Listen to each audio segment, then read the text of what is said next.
just acknowledge that it exists. Yeah, no, go on, Nick. What do you want to say, Nick?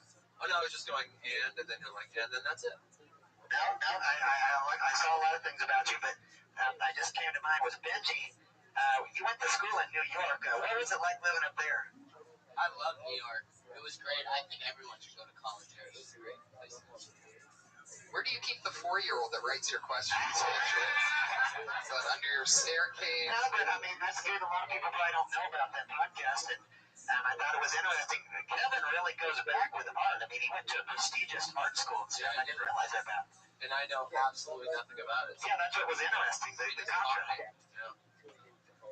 Yeah, very good, Patriot. I mean, His awkward pauses are amazing. Yeah. He just stares at me with those energy standing light bulbs. All that you hear is his arm twitching. Hey, Grant. Hey, Iron Patriot. This one time I went online and I saw that you have tweets. Oh, yes, I do. He's like, oh, this Benji, he's a professional. Really? I'm just teasing. Yeah, you've been seeing all my Easter eggs. Yes, you know what? I want to talk about that. Patriot tweets from the @ComicPatriot account, and for those of you that don't know, when he's not on Monday night being the Iron Patriot here on Kiltony, one of his day jobs is he's an extra, and he gets a shit ton of work. So one of the funniest things, if you ever check his Twitter account @ComicPatriot, is that you'll see him in the background of like 2.5 Men, The Office, Parks and Rec. I mean, every major show. Yeah, I just put one on Big Bang Theory and Shameless, and I had one at Glee. It's been pretty fun, and people seem to be enjoying it. They like to try to see if they can find me. And, Red Band got me off on this thing saying they're like Easter eggs. Hey, Josh, can you pick up all the credits that the Patriot just dropped? Jesus, Patriot. What are you, you're like a robot of IMDb Well, right I'll tell you, all these bitches in LA want to get famous. That's all they care about. I'm one of those bitches, too. I want to get famous. Then you shouldn't take extra work. I'll tell you what. I'm making a big sacrifice for this show because I've been missing out on a lot of work because I can't work on Mondays anymore. And sometimes there's 2-day calls and 3-day calls. But I know Tony appreciates it. I'm having a good time here. Haven't been doing as many jobs this year as I used to. Patriot, I love you, but you know that extra work is like looked down upon. They had a whole show on HBO about extras and how they're losers. I know, but that's why Red Band got me looking at it and that it's like a funny thing. You got to take lemonade and put it in your lemon. Believe me, I know. I'd much rather have speaking lines, believe me, but I'm trying to make the best of it. It's pretty funny, and I think I've seen a lot of behind the scenes. You really got to check out these tweets of him talking about being an extra. It is so fucking funny because you see his head in the background of all these amazing television shows. See, the Dexter one's the best. Dexter's about to put some meat on the grill, and he's just standing next to Dexter with a plate of meat. Well, that wasn't actually Dexter. I wish I could have got it. That was just, he was in that scene, but that was another actor. No. But I was right there on the set with, actually, that guy, Michael Lamb, he got mad at me because I grabbed a drink off the tray. But yeah, he was right there in that scene. You grabbed the drink off of the tray? Yeah, at the wrong time or something. He's got. Tell me about it. How do you feel that? Whoa. What happened? It's just I was like walking and I was grabbed a drink off something when I wasn't supposed to. He was standing there next to a tray or something, and I saw his dark side, because you're all excited to be on the set with these stars, but they're there to get things done. They don't give a shit about you. So It's called working. yeah. So do you force your way into the camera shot as an extra? Do you put it in a point? Well, I'll try to look for the camera, but there's a lot of things I can't even find, that I've been on. I've been trying to search for them and stuff, but it's How do you feel that your theatrical reel is a silent film? it is, but some of you guys, I don't know if you guys know about this. Have you heard of the famous extra named Jesse Hyman? Of course we have. No. Okay, this guy, remember the Super Bowl? Listen, this guy is really extremely famous. He was in that Super Bowl. He's not really extremely No, famous. but listen 1 second. Before we go on, just listen 1 second. You know the Super Bowl commercial where he kissed that model, Raffaele? You guys know this. And Danica Patrick was in it. My God. He put a video on YouTube. He got millions of watches. People know he was on a Super Bowl commercial. You guys watched the Super Bowl, didn't you? Can you define famous? The worst. Well, I mean, there's a lot of different levels. Yeah, he's not George Clooney famous, but this dude is, I mean, you guys saw the Super Bowl, didn't you? Am I the only one who watched the Super Bowl? Yeah, we saw the Super Bowl. No, we did not. And unless I it know was... Joe Rogan and Red Band don't care, but everybody else, you watched the Super Bowl, right? That commercial where he kissed that ugly, the guy with the Jew fro, the fat kid. Whoa. He kissed the girl, Bo Rabbi. And it was on Danica Patrick. He's a famous That's actor. enough, Patriot. You're out of control. You know what I'm talking about. You trying to make me look stupid, Tom. Nobody knew why. Only you would get excited about a famous No, I'm actor. talking about this is a big story. I was on a CBS special they did about this dude. I mean, you don't understand. It was like He's so sad. if I had the internet in front of me, I could show you what I'm talking about. I don't have a way to. Even if you showed us, we'd still have no idea. How do we summon those reactions from him all the time? Like, We'll fine-tune it. oh, you don't get it. Oh, It's not Come over there and shoot you. yeah. Pew, pew, pew, pew, pew. It's like when I tried to explain to you that a lot of people were upset when they changed the comic book Patriot into the movie for Iron Patriot. That's And a lot enough. of people were upset about that. You don't That understand is it. enough. You are out of control. You are overstepping your boundaries. You ever see Andy Richter talk over Conan O'Brien, huh? It ain't fucking happening, Patriot. And it ain't happening here. You're making me turn into a dinosaur right now. I better get my Christmas bonus this year, Tony. You guys ready to get this show started or what? Once again, we have about 30 comedians that have all signed up to do just 1 minute and get talked to by myself and my amazing panel of comedic friends. And once in a while, even the Patriot chimes in. It's a very exciting episode. We have a very special announcement at the end of tonight's episode, which I'm very, very excited about. And you know how it goes. Everybody does 1 minute. At 1 minute, you will hear the meow of the kitty.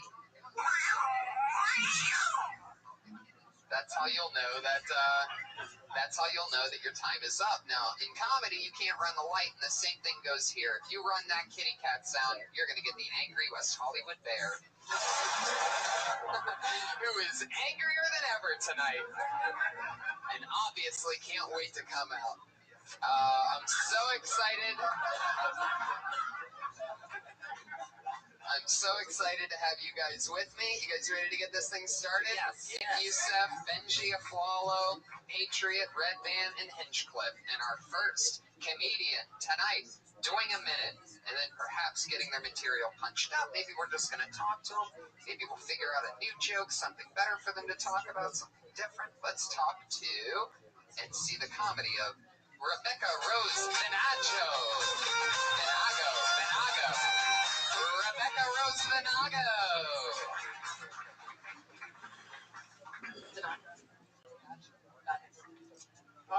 Hello. So I am such a fucking guy. I mean, I'm really feminine, but I'm just such a great person. Growing up with 3 older brothers definitely toughened me out, / actually scarred me for life. Was taped to a hockey net from 93 to 94. So life has definitely slapped me in the face a couple times, also some other places. Yeah.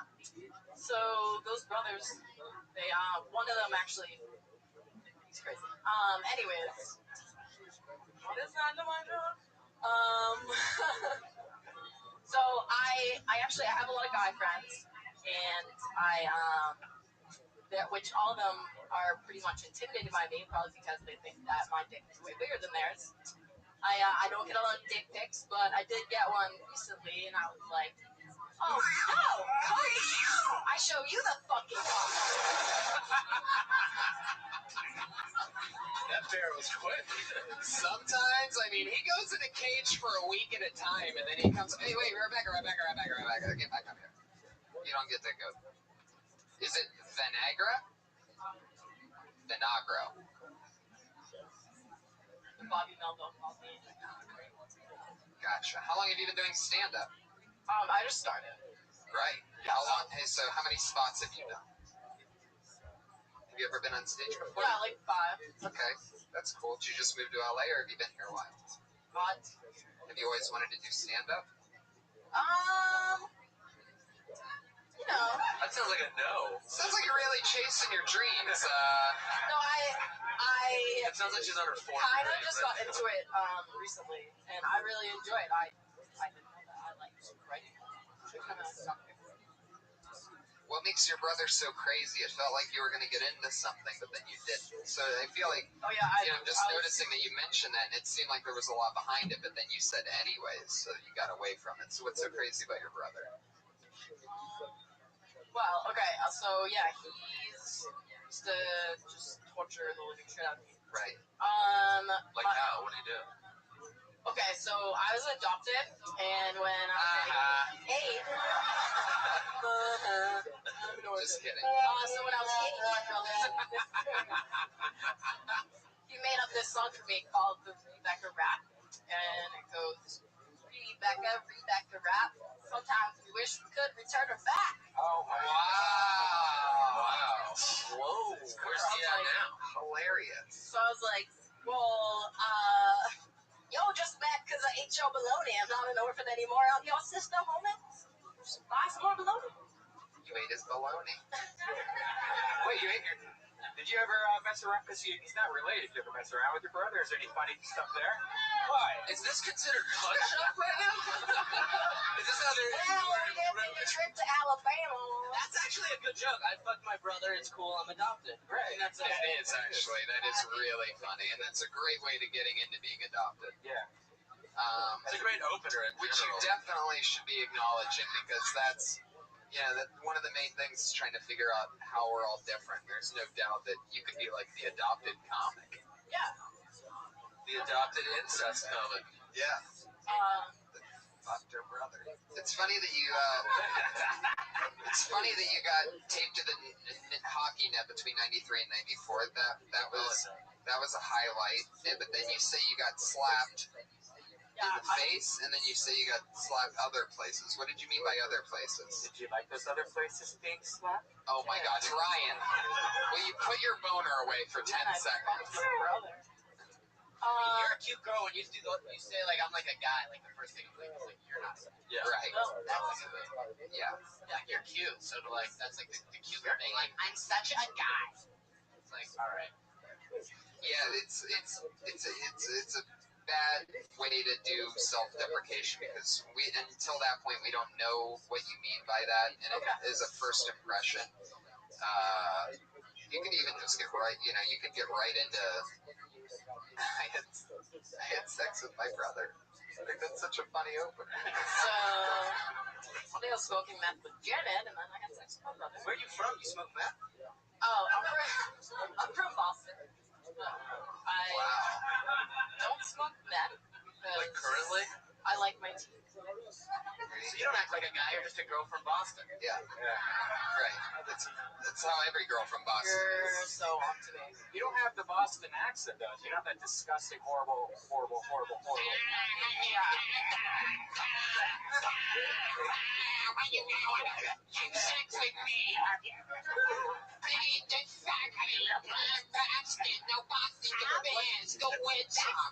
What do you know about your biological parents? Marino? Oh, it's another Bostonian, Andrew Thumbelis. I don't I really can tell there's a Boston cackle in the back. I'm like, who the fuck is that? That's how they laugh, the guys. That's a different thing. I can hear it. Oh, I thought I you were just know what Marino. it looked like, I guess. Well, congratulations, Rebecca. I think you've just been hit with the magic spell. For 5 times on stage, that's really good, and you have some promising premises. Nick, anything else for Do you Rebecca? have like stage experience other than the 5 times to come? Theater, stripping. Yeah, I used to do a little theater. I'm an actor too, but I just started out here. So. Yeah, you seem comfortable. I project more. Yeah. Okay. Yeah, you're a little quiet. Oh, sorry. Let me smack your lips. And move the mic stand. Not now. No. Not now. But now. when you take the mic out, that's like. No, move it to the left. or behind you? Behind you is the best. Not really to this side. It'll Inside always you is be the that best. How do you like? There you go. And you want that to disappear until you're done, and then you pull it back up, and then you put the mic in the mic stand. Lick it off. Could you practice that part now? Yeah. Practice that part. And then say, thank you, that's my time, I'm Rebecca. Thank you. That's my time. I'm Rebecca. There she goes, everybody. At Rebecca Rose V on Twitter. Follow me. Rebecca Rose Vinagra. And I would definitely, before you, whatever, first thing tomorrow, I would write a joke off of your last name because people will always say that wrong. They will never say that correctly. Vinagra? How do you say it? Vinagro. Yeah. Yeah. Just change it to Rebecca Viagra. I would say don't do that. Yeah, definitely don't. Vinagro. Or V, Rebecca V. Vinagro.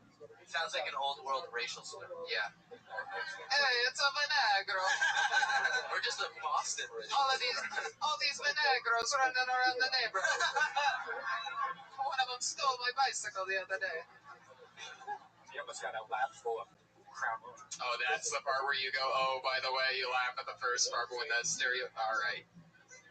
Patriot, what do you think about Rebecca? I think you guys covered it pretty well. You said about everything that needed to be said.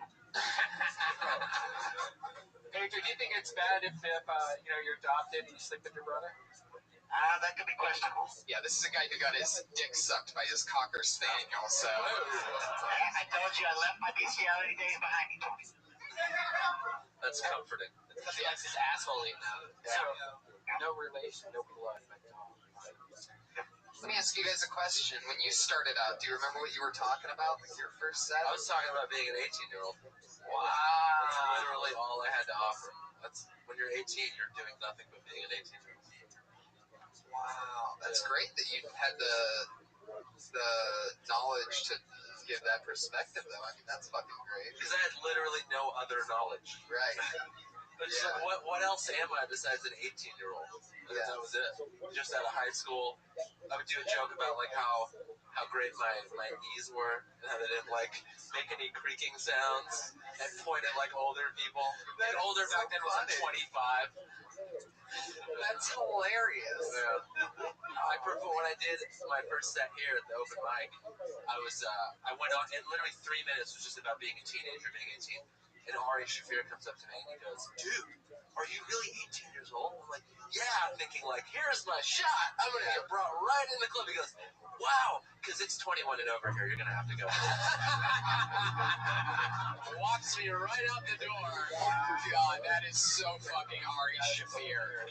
And for 3 fucking years, I would have to wait outside before I went on, and then he would if it was cold or rainy, I would walk into the stairway in the OR, and he's like, "You see that threshold right there? That's for 21 and over. you're gonna have to go on the other side." Wow. For 3 years. That is so And hard. then he helped me get a job here, so I don't hate him. Yeah, he'll flip on you. It's almost good to have him have him against you for a bit because he's a solid friend. How about Benji? What were you talking about at the beginning? Still doing the same stuff, pretty much. Just like silly one-liners, stuff like that. Do you remember one that you would never do again that you did back then that you were sort of embarrassed about, maybe? I used to have a joke where I would say, "I'm a metro conservative," which means I trim my pubes and I have no compassion. That's hilarious. Why don't you do that?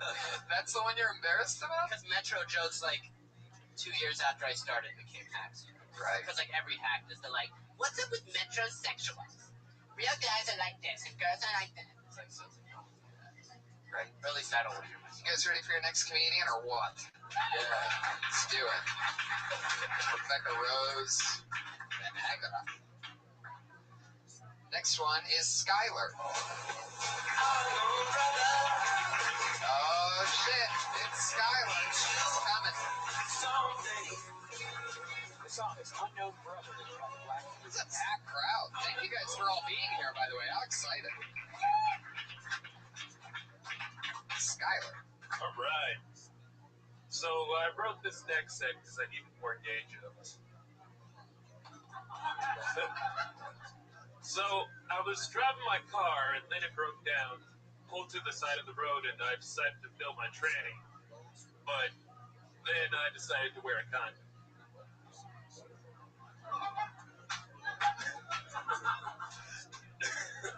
And I was talking to a friend. He was like, "Hey, I told him to stop being a fag." And he was like, "Oh man, that hurts. I'm a cigarette." So I'm gay. I'm gay all the time, but there's some assholes out there that don't want you to be gay. So I say, fuck them. Thank you very much. I'm Skyler. All right, Skyler. Let's get down to the nitty gritty.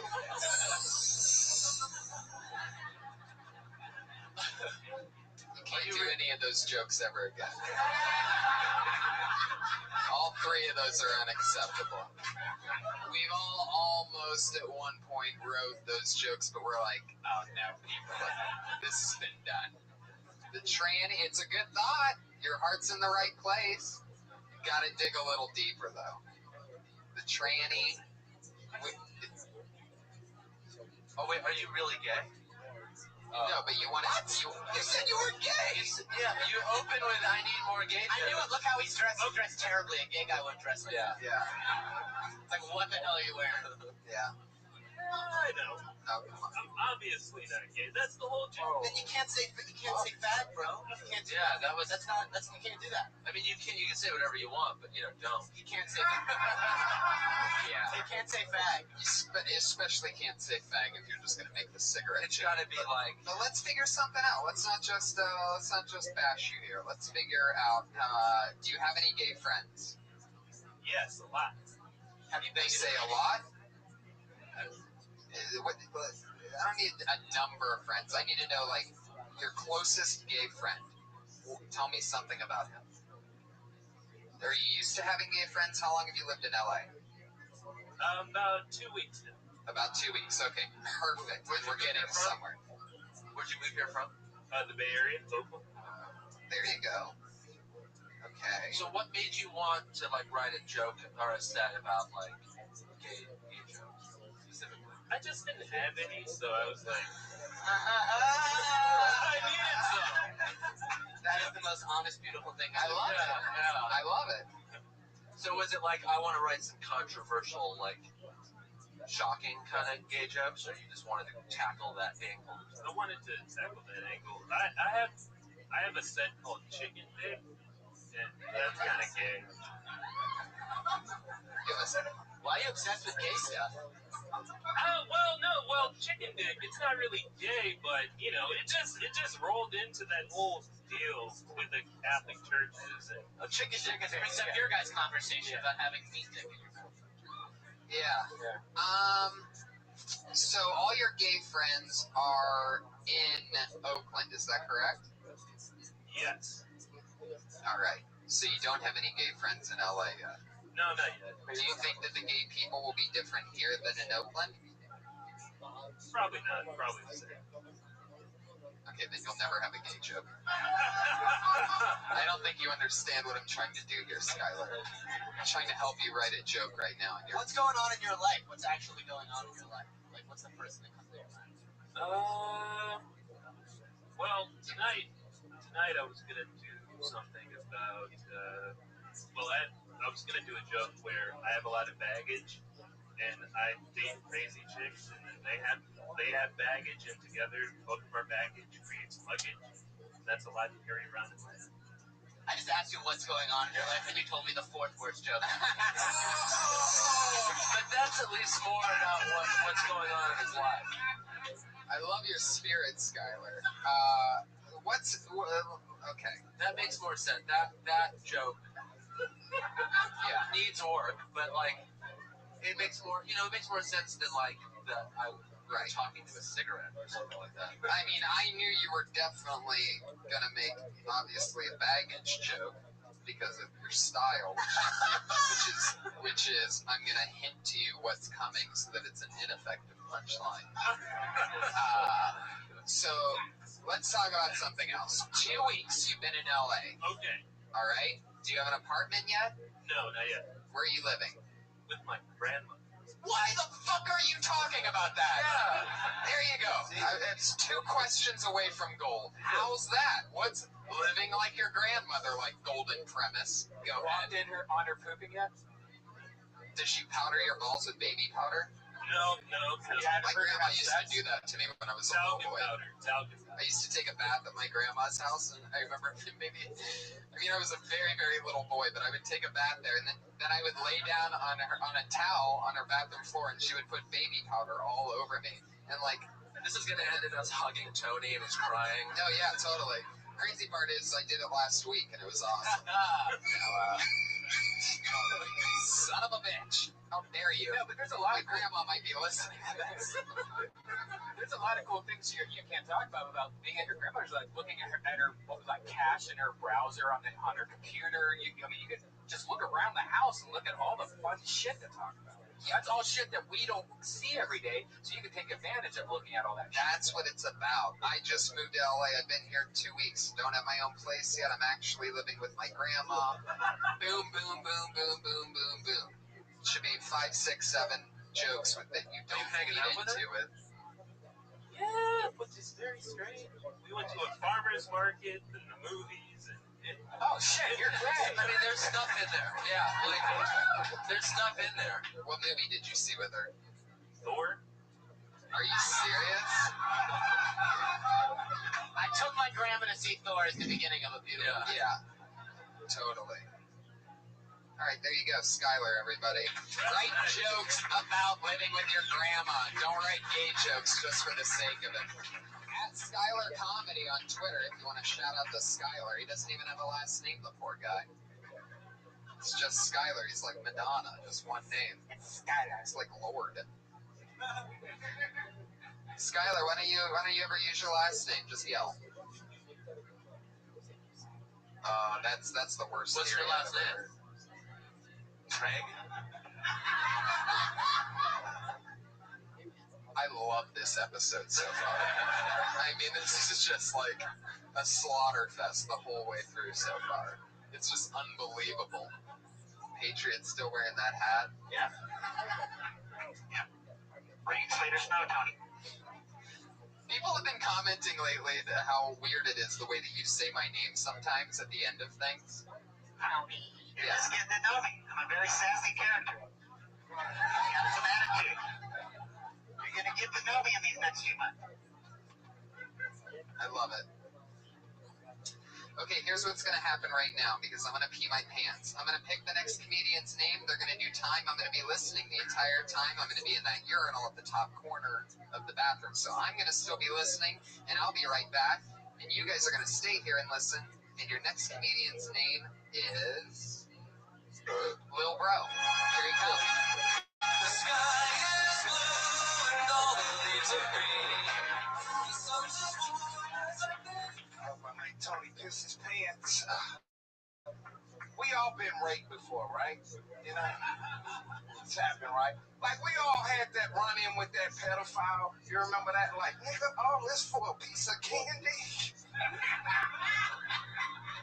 You know? Because I don't care, like, you know what I'm saying? Like, you know, you like, fuck that. You can keep your Snickers, sir. I'm not helping you find that lost puppy. You know, like, even, like, I don't care, like, if the man had his thumb up your ass for 30 seconds. You still got to go to therapy like the rest of us. You just can't get out of it. I don't really need therapy. Yeah, you do, motherfucker. You got to join us. Because I was talking to a girl, and she was, like, so worried about getting raped. Like, can you walk me to my car? I'm afraid of getting raped. I'm like, you really don't look that good.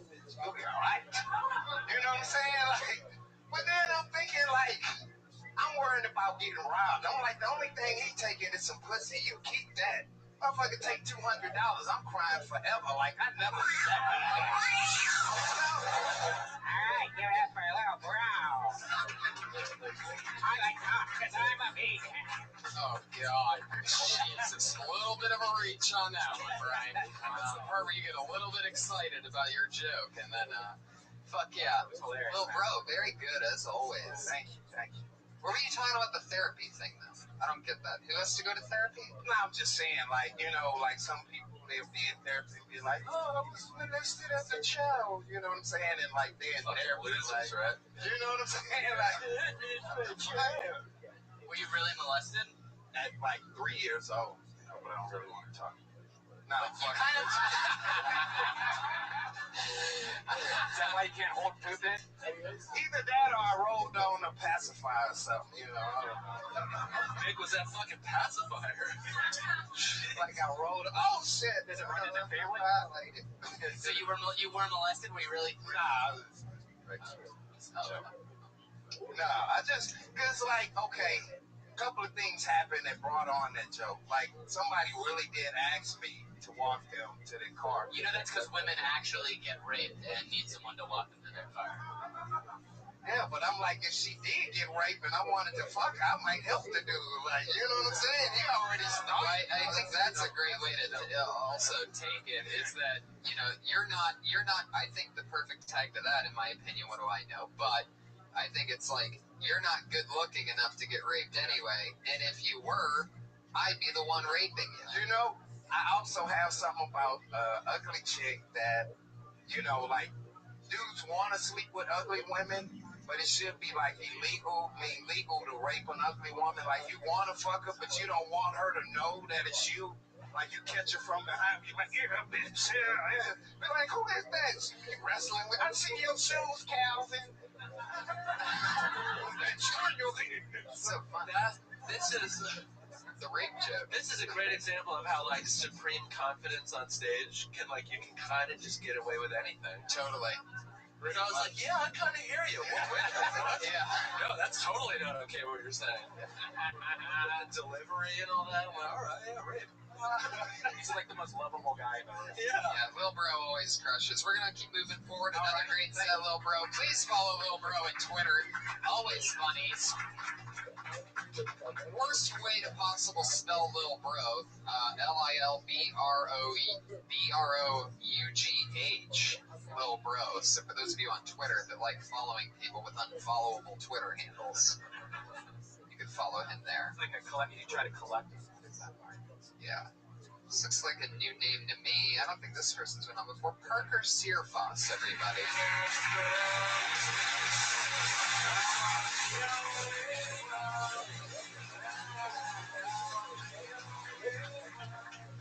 Hey guys, I just moved here from Texas.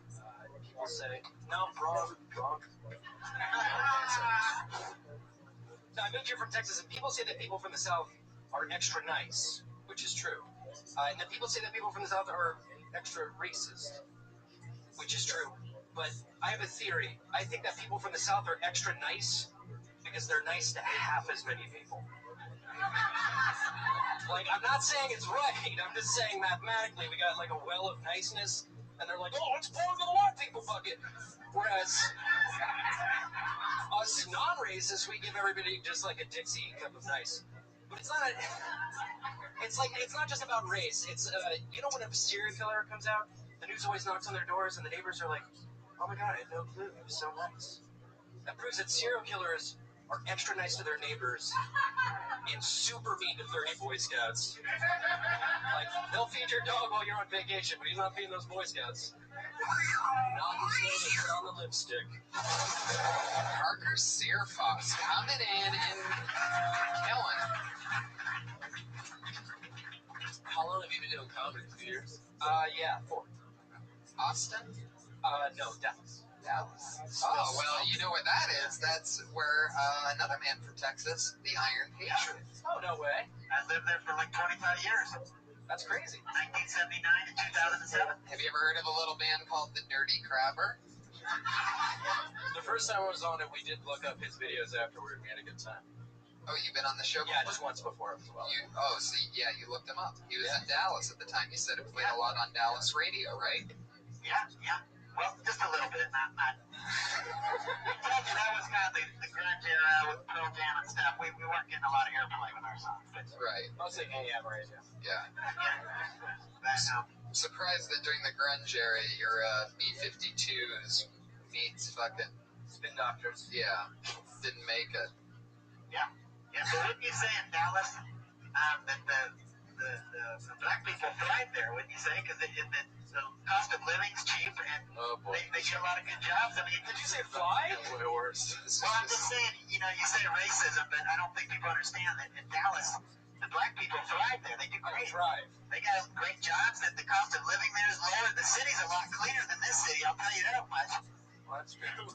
Would they thrive because it's cheap to live there? Well, they do good. They do good. Because they don't make Everybody loves the brothers in Dallas. It's a perfect example of another week with the Iron Patriot and accidental racism. This has been an ongoing thing on this show. He doesn't know when he's being racist and when he's not, but you just said that black people thrive there because it's a cheap city to live in. I'm just saying, you went and talked to them, they'd say they love it there. I mean, everybody's nice, they do great, they make good money, it's a great Except for the blacks. I'm watching this poor black lady shake her head slowly right now, like what the fuck did I walk into? I like this fucking robot until right now. I gotta tell you about something that happened tonight. I've been on this show for 5 months. The first time I came here was on June 10th. Tonight, for the first time, I had to pay for my bus because the female brother that's riding the bus.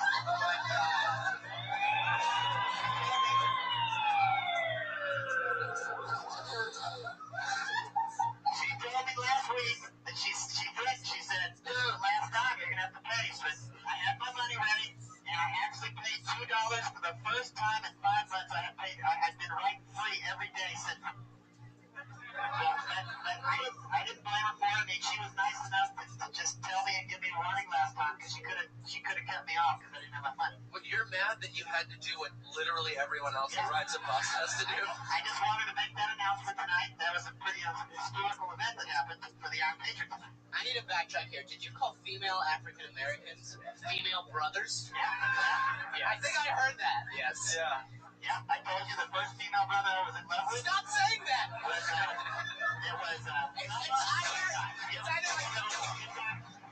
It'd be sister or black or female brother. Chicks. Patriot, tell Benji why you don't use the word sister. Well, Wait till you hear this fucking scientific theory. they might think I'm talking about it now. And also, the term brother has been used so much, I just attached a female to it,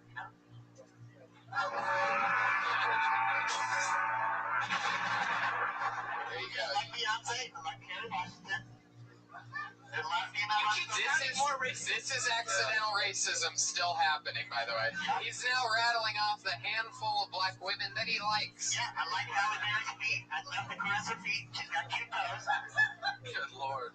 That hat next to he's gonna have a spike on it. Yeah, totally. Yeah. I get the feeling he's coming in next week with a white hood on.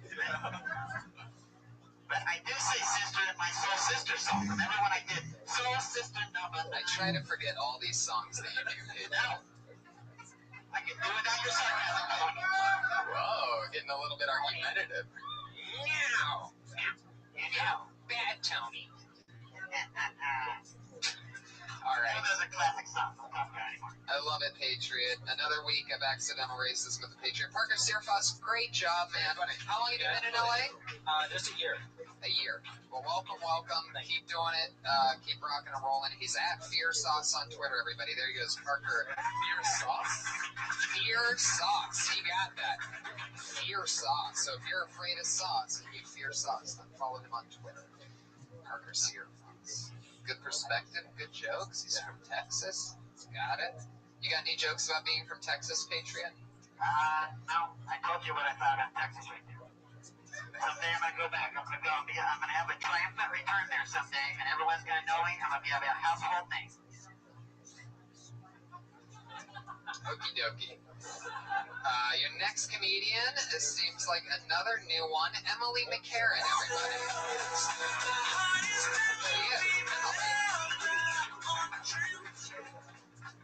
Hi, so I was raised naked. Let me clarify. I was raised by a lesbian, so I was basically naked until I got my boobs. But really, though, my mom is a total trip. She says to me the other day, I don't like your name. No offense. I know that I named you. But it was a mistake of my youth. I think we should legally change your name to Emily. Yeah, so my mom's a single parent, only one in charge of my name, and she chose Emily, a name she hates. Yeah, so as an actress, I get to go all these like really fun places. Like the other day I was in the ghetto, and this homeless man comes up to me immediately, and he's like, "Oh my God, are you okay? You don't look like you belong here. I can help you if you need help. You need money? I'm really scared for you. Can I stay with you?" So I don't know what that says about me that happened, but I'm just glad that there's still good men out there. It's sad that he lives in a trash can, but you know what? At least there's still good men out there, you know, besides Jesus over here. Oh yeah, and by the way, my mom was also raised naked. My grandma, as you're talking to her, will strip down.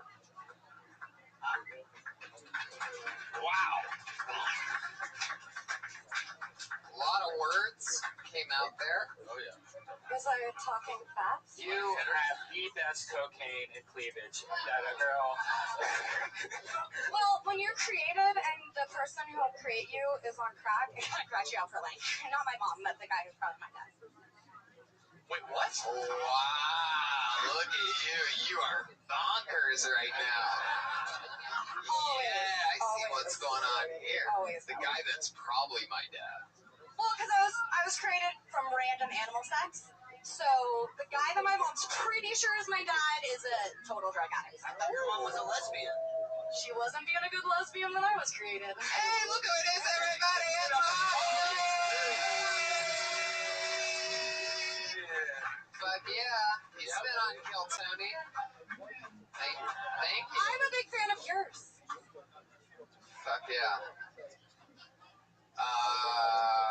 Hell yeah.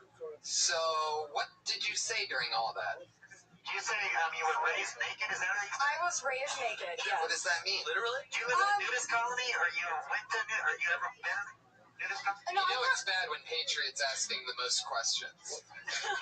I'm from Santa Cruz, and my mom and all of her friends, besides being lesbians, were hippies. So I was naked until I got my breasts, because all the women in my life were like, "Oh my God, look!" And I was like, "Screw you! I'll wear clothes." Were you homeschooled? No, But you didn't go to school naked. no, I would wear clothes at school. And then you just come home and get naked. Sometimes on the bus. There's trails of clothes to the park. To the park.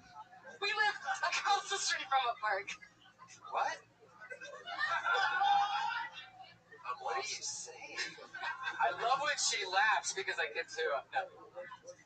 Well, I am made of giggles and frosting. Did you get a lot of yeast infections growing up just being naked all the time? Never. You'd think in Santa Cruz it's dirty enough. That's good, because the pouch can breathe when there's no clothes on it. Did he just call a pussy a pouch? Yeah. That's so like weirdly clinical. Oh, I know. And I would like to oddly brag that I've actually never had a yeast infection. Since you brought it up. Wow. That is very hard to believe. Is that because you're so psycho that you pour Purell on every guy's dick who you have sex with? Yes. I'm just kidding. I'm just kidding. Emily, how long have you been doing stand-up comedy? I actually started doing stand-up in my living room when I was 4. But really, I started in August. August is this year. Of this year, yeah. But it's something I've been meaning to do forever, and I was like, you know what? I have really big balls. I'm just going to pick them up and go do it, because the worst that could happen is I fail, and then that's funny still. Are you really comfortable naked now? Like, could you get naked right now and feel fine? No, actually, now that I'm an actress, I like to... I mean, I would strip down to my bra and underwear, but that's me. We don't believe. Yeah. We don't believe. Straight down now. That's sort of like the guy recently who tried to challenge me and have sex with him by saying, "I can tell you're not good at sex. Hot girls are never good at sex." I've seen this guy in his underwear on the stage. Yeah, that's true. Getting spanked. What? Really? Why were you getting spanked? I don't remember. I think Martindale spanked you. Oh, maybe. You wouldn't remember if that I don't remember happened. that part. I've got photos. This is probably in your drinking days. Yeah. No, I remember doing that when someone was said something about like my dick or whatever. I'm like, I'll take that shit out right now. We don't believe it. We don't believe it. Wait, but why were you getting spanked? You spanked you? Maybe it wasn't getting spanked. I don't Something remember going on. that. It was like you and Martindale on stage. Maybe I'm not trying to unpack the issue. Yeah, I don't remember any spanking. Maybe it was a wet dream of bitches. That's probably more like it. Probably that. There you go. That's a good question. Walter Matthau. I'm sorry. It's not crooked, but it does go off. It's not like bent, it's straight, but it's pointing not perfectly straight. Oh, it's like The Leaning Tokyo Tower. Tower.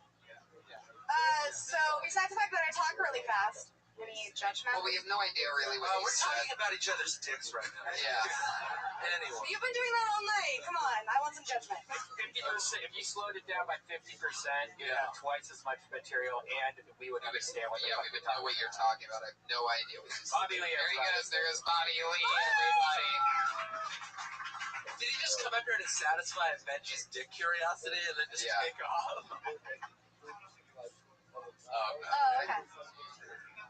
Say, buddy. Bobby Lee. Well, but they laughed, so someone understood my really, really fast talking. I actually don't mind the fast talking. I would just pick a topic and then attack it. You're kind of just going like, You're all over the place. talk about having lesbian parents. Talk about being naked. Instead, you just kind of mention a bunch of stuff and you kind of breeze right through it. Because they're Yeah. very... Well, a lot of my humor is visual, so it's really hard to choose what I could say without, dancing. I feel like if you're going to pick You're topics saying that the are- problem is that most of your jokes end in you dancing, and you didn't want to do that tonight? Well, because a lot of people are listening, and I'm doing like weird facial and body gestures. that a or lot? missing out. I do a lot of weird stuff. So then just be yourself. I would write 10 things on each thing you mentioned. Write 10 things on having lesbian parents, 10 things on growing up naked, and try them out. You didn't think the talking fast was distracting? Because I personally think like when you're on stage, you're almost trying to hypnotize everybody. Like, hey, get in my room, and blah blah blah. But when you're like getting kind of almost barked at, like, I'm just like, what? Stop! I agree with you. It's definitely. I didn't mind that. The talking fast and the balancing. I couldn't But with keep the attention. topics, it was way too... Because they're really unusual, interesting. Yeah, well, what else is she didn't tell us the details till later. If she would have told us those details at the beginning, we would have understood what she's saying. Patriot, sometimes you get it just right, and this is not one of those times. Emily, hopefully next time you come on, you slow it down a little bit. I will. I'll take Valium before I come up. And stick with one topic at a time, and Next time I'll tell you the jokes my mom's been writing me. there you go. It's all about how she's a really crappy parent. I love that crazy laugh that you have after everything you say. You just did it again. You don't even know that you're doing it. Emily McCarran, everybody. Follow her on Twitter at Cartwheel Joy. Jesus liked her. He brought out the kazoo. This is a crazy house tonight, and I love it. Okay, going back to the bucket. We're flying through them. You guys having fun? Having a great time. Love you guys. Have we cured your cold yet, Nick? It's getting better. I love it. This is another new name. I'm very excited about this. Putting it together for Jordan Chaisowski.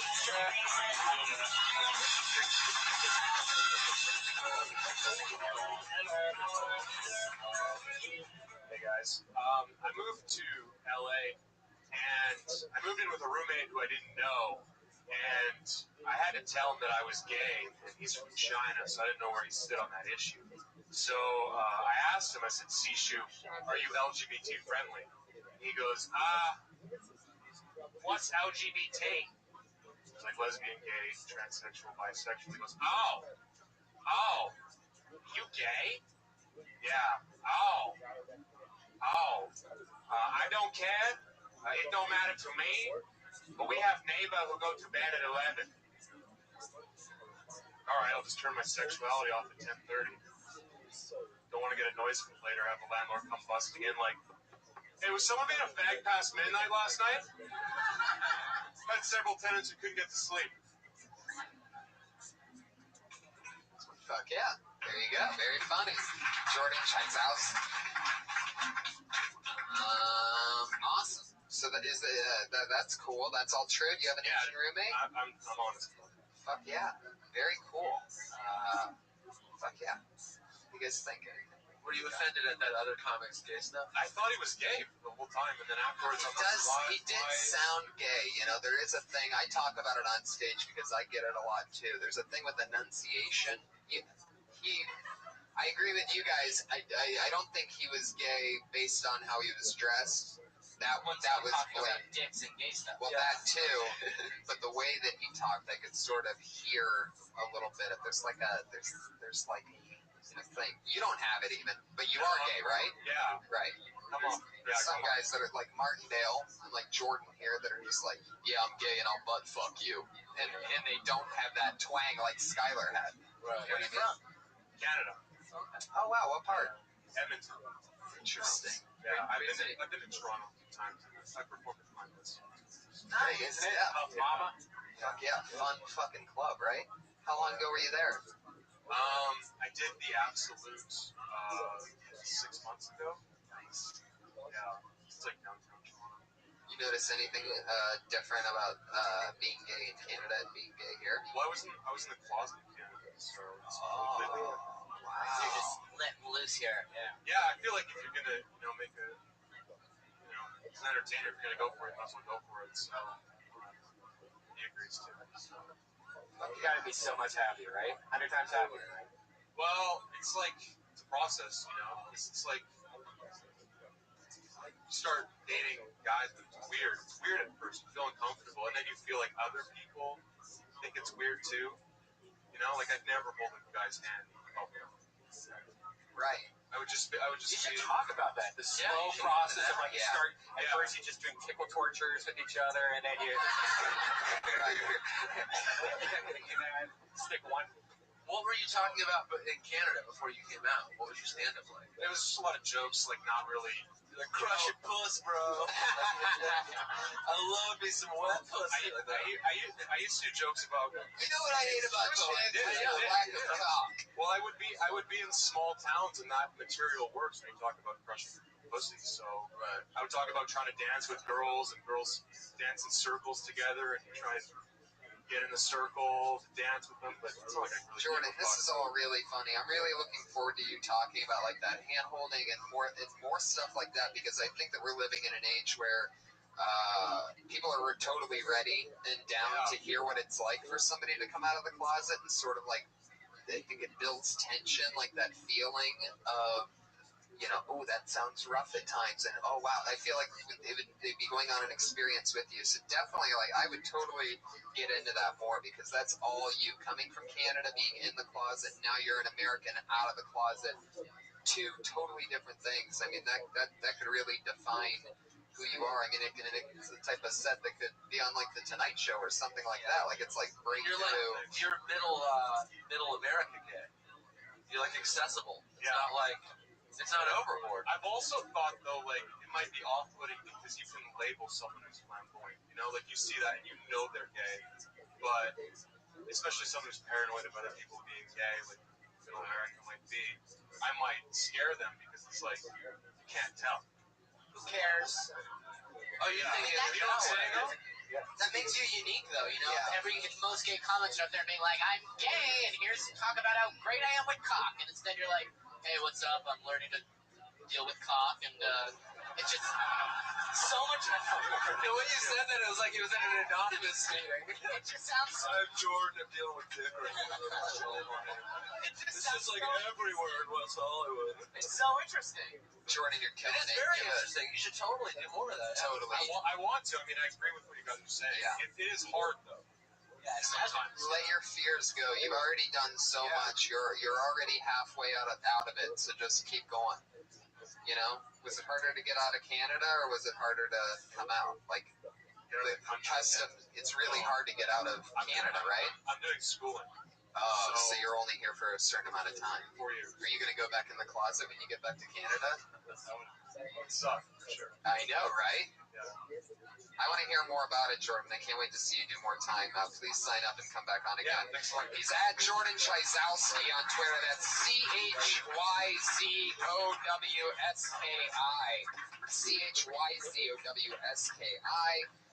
We're going to fly through it. Your next comedian goes by the name of Kate Quigley, everybody. Little Kate Quigley. How exciting. Alright, you guys, I had to quit drinking recently. Super depressing. I don't think I'm an alcoholic, but I did find out that shaking is my body's way of saying I miss you. Tequila.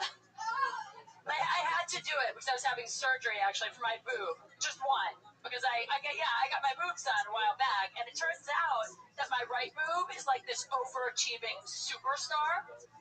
Thank you. But my left is like the fucking lazy eye of tits. No, seriously, it was like Forrest Whitaker's face under here. Okay. Like, I don't know what happened. I go to my plastic surgeon. I'm like, dude, what is going on? Because I've raised them both exactly the same. I spent quality time with both of them. Why is the left one rebelling? And this Beverly Hills plastic surgeon, he looks at me with a straight face. He goes, this isn't medical, but my professional opinion is that this is usually caused from too much nipple sucking. Yeah. I'm like, okay, then get your mouth off my boob, doc. You know? I'm kidding, he's Asian. How did that end? The cat came over you. What was that last? I say he's Asian, he would just attack it with chopsticks. Oh. I'd lose that part, but It's a callback to another. Oh, I see. It's a callback. All right. Great. Yeah. One boob bigger than the other? I would say don't do all that. That is all true. I got it fixed. So was one nipple like really like one of those where you see it looking the other way, like for real? For real, like one started going rogue, and it started like. Did they just like they just cut it off and then like sew it back on? That's where not. No, they have to literally like replace the implant. That is some scary shit. Don't do it, ladies. If you're thinking about it. Get implants. But also don't get implants. No, it's risky. So you had implants and then one started going crazy. It was complicated. Gotcha. So you still have the implants, they just fixed it. They fixed it. Did you go to some hillbilly plastic surgeon the first No, time? I went to like one of the best Beverly Hills plastic surgeons, and he really did tell me that it's usually caused from too much nipple sucking. Yeah, I don't think he's one of the best plastic surgeons, if that's what he said. Can I recommend that gummy bear boobs, guys? That's what I have. Oh, you do? Yes. Oh my god. Can I touch it? No. Oh, gummy bear boobs are the Brian. What's that? You are out of control. You have it? Oh, Missy Martinez has it also. All right, awesome. Gummy bear boobs are like they're regular boobs, like fake boobs always have like that hardness to it, kind of, where you're like, oh, this is, you know, gummy bear boobs feels like a foam memory mattress, where you're like, oh, shit. Like, it's badass, dude. We gotta move forward. We're running. Before we move on, I saw this lovely young lady Friday on Red Band's new improv podcast. Thunder Pussy. Yes, Thunder Pussy. He was big hands together for Thunder Pussy. All right, shut up, Patriots. Big hands together for Thunder Pussy, everybody. It's the newest show on the Death Squad Network. I'm very excited about that. The great Jeremiah Watkins has been running an amazing show. It's the improvised stand-up show where comedians come on, take suggestions from the crowd, and improvise material on the spot. And it is the newest member of the Death Squad family. And it's great because the comics actually get their, you know, even though it's not their version of their material, they get to put on a podcast them doing stand-up. So that's a hard thing that I've been trying to balance lately, is finding a podcast where comics actually have a form of stand-up on a podcast. Thank you so much, Kate Quigley. Thank you, guys. Have a great night. There she goes. Moving on to our final part of the show. As always, we have two lovely young rising comedians who do spots here. Tonight will be no different. And then our special announcement. But first, let's get it started with Sarah Mostajabi, everybody. Here she is. Sarah Mostajabi. I don't know what the fuck had to happen to me at 30 years old for 90% of the things I own to be Hello Kitty. I have $60 to my name, and somehow I felt I needed a sandwich maker that put Hello Kitty's face on it. So I make good investments with my time. I have the Hello Kitty purse, just to let guys know you probably don't want to go here. I don't know what it is, but as I've got older, my purses have just gotten bigger and bigger and bigger. Because now that I'm 29, I need a full bottle of Xanax, and for some reason a tube of Whiteout. I don't even know what Whiteout is for anymore. You use it to, like, mark out the markings from black magic paper talking sticks. I don't know what the... Why don't even have that? It doesn't make any sense at all. But Hello Kitty is the key to friendship with girls. Oh, your parents didn't hug you or talk to you either. Good. Here's a fucking eraser. Now we're best friends.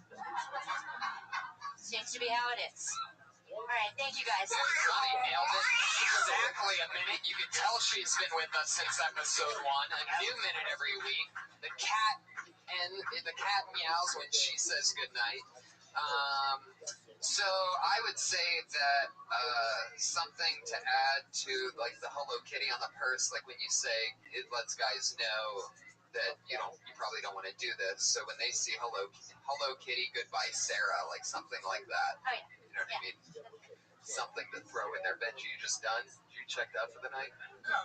I liked it. I thought it was good. Hello Kitty's a good thing to talk about. A lot of people obsessed with their Hello Kitty, but I don't necessarily think Hello Kitty is a red flag. It is for sure. Well, you should get into, because I felt kind of the same way. Yeah. You should get into why. Why do you think it's that way? Why do? You just did it as if everybody already knows it is. Because I mean, I have a Hello Kitty lighter that I bought today. Well, you're a boy. That's a whole nother fucking story. Right. And that means you don't like Asian girls. If you think they all like Hello On the contrary, I love Asians. Well, they love Hello Kitty, so yeah, you got to explain what's up with Hello Why do you think it's? What? Tell us. Why do you think it's crazy? I mean, there's something to be said about you having an attachment to something you've had since you were 6 years old and you're completely an adult. And my entire bathroom set is Hello Kitty. It's just so when a guy comes over, he's just like, oh, okay, I think I committed a crime. They There also, you go. That's the new funniest part of that joke. Is it the reality that it is your bathroom set, and then they feel dirty like a pedophile when they're using The it. fact that I have to scoop like 30 Hello Kitty plushies off before I get pounded that's an issue. There's something wrong with that. That I think is that's scary cute. shit. I think that's cute. Well, yeah, well, Do you have the lube? Hold on. Let me move the kitty. I mean, it's funny how much licensing they do with Hello Kitty nowadays. Also, like There's they even Hello have Kitty eyelashes. There's vibrators that have Hello Kitty on I know. Amazon. I have it. But I really? You have a Hello Kitty vibrator? Hello Kitty. Yeah. Wow. Ooh, this kid stinks. Needs a bath. Hello pussy, right? Me, yeah. But I've liked the Dodgers since I was a kid. I have Dodger T-shirts and That's hand sports. towels. Maybe it's like the same thing. I don't know. Sarah, that's a great new premise, another great new minute. Take those few tags and definitely try to, like I said, I think the new funniest part is that bathroom thing. Ask yourself questions like, why and things like that and get more into it. That's a great new bit. Another Can I great ask new you minute. something real quick? Jesus Christ, you're killing me We this got hurry. What is it? What? I've been out of the game for a while, but today Sarah sent me a picture of her feet and they were dirty. What does that mean? Oh my God. Okay, that's enough. There you go. At Sarah Dresses on Twitter, Patriot. Settle down over there. I don't know what about wearing that safari hat makes you think you're the new host of the show, but Rain, sleet, or snow? you know who's next, everybody. Every week, the same two girls. So here's our next one, the one and only Kimberly Congdon. Everyone, here she is. What's up, guys?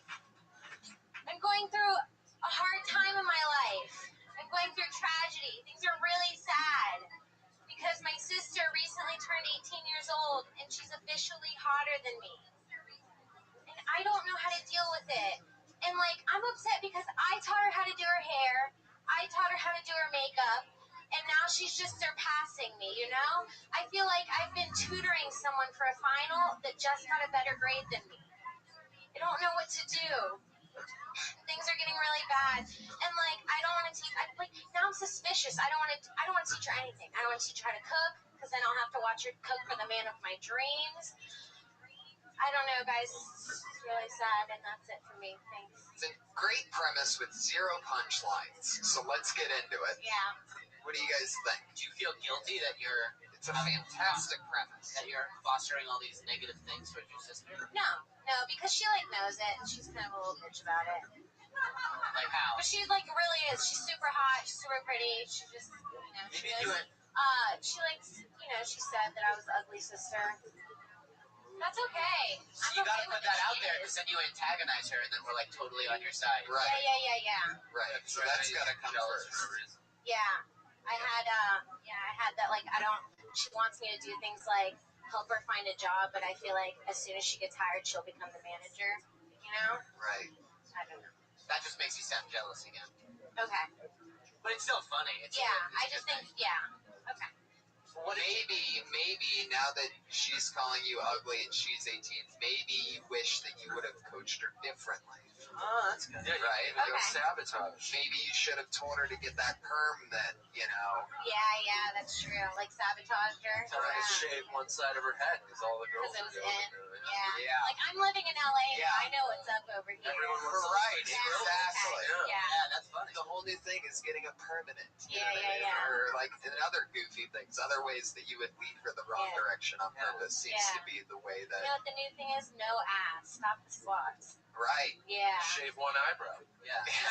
Yeah, exactly.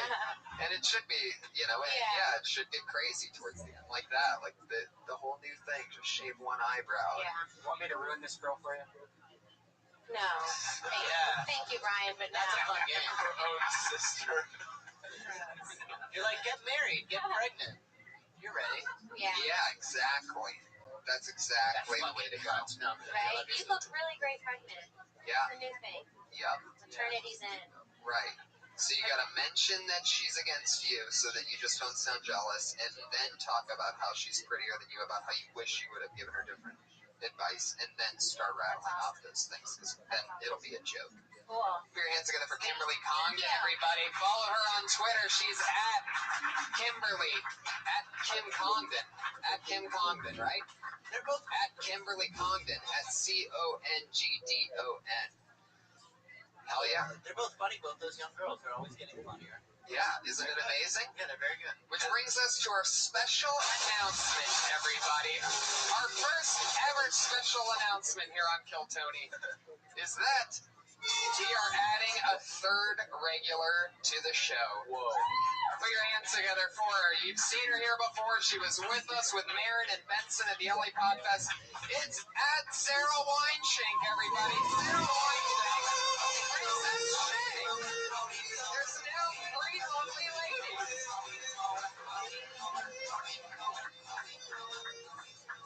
Yay. That's cool. Thank you.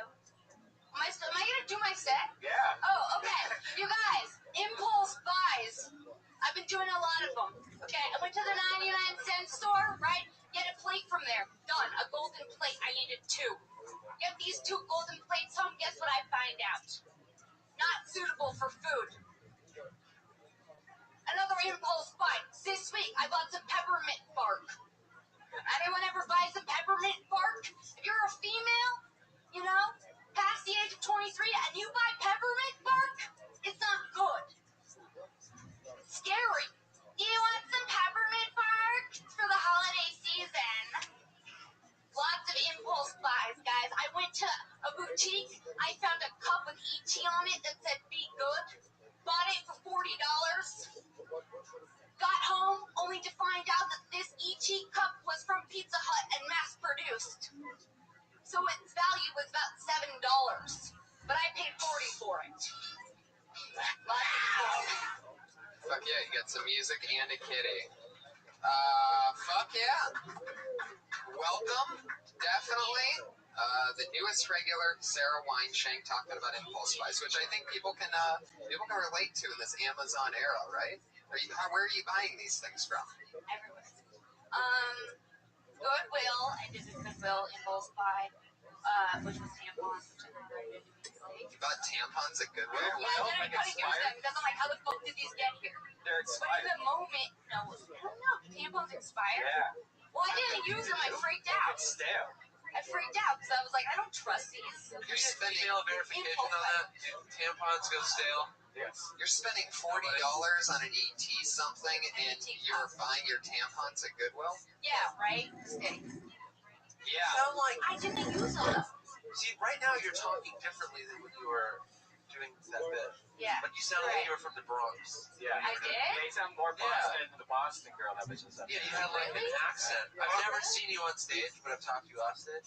Yeah, I don't And you know. sound totally different. You're like, what are you doing in my treehouse, bro? Yeah.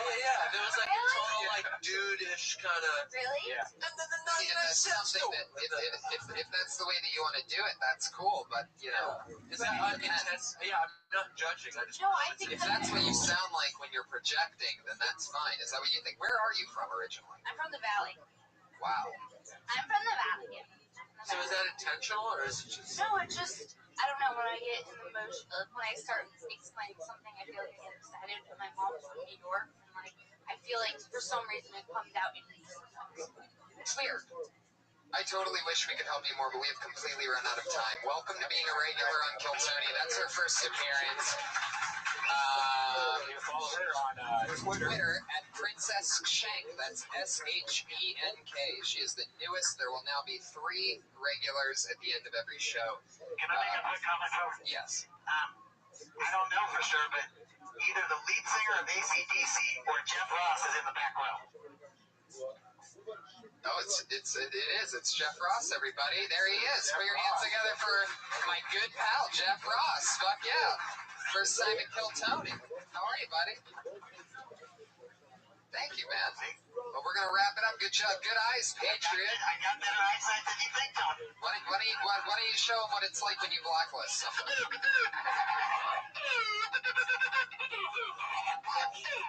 He's a robot, Jeff. All right, thank you so much for listening. You guys have anything you want to promote? At Nick Youssef on Twitter. Yeah. Anything else happen? Anything crazy? No, I mean, Listening to the podcast that you and Kevin Chris. really awesome, please. Me and Kevin Chris. That's on iTunes. It's on iTunes, it's on Stitcher, it's on SoundCloud, it's on All Things Comedy, the greatest comedy network. That's tied with the Death Squad. How dare you son of a bitch. It's private promotion. You know I love the Death Squad. And at Ben Giafolo, one of my great friends. What else is happening, Benj? I tweet and stuff. I love it. That's at Ben Giafolo on Twitter. At Josh Martin Comic, our producer who made many cameos tonight. At Comic Patriot, as always. Great episode. Thank you guys so much for being here. At Red Band, at Tony Hinchcliffe. Please tell friends to listen to this as well. I have so many people telling me that they're huge fans. And I'm like, do you ever tell anybody about it? And they're like, no, it's my own little secret. Oh, fuck yeah, they're flipping it quick. Stick around for another Death Squad doubleheader. It's the Ding Dong Show up next with Don Barris. Thank you. Good night.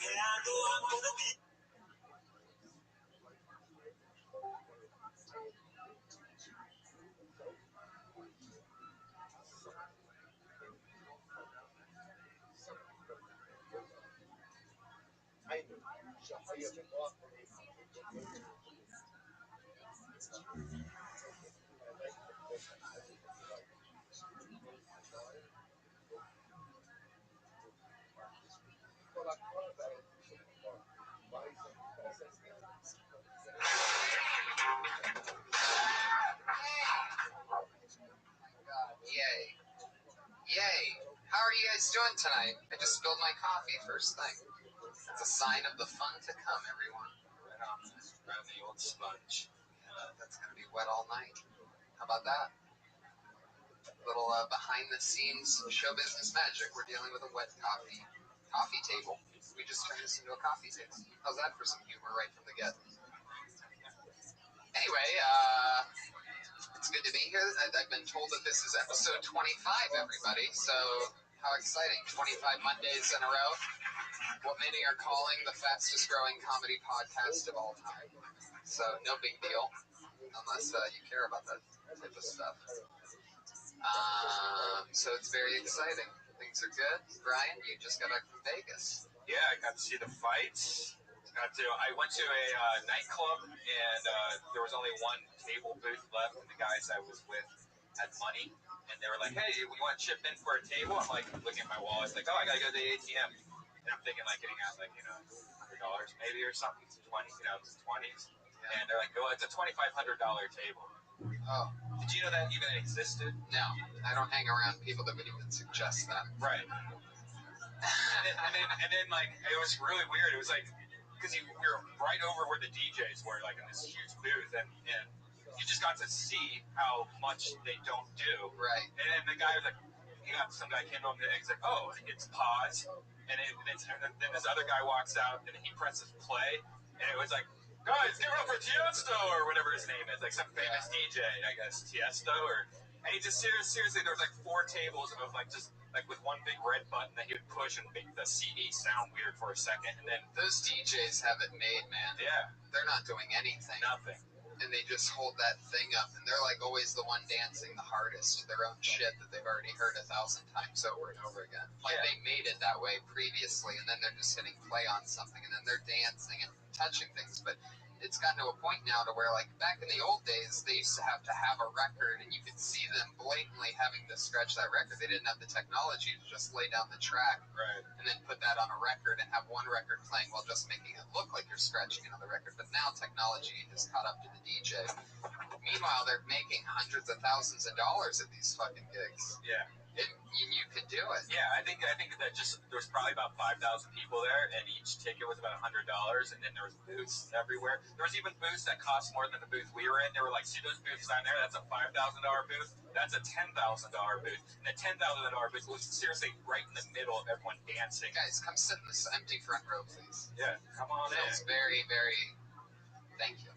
So me and you had a little conversation at the beginning about the 7-minute song. You really want me to change the 7-minute every song. Monday. The only thing that has stayed the same since all 25 episodes since we started this thing, except for one night, we've always had the same 7-minute count. Like there's a 7-minute warning, and then Balls in Your Butthole, which is this song right here that you guys probably heard. It's a delightful song about putting your balls in somebody's it eats butthole. away at my soul every Monday.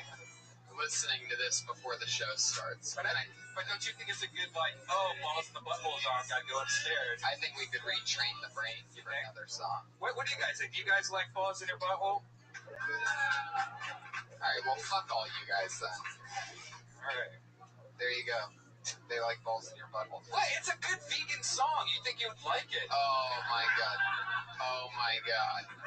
Oh my god. Oh, Jesus. Is the ball falling out? What's going on over there? Oh, my God. How's that a vegan song? And why do you laugh at that hard Asian guy?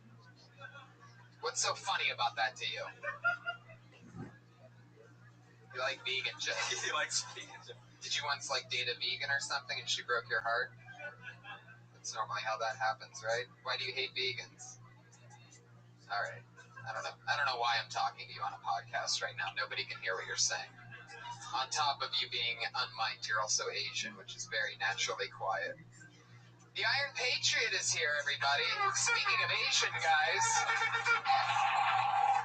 I will lead these new Avengers into battle against anyone who turns our way of life. I am the Iron Patriot. As always, live in the flesh. I learned something new about the Iron Patriot. I can't wait to hear it. I was standing behind him like this, awkwardly looking at his butt, going like, wow, I wonder where I could put my finger in there to tickle him. But I couldn't find anything. And then I went around the front, and I found this like little hole that you could tickle him in, and he's so fucking ticklish. Look at this.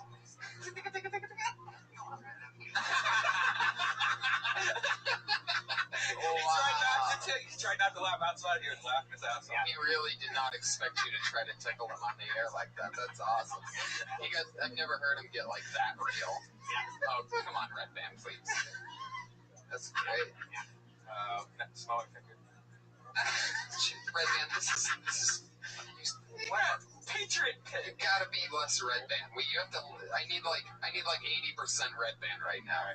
Defending balls in your butthole and then making me smell your Patriot finger. You're at 130% Red Band right now. Vegas blew you up. It's the not drinking thing. I'm trying not to drink. That's what it is. Yeah. I have all this energy. I have solid stools now. Did you guys know? Did you know that you're not supposed to shit water for 2 months straight? And if you do, you probably shouldn't be drinking.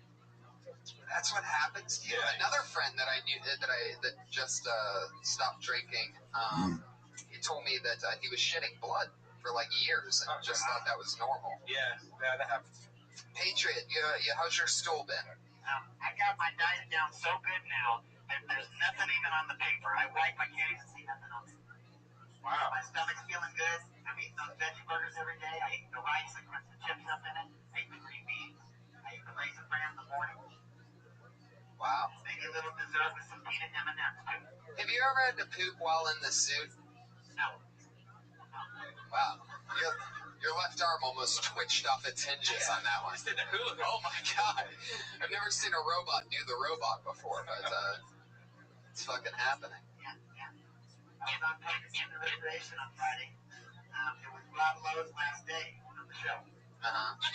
He serves some cake. And, he's been on that show for like 3 years, but he's moving on to do other things. But they say the show's going to continue.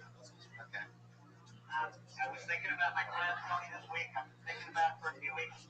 I see you guys do all these comedy shows, besides this.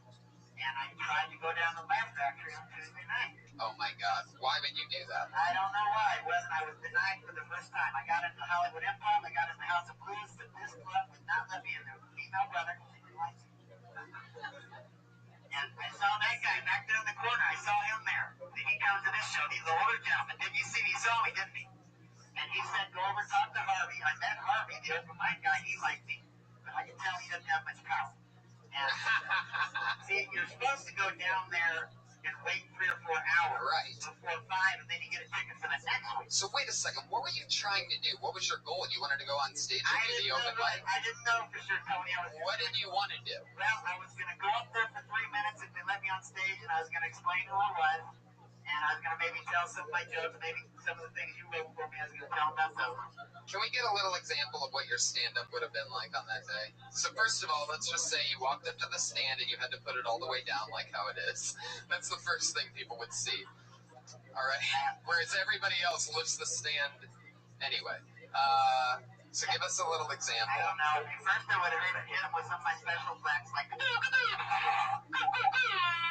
Just to start, a stranger walks on stage, and that's what you do. You just start making noise. I'm going to say, for every life you save, there's a million new ways to die. Okay.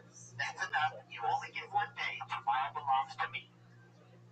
And then I'm going to tell them about that I ordered my costume in November of 2011. It took a year and a half. It was ordered from Norway. What's funny about that?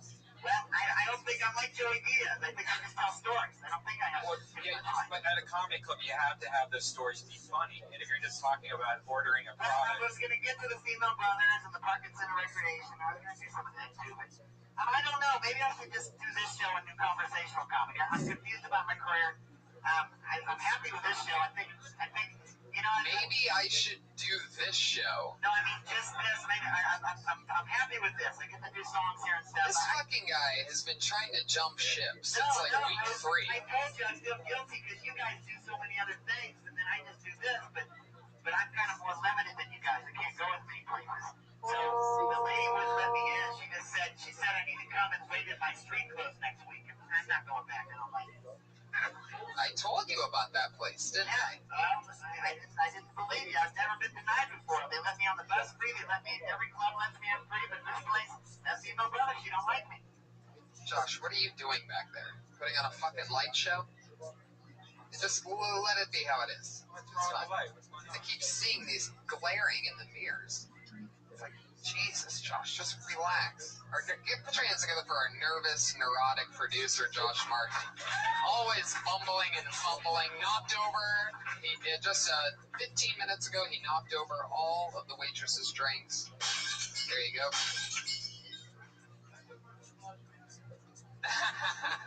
Put your hands together for Jenny, your lovely waitress tonight, getting us all liquored up.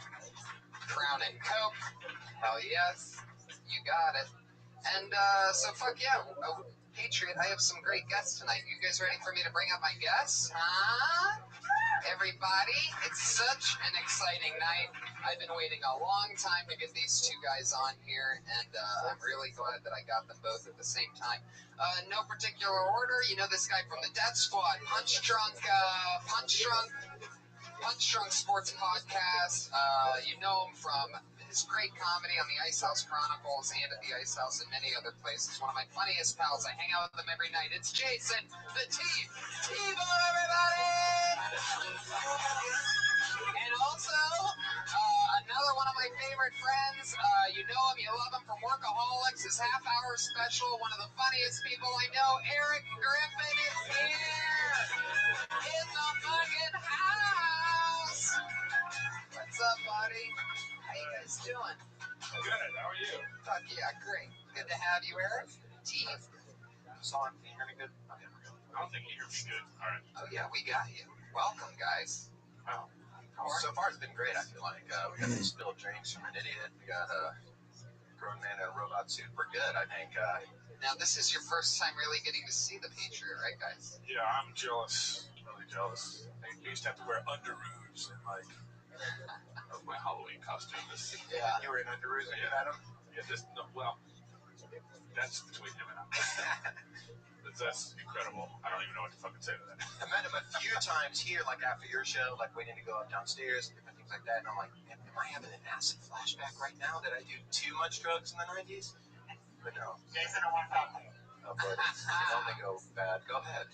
I was watching your Punch Drunk Sports show today. Oh, thank you. And I happened to catch the episode that Tony was on. Oh, yeah, he's on tomorrow, actually. Tony will be on He tomorrow. said something that really surprised me. He said that he once hooked up with a female brother. He said she was better, she was warmer, but he said he also might have thought that it was because she had a fever. Now, is that jungle fever, Tony? This is so great. You did say that you hooked up with a black once, and you said her inner temperature was warmer than normal. Yes, it felt that way. That It is was unbelievable. No, either black women have a special vagina, or the one I was with had a flu, or something like that. It felt like it was about 99 to 100 degrees.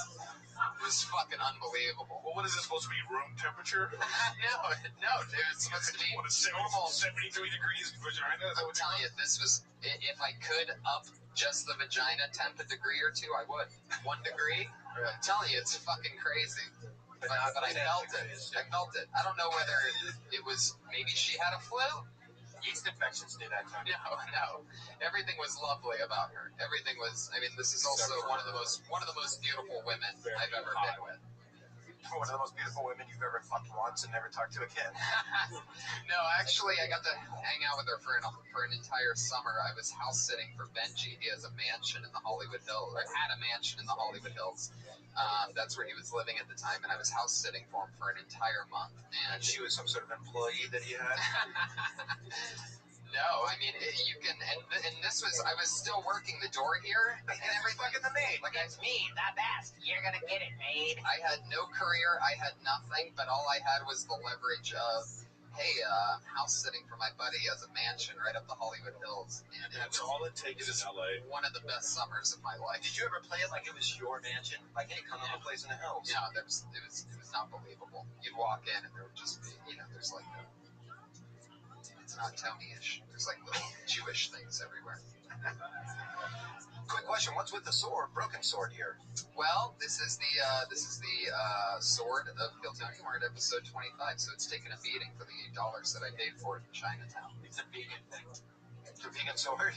See, that would be an opportunity like where plants with it? the bad joke doesn't even fit. So it's like a double whammy.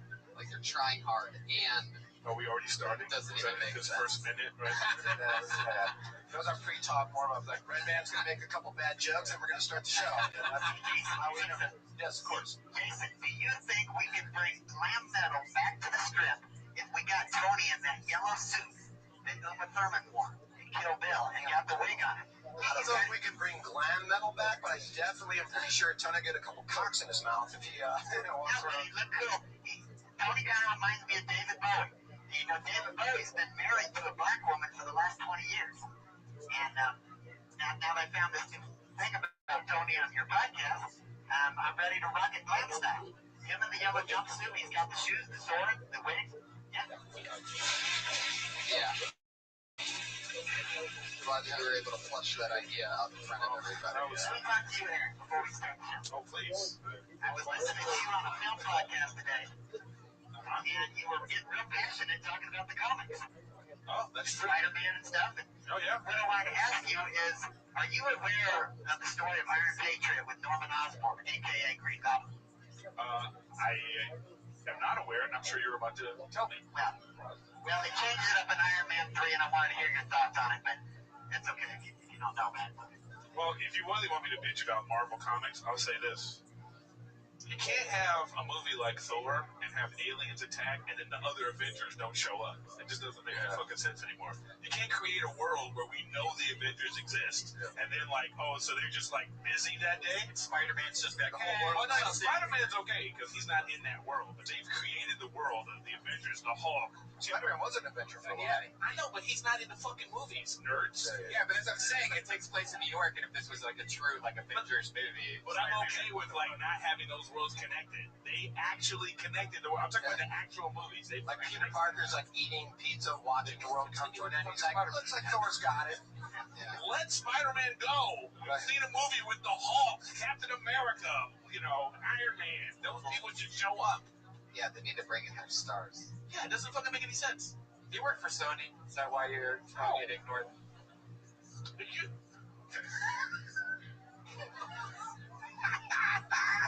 Patriot, See what you've done, Iron Patriots? Yeah, way to go. the panel's already fighting.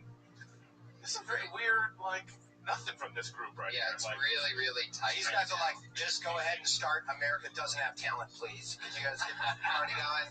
Do you need like a hostage negotiator or something like that? Do you really want to be here? Like, are you going to get involved? This is a very AA meeting-ish right now. It really is. What is going on right here? It's like being at the Apollo and trying to like talk about life before showtime at the Apollo starts, and like, just give us a reason to boo, please. Could you get it started? Well, yeah, we might as well. You guys ready to get this thing started or what? We have over 30 comedians that have signed up for the opportunity to do 1 minute. If you don't know the deal, it's something like this. At 60 seconds, you will hear it's a tiger this week. And by the way, Spider-Man was not an Avenger because he wouldn't give up his secret identity. But anyway, go on. Is that why? There you go. Fuck yeah.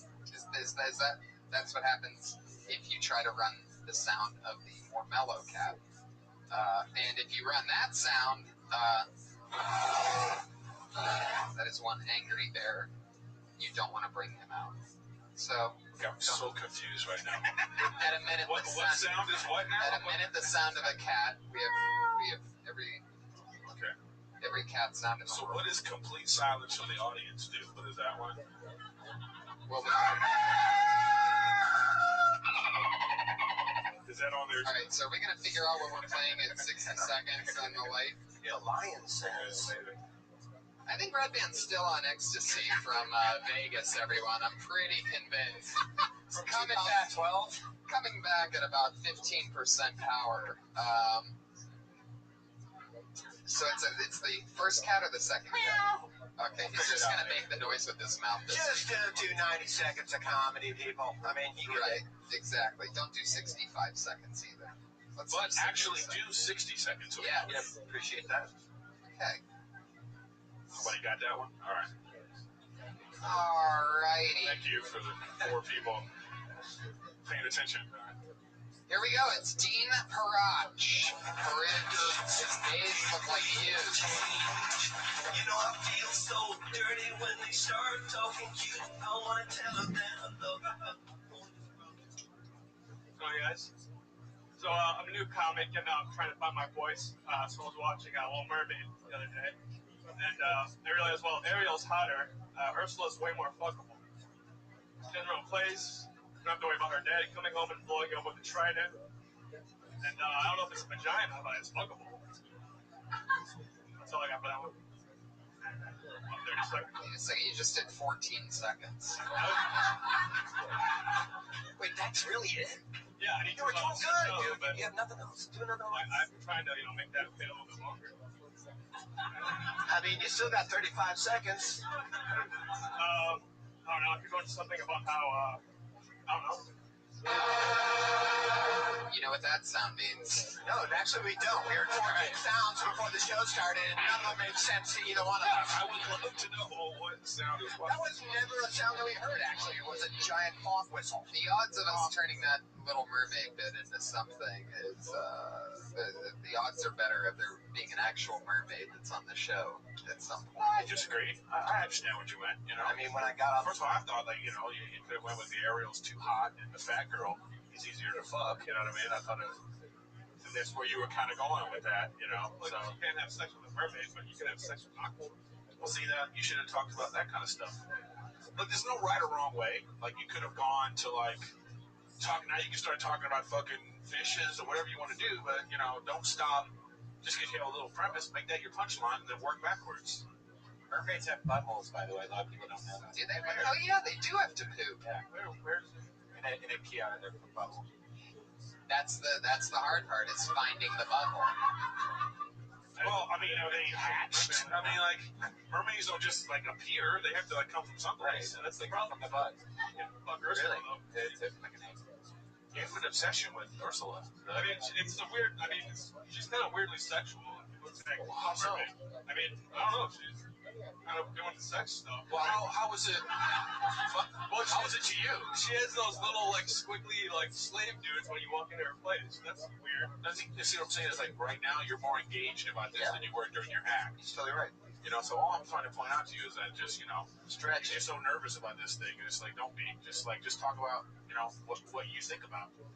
You know, especially for a minute. You probably stood in a mirror, or you had these bits, and you like talked about it in your apartment for 7 minutes, and then came here and gave us like 20 seconds. You could have milked that for a little bit longer. I mean, in a complimentary way. I definitely think there's something there. Definitely. Yeah, man. Just stretch it out. You know, I like. think your 14 seconds just turned into 28 in front of our very eyes. Okay. I might be pushing it. I'll give you. But I would say, 20. you know, like your whole demeanor is you're just like nervous or whatever it is like that. And that's like you're not even doing your bit justice because you're worried about your performance, you know. And that there is a captive audience, literally. You know what I mean? So. And I got another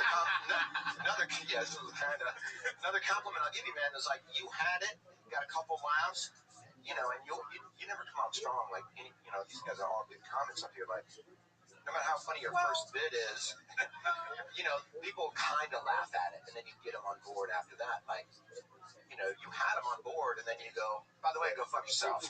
That's all I got. I mean, you could just pace yourself, man. Have fun with it. You know, get shit in there. Just what other cartoon characters do you want to fuck? Think about that shit. Exactly. Yeah, that's true. Like, there's probably got 20 minutes on Scooby-Doo and Doggy Style alone. I mean, you're good, bro. no right or wrong way. Doria, or whatever that girl's name is. Yeah, Dora the Explorer. That's her name.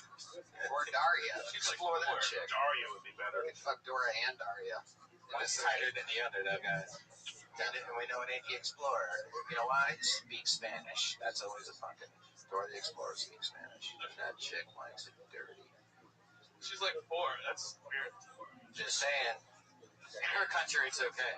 How old's That's all I was saying. And she travels to enough countries that I'm sure that she'll land in one that it won't be a problem.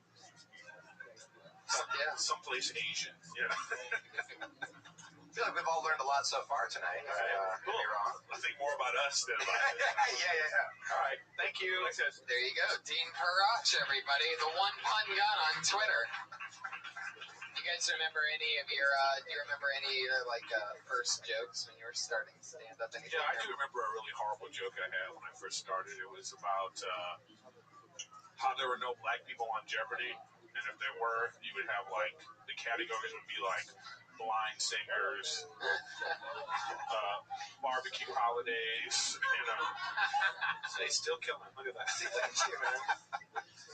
Still on fire. How about you? Do you remember any of your... I mean, I started in college, and I remember, like, the first joke that got a laugh was, like, they had this scramble light at Ball State, which is, like, because there were so many, like, blind people that were there, tie it into your blind thing, like, it would start, you know, like, chirping like birds, so blind people knew they could cross in any direction. Oh, yeah. So I told some, like, Red Band-esque, like, joke that would get a groaner. It would get a groaner, you know what I mean? Like, it probably had the word butthole in it. And, everyone would groan, and I'm like, come on, it's not like I'm chirping behind blind people with the scramble light. And it got a huge laugh. And I'm like 20 at the time. And I was like, wow, that actually worked. Yeah. And then I left there, and I can't use that joke anymore. So It's funny how you can write a joke, or you can write a good joke around, like, a groaner or a silence. Like, you can totally use that to your advantage, you know? yeah, sandwich it with something that's not a groaner. Right. That's your intention. Right. Then I had this joke about fucking mermaids, and it never sold it to some guy named Dean. Yeah. I don't like mermaids. They don't have legs and they don't have feet. Oh yeah, that's right. You have a foot fetish. Well, you don't have to say they don't have feet if they don't have legs. That is true. I would really not trust someone that had Unless it's just torso and then feet underneath. Yeah. That would be weird. Yeah. Fuck yeah. Your next comedian goes by the name of Kate Quigley, everybody.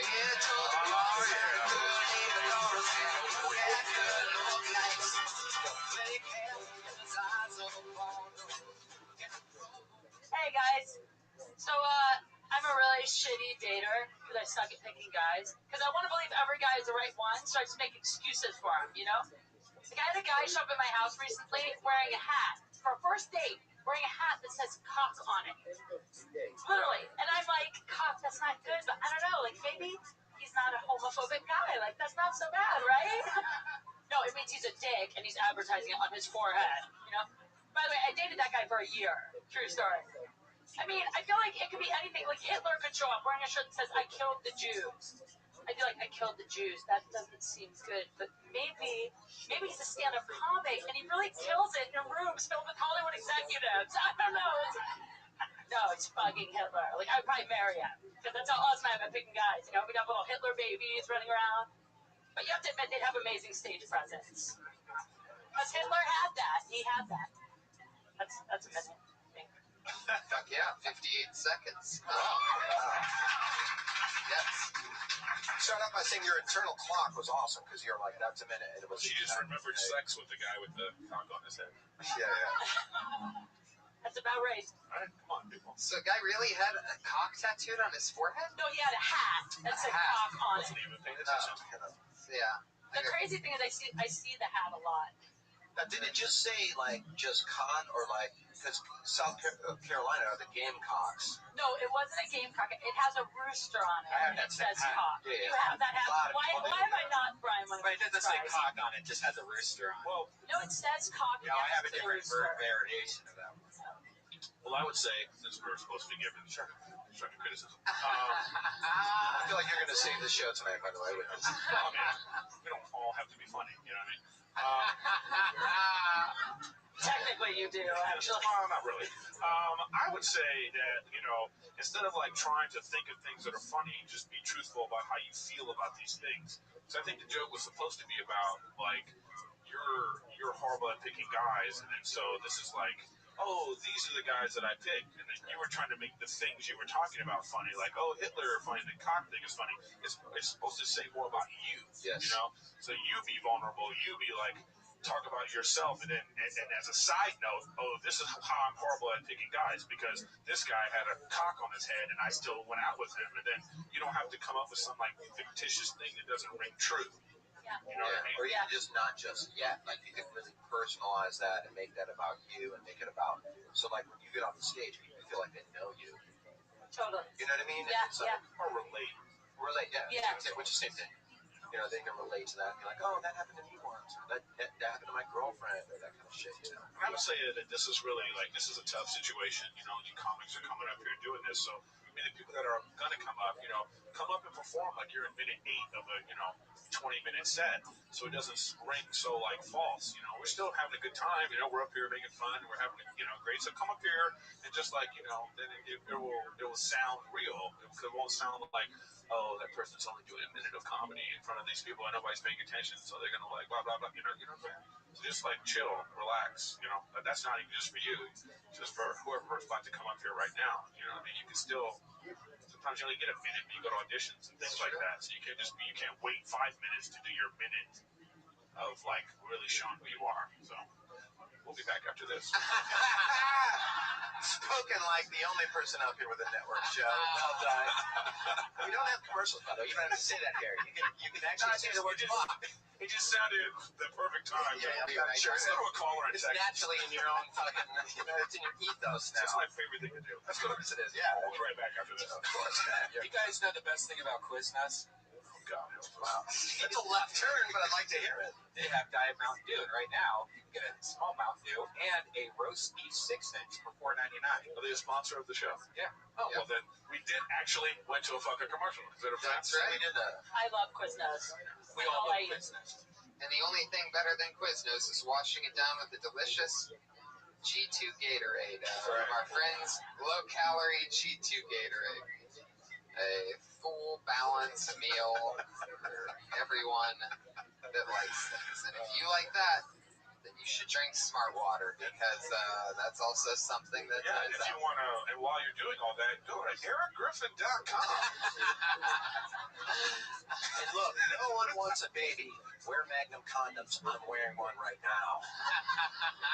Weird commercial. But anyway, that's my constructive criticism. How long have you been doing this? About 2.5 years. Yeah. Yeah, so you're totally, it's Russian dinner. you're just coming up with jokes. And, that's when you're like 2 years, you're just trying to find words that are funny together. But like when you make them personal, make it about yourself, like it's just like Eric said, it's the best advice. It's There's like, no right or wrong way. By the way, no right or wrong way. It's just my thing. But they can have different perspectives. But I just feel like, all right. we'll be back after this. There you go. There she goes. Kate Quigley in for Magnum Condoms. Magnum condoms. If you're fucking Kate Quigley, you're definitely wearing a Magnum condom. Yeah. Oh, you. Helping me make that money. Adolf Hitler was a very evil man, but he had a lot of determination. He was a poor artist, a veteran of World War I. He went to prison in 1923, wrote Mein Kampf, which means my struggle. 10 years later, he was the Chancellor of Germany. This My comp actually means translates to my head. This is like dropping your resume while you're raping a chick. Yeah. Pretty.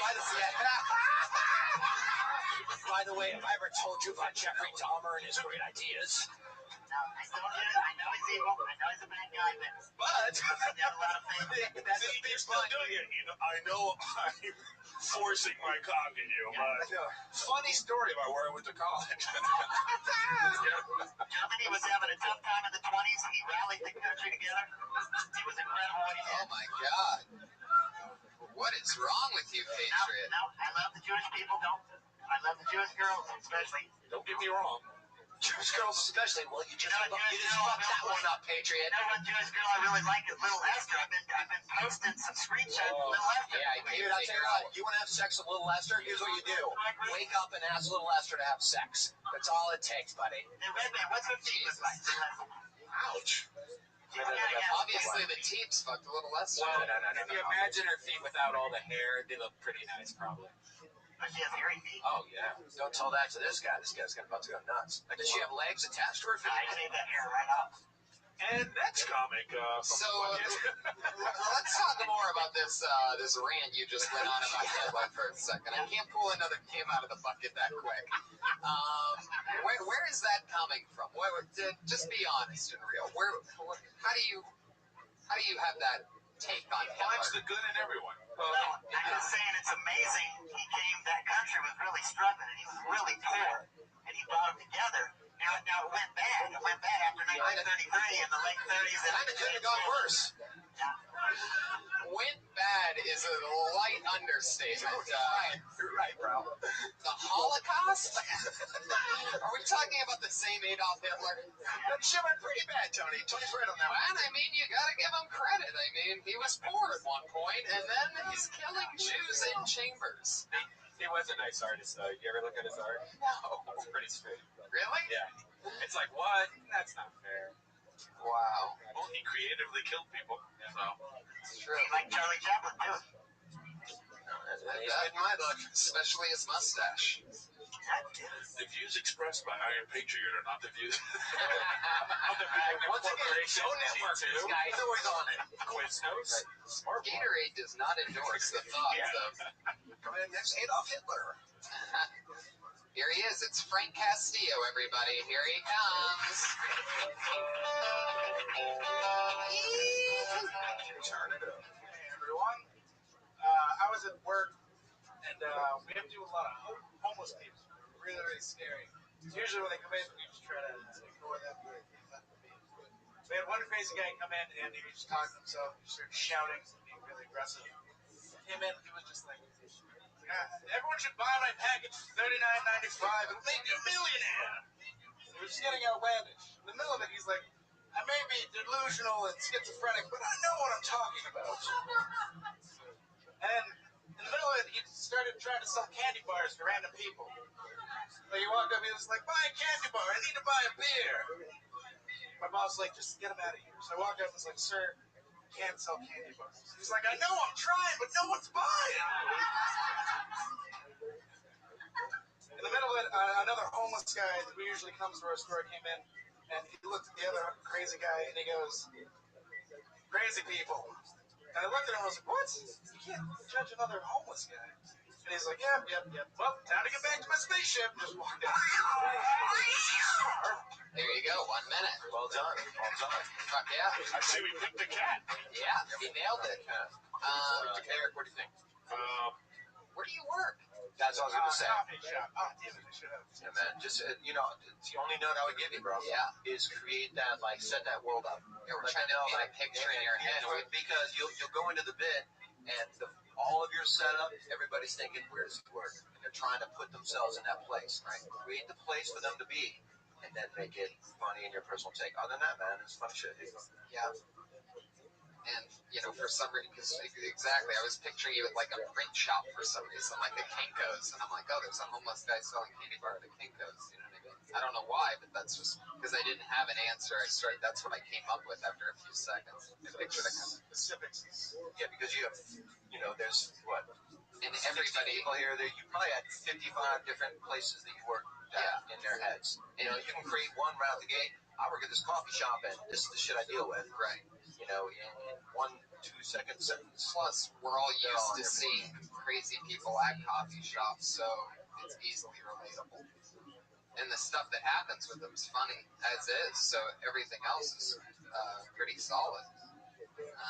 But yeah, that's like a huge note, right? Yeah, that was a lot, you guys. I don't think we all have to give notes. No, it's true. It's true.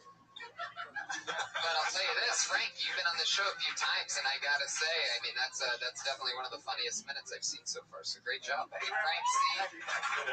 Frank C. Comedy, bringing it. How fun! I used to have a joke about where I used to work at a coffee shop, and I used to have a joke about how one of my favorite jokes of yours, by the way. What's that? The spider. Yeah, that was it. Yeah.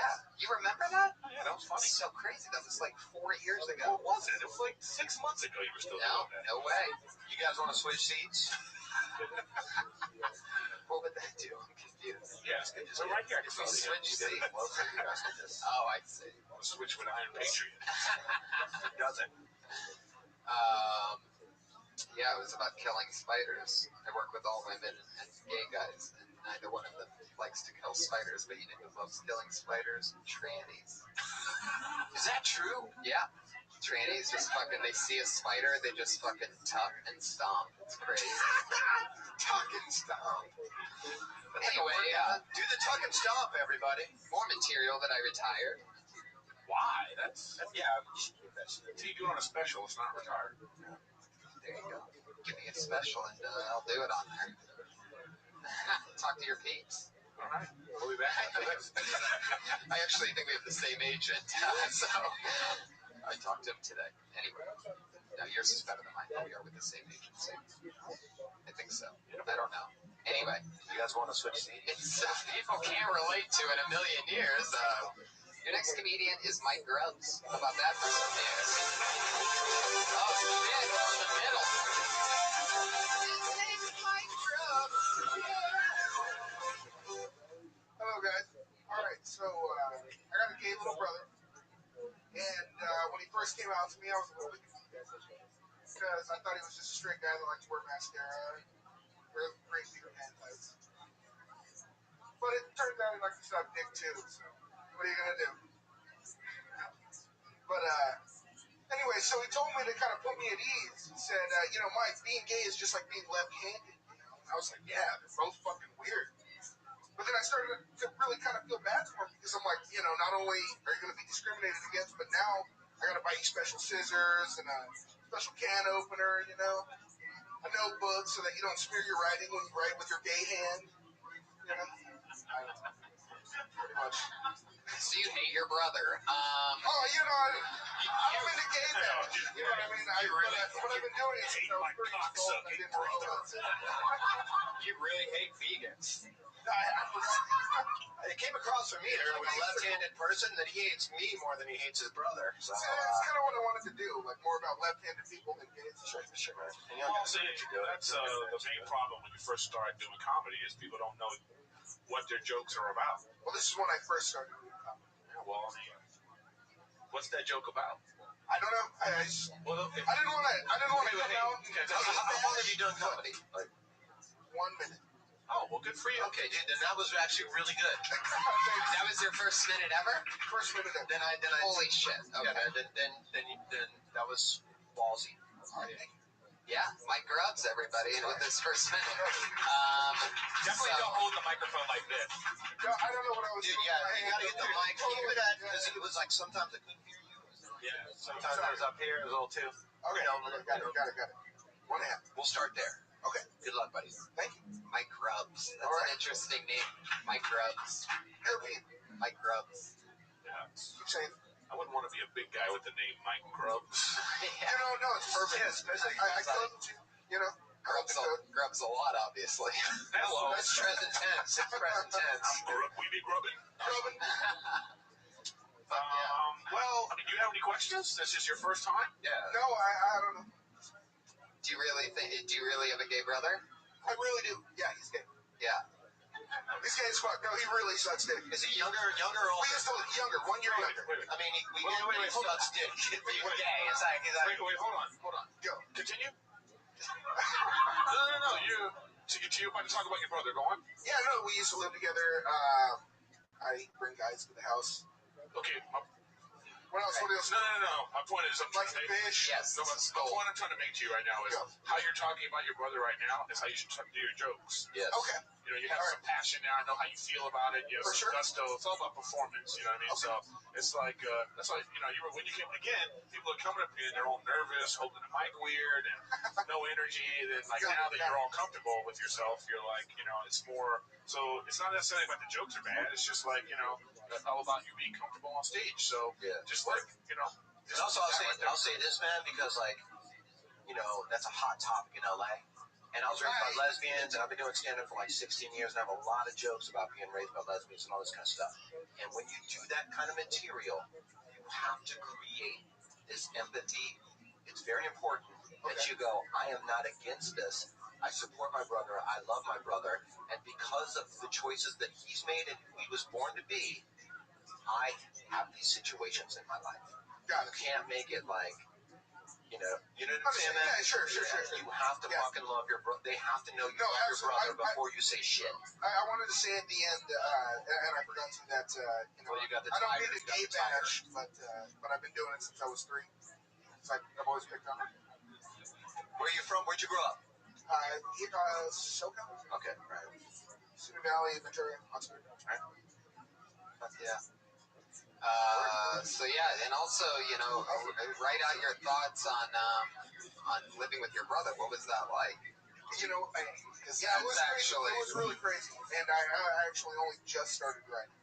This was my first time I've ever written down.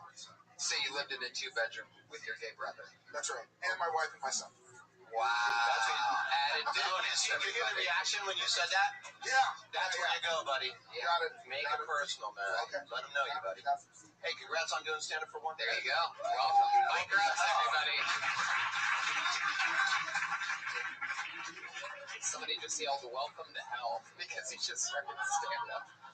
Jesus. Well, if you're getting your name picked out of a bucket to do 1 minute of comedy, yes. Welcome to hell. 100%, dude. You're totally right.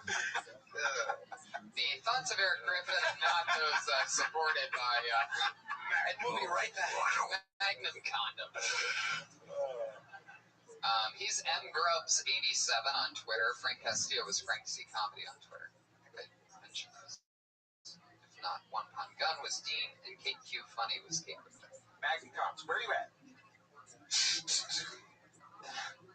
What's wrong with you? Your next comedian goes by the name. Sell out over there. Mark Murray, everybody. Here he is. Hey guys, so I've been dealing with dry skin lately, and it sucks. Every year, around this time of the year, my skin dries out, and it's just the worst. My arms, my hands, my face, I get dandruff in my eyebrows. It's crazy. So the only way to get back to normal is if I brought a bottle of lotion with me around for like a week straight, and just put on lotion all day. But then it would look weird. People are going to think I'm just carrying it around so I can masturbate all day. Which I probably also do. What? I'm a jerkaholic. My dick's so red, it looks like a jerk-o'-lantern. Candles and all. If you turn off the lights, it glows in the dark. You know what I don't understand? Is women, when they give birth out of nowhere and they say they didn't know they were pregnant. How did you not know? You didn't have your period for 9 months. I told you guys I masturbate a lot. If I don't bleed for 9 months down there, I think something's wrong. There you go, 58 seconds. All right. Yeah, you ended with a punchline there. Let's talk about the flakes, man, because I feel like there's something there. Well, personally, I feel like, when you first start doing comedy, you have like I just started doing comedy cadence, Yeah. where it's just like blah blah blah blah blah blah blah blah blah blah blah blah blah. So it's like not really like I don't know how you engageable.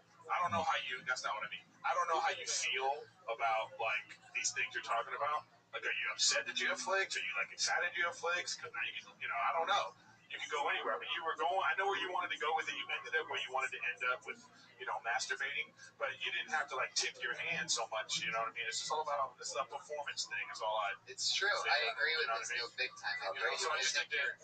Yeah, go ahead. I think your reactions that you got could have been different based on a change in cadence. Maybe not even the words of the. I don't know if there actually was enough defined punchlines anywhere in there, but I think that with a different, your cadence just seems unlikable. It seems like pseudo-confident. Yeah, because what's happening is you're going from high to low and low to high, and all of a sudden everything gets lost. There's no passion behind what you're saying because it's already coming out like this, and then some people are wordsmiths. When you got a guy like Seinfeld, it's all about the written word. But he still has a cadence of how he does it. But it's definitely a written word, the jokes are put together a certain way. And so, like, you thought, I could tell you thought all this out, but you're presenting it as opposed to, like, just talking to you. Yeah. Talk to the audience like if you were talking to me and I knew you, and you're explaining the jokes. Yeah. But I will say again, I got to say this over and over again, there is no right or wrong way. The whole thing, you could have been doing like a character that is that guy and still getting laughs that way too. You don't have to be conversational. But not everyone's conversational. Stephen Wright wasn't conversational. Totally right. It's just there's no right or wrong way. But I'm saying you're not being genuine. It's not really you. Like I don't believe that I don't believe any of what you just said. But it was funny. You put it together like a funny thing, but I don't believe it. And if you just put a little bit of like, because this is acting, and these people are your scene partner. So you have to listen to them too. If they're not really, Yeah, it's hard. A conversation. I need to sound more just like conversational. I guess I just need to work on that. Now, I think, if I remember correctly, your first time was at the LA Podfest, right? Yep, on your show. That was how long ago? Making careers here. Yeah, so that was, what was that, 2 months ago? That was like 5 weeks ago or something. Right, so how have you been doing a lot of spots since? Not one. This is my second time doing it. Well, then right, that's the fucking problem. That is the hours on the clock, dude. Clock in, clock out. And that's where cadence comes from. You really don't learn how to write from open mics. You'll learn how to sound like yourself. And if you're not going to respect it, it's like, don't do it. Yeah. Like, I have no patience for people that just talk about it. Yeah, they go, I want to be a stand-up. What's the last time you did an open mic? Well, 6 months ago. Go fuck yourself. Yeah, like, all of your... No, I'm serious. That's the best thing I do this shit for a living, and I can't stand people that have no respect for this thing because I wrote a joke and I got a microphone, so now I'm a comic. You're not a fucking comic. Right. Go do the shit every single day, and then come to me in 5 years when you finally start thinking you have a voice. Yeah. But don't have some respect for it. If you really want to do it, go out and do it. That's... Also, Eric Griffin, everybody. Very true. That's the best shit right there. Because that's true. I second all that for sure. This shit is clock in, clock out. You really have dry skin? Yeah, it's that dandruff in the eyebrows is totally true. Is it something that just started recently or later in your life? Maybe the last couple of years, I don't know. Were you in the military? No. Okay. Wow. Can I actually give the Weirdest line of questioning ever. Where was that going to go? I thought you were going to call a product for dry skin. I felt like I was going directly into Hitler somehow. A lot of guys that went overseas have developed like skin issues that exactly what you're talking about. It's just really dry all the time. Everywhere it flakes off, and it's I don't know. Maybe it's true. I've heard that. And are you from an area where the temperature changes a lot originally? Yeah, Simi Valley, and they have like weird nuclear things that happened in the 50s. That's the nuclear plant right there. That's what I'm talking about. Yeah, you might want to move the fuck out of there, dude. ASAP Rocky. I just bought a house there, so that was not a good idea, I guess. I'd say you flake out on the house, bro. Yeah.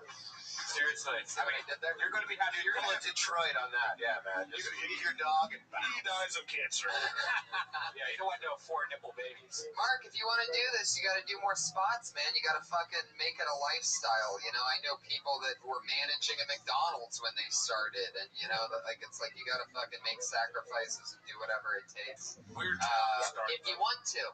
If you don't want to, then that's cool. Also, another point I'd like to make it's not gonna fix if itself. this involves Hitler, we're turning your mic off. Yeah.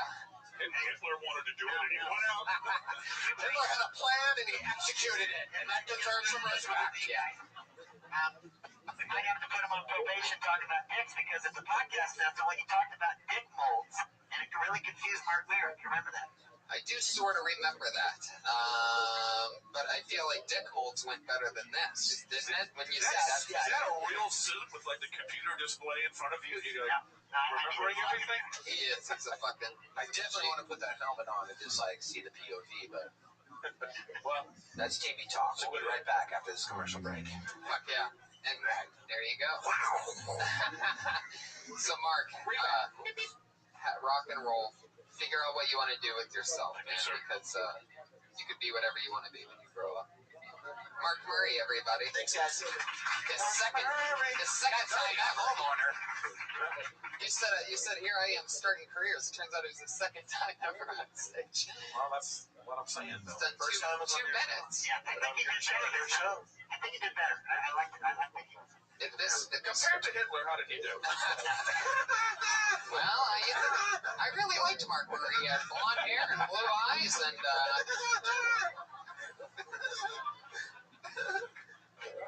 fuck yeah. Patriot, out of control. Oh, you know what? Hitler. I know this guy. I love this guy. He's from the fucking South, if anybody ever has been. Put your hands together for Eric Carter. This guy just started, and I'm excited about his like voice. Literally.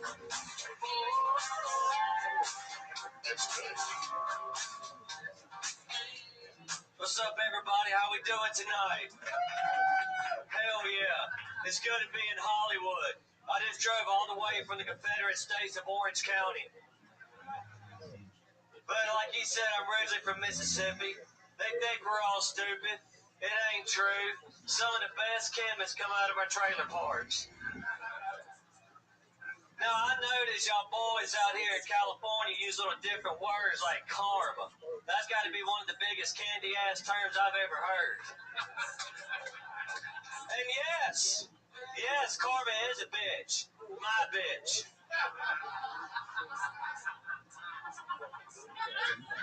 And there's a few other things pissing me off. And then y'all like to use this phrase, first world problems. Hell, I got first world problems. If you ever use first world problems around me, I'll be sure to give you third world problems. What's the time? You nailed it. You literally said, what's the time at 1 minute? Thank you. Dude, I love it. I really do, bro. I knew who you were from the moment you came out. There's a few times, like first world problems, I thought you were saying visceral, and I'm like, do I not know that word? You know, slow down a little bit when you're talking. I know it's only a minute, dude, so I'm not, I know it's a minute you're trying to get shit in. Just slow down a little bit when you talk, bro, but I know who you are. I get it. I like it. Funny. You got funny bits, bro. Like, I don't know how long you've been doing comedy. Just, like, keep plugging away. It would have to be 2 years this March, and I lied to him and Brody Stevens because I was very intimidated. Everyone lies to Brody Stevens. Yeah, well, I did too. And Brad jokes, and they were kind of, they were my jokes, but Southerners already done that before me. And I was just so scared of criticism at the time I lied to them and told them, but I told the truth later because I don't like lying. That ain't how I was raised. I'm raised you right, man. Like You are so fucking funny. You know, I say like I enjoy your personality. Sure. Yeah. So like, you know, just how you just said that to us, you know, you just deliver your jokes like that. But I also think that it's like you should be dressed like that guy right here. You know what I mean? Yeah, you. Yeah. You're dressed like an accountant, and then you're. Well, I like that. I mean, I just think it's like a weird, you know. Yeah, that's how like men in my family dress. A lot of them are attorneys and stuff. You know, they're like Southern politicians, and they're just kept stuff. How would you normally dress? If you're going to like you got a date, would you dress like that? Yes. Okay. All right. I mean, I'm sorry to ever dress, but I'd rather not look homeless. No, I hear what Eric's saying, but if that's how you would dress for a big thing, just be you, bro. Yeah. You know, you don't have to be a stereotypical like I'm from the South and I'm. See, I don't wear NASCAR shirts. I don't watch NASCAR. I don't dip. I mean, I'm an okay hunter. I'm a hell of a fisherman. Talk about that shit. So everything you're saying right now is what you say to them out the gate. Yeah. You say that out the gate because people do what Eric does, which is like, why isn't this guy in camouflage with a hat that says Cox on it? Right. You know what I mean? And if you come out the gate and you go, I'm from the South, but I don't dip, I don't beat my bitch, I don't blah, blah, blah, blah, blah. Dude, and now we're all on page. I never thought of that. Thank you. No, thank you, bro. You made me literally, you made me laugh. Thank you, bro. That's sort of the whole point of this thing. Yeah, that's what they, you know, that's. You got any Hitler jokes? Not this way. I do kind of wish you did dress like in NASCAR shirts and jeans because it really looks uncomfortable to me. I just, the whole tucking in the shirt thing kind of, I don't know, but if that's. But dude, that's what they do. Or you can. Well, see, I was raised by a single mother, and she was raised by an old school Southern belle. Talk I mean, about like, that. she don't put elbows on the table. I could never use my hands and all that. You got to iron your damn clothes, you know. But Right. You go to church every damn Sunday, man. It's like that, you know. You got to look smooth, man. It just stuck with me. Right. And I never thought about Everything you're saying are all setups or punchlines. Tony's right. Joe's right then on that shit. Yeah. Okay, right. Everything you're responding with. So even if you don't change the way that you're dressing, you know, in some way, I mean, not obviously when you have a minute, bobbity bob, you definitely are going to need to acknowledge that this is how you were. Yeah, man. You always dress like you're going to church. Or You do a 15-minute set, they're going to spend the first 4 minutes wondering why you're not dressed like the way you talk. Right. You can spend 60 seconds talking about that out the gate, and then they're yours. How long have you been doing stand-up in LA? 11 years. No, I'm kidding. I'm kidding. No, I got my start in Hermosa in March, but after 3 months, I went broke and tan, and then I went back to Mississippi, and I did shows like the troops. We had a National Guard base, did shows in Mobile, Alabama. Went down to Pensacola, Florida, some open mics in small town Louisiana. Okay, how long have you been doing stand-up comedy in LA? Oh, well, I'm trying to tally it up. About 4 Told me everywhere else. 5 months, not counting the year in Mississippi. You're unbelievable, Eric. I totally believe in you. Last week, in fact, after the show, I believe you were on last week, right? No, it was like 3 weeks ago. Okay, yeah, and after that show, I saw a tweet immediately after the show that said this Eric Carter needs to be a weekly regular. And I looked at the Twitter handle, and it was yours. And that Twitter handle is @CallMeEC. He's Eric Carter, everybody. Look the fuck out.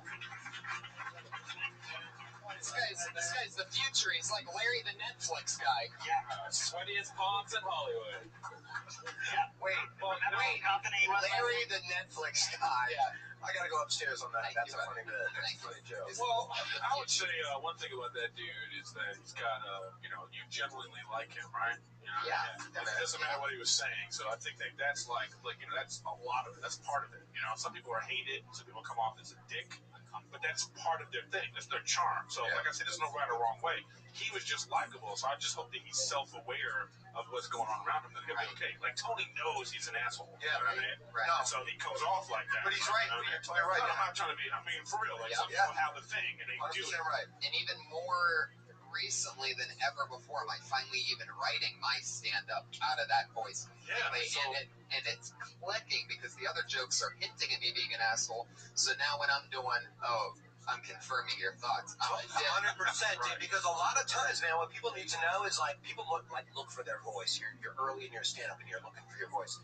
Your voice isn't, how are my punchlines funny? Your voice really is, how am I perceived? Yes. And once you realize how people perceive you, you write your jokes in that way, and that's how you become, that's my voice. Probably the hardest thing ever. Sure is, bud. 100% is. Yeah. I think the proper word for Tony is cunt. Okay, Patriot. Patriot. For the first time, I'm going to go ahead and agree with the Patriot. Wow. Yeah. Son of a bitch. The guy can fly. The guy can fly. Yep. You know, a good documentary on Hitler to watch is Hilarious. Lenny Riefenstahl. It's called timing, for the Wheel. It's called Time for the Wheel by Lenny Riefenstahl. Came out in 33 in the Nuremberg Rally. Okay, that's 33. Okay.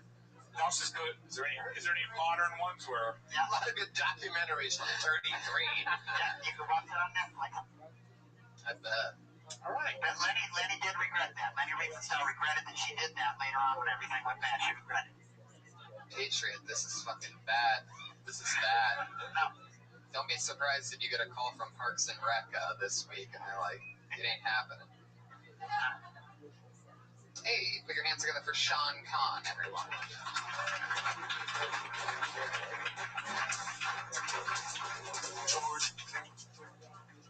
All this anti-Semitic talk. Thank you for setting the tone. I went to the store today. Got a Gatorade. Come back home. See this guy walking his dog. Dog takes shit in the grass right in front of me. The guy just walks away. Go up to this guy. I'm like, no man, have a little bit of pride in your community. Why don't you pick up your dog shit? Guy takes his cell phone out of his pocket, hooks up, and fuck you, man. Now I've got to figure what are you gonna do about it. I was like, oh, calm down. It's not like that. Please understand, if I punch you, I'm gonna take your phone. It's like, what kind of fantasy land does this guy live in? He thinks I'm gonna commit aggravated assault, but I won't commit petty theft to cover up my crime. You get away scot-free. I'm not saying two wrongs make a right, but it will lead to a mistrial, and that's good enough for me. So they get in a fight with this guy, just exchange words, and as I walked away, I threw my Gatorade bottle in his face. All right. There you go. 55 seconds of Sean Conn. I'd say one thing I had to do it. Your voice, if you're very quiet, yeah, because it was like I tried to turn it up, and it was like, whoa, that's way too loud. I mean, I could understand what you were saying if I really paid attention, but it was just kind of like, I went down to the top, and I was like, whoa, I can almost not understand. Well, I hate selling kids to fantastic butter and eat it. Right. That I decided to just. I'm very kind of monitoring. That's funny that you say that because I felt that you were a little arrogant when you came on stage. I did too. No. Are you being serious? Oh, yeah. No. So am I. Yeah, I agree. And that's okay, but the problem in Hollywood is still an image business. It's still where you have to perform and project. Problem in this business right now, especially in Hollywood, is that the pretty comics don't think they need to be funny, and the ugly comics don't think they need to be pretty. And it's like there's like a middle that's ground. That's a T-shirt. There's a middle ground. There's a middle ground that has to be done. So you can't be up here. No. What I'm saying is like it's still your job to like project and like do all the performance things that are important in a thing. And then all this swagger that you have, it will come across even better, and people will laugh at you, or they're gonna hate you because of it, and they're still gonna be. That's what you want. Like what I like about you is that you necessarily don't give a fuck if these people laugh at you or not. Okay, but what I'm saying is that you still have to have a little bit of like a conversation with them. You're still performing. You know what I'm saying? You're still performing. So it's like, even when you came on, the one thing I liked immediately is you came on and you addressed the Hitler lover right away. Right. Because that's what's going on in the room right now. And then you went into your thing. But, it's like, project. They still have to hear you. They have to hear those great jokes. It's true. They're not going to be over here like, oh, these jokes are so great. I wish I could use them. 100% agree. 100% agree. Like, you came across, like, with that opening bit where you kind of, like, talked about what was relevant in the room and took that control. And then I was like, okay, this is the most confident comic we've had. And then after like the next 10, 15 seconds, I'm like, oh, he doesn't understand his confidence. You know what I mean? Like, I don't want to say you misused it. I just say like you didn't understand it. And you also don't want to get lost into a world where like you think you deserve shit, because it doesn't work like that. I was just fucking around. No, but I'm just saying like this for everybody. Like, this, like for instance, this building is just a building, okay, and it's run by a person. And if you want to get into this building, that person has to think you're funny.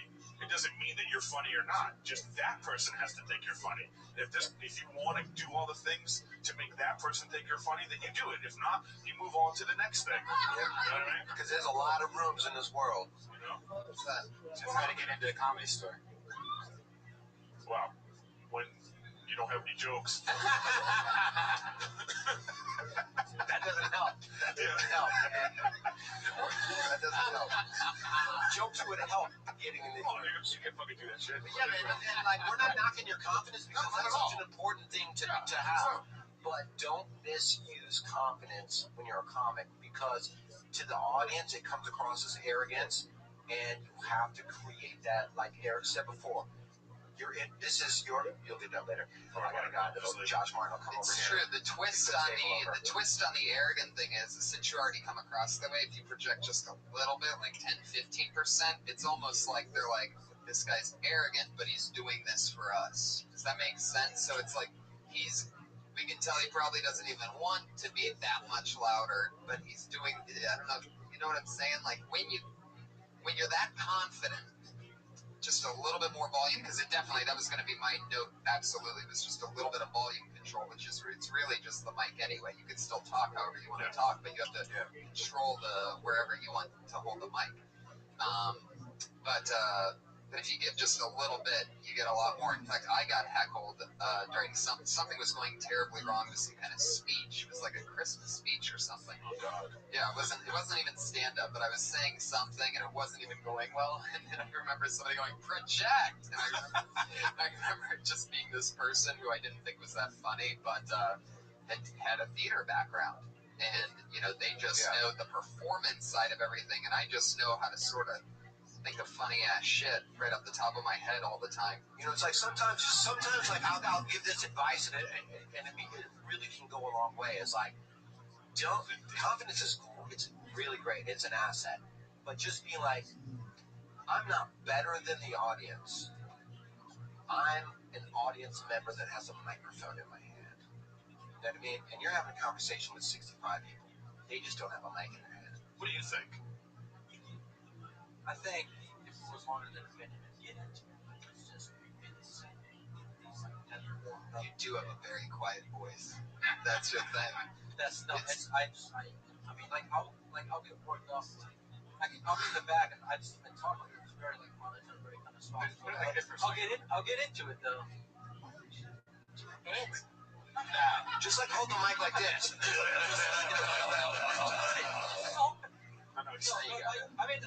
I'll get worked up. Like if it's something that like, because that's pretty much just a story. So there's no point to it where like I need to like project. There's always a point. Well, that's something to Tony and his show and his format, and all the people that won't get picked out of this bucket that came here today to do this. No, I'm saying specifically that material. Yeah, what I'm saying is, like he said, what's like a minute? So it's like, I think I'm going to get into it. That's what they signed up for. Yeah, it always bothers me. I'm just saying, you signed up to do a minute. That's relative to this bit. In this minute, there's nothing in here like that I feel that like.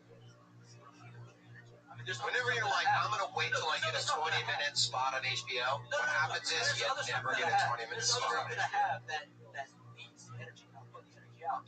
I feel like you're being attacked. You don't have to be defensive. No, I'm just trying to explain what my...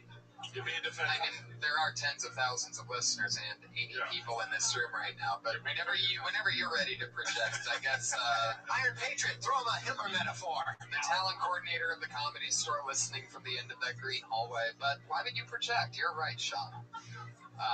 No, that's fun. We'll see you next time. You're always funny. Very great material, as always. Sean Kahn.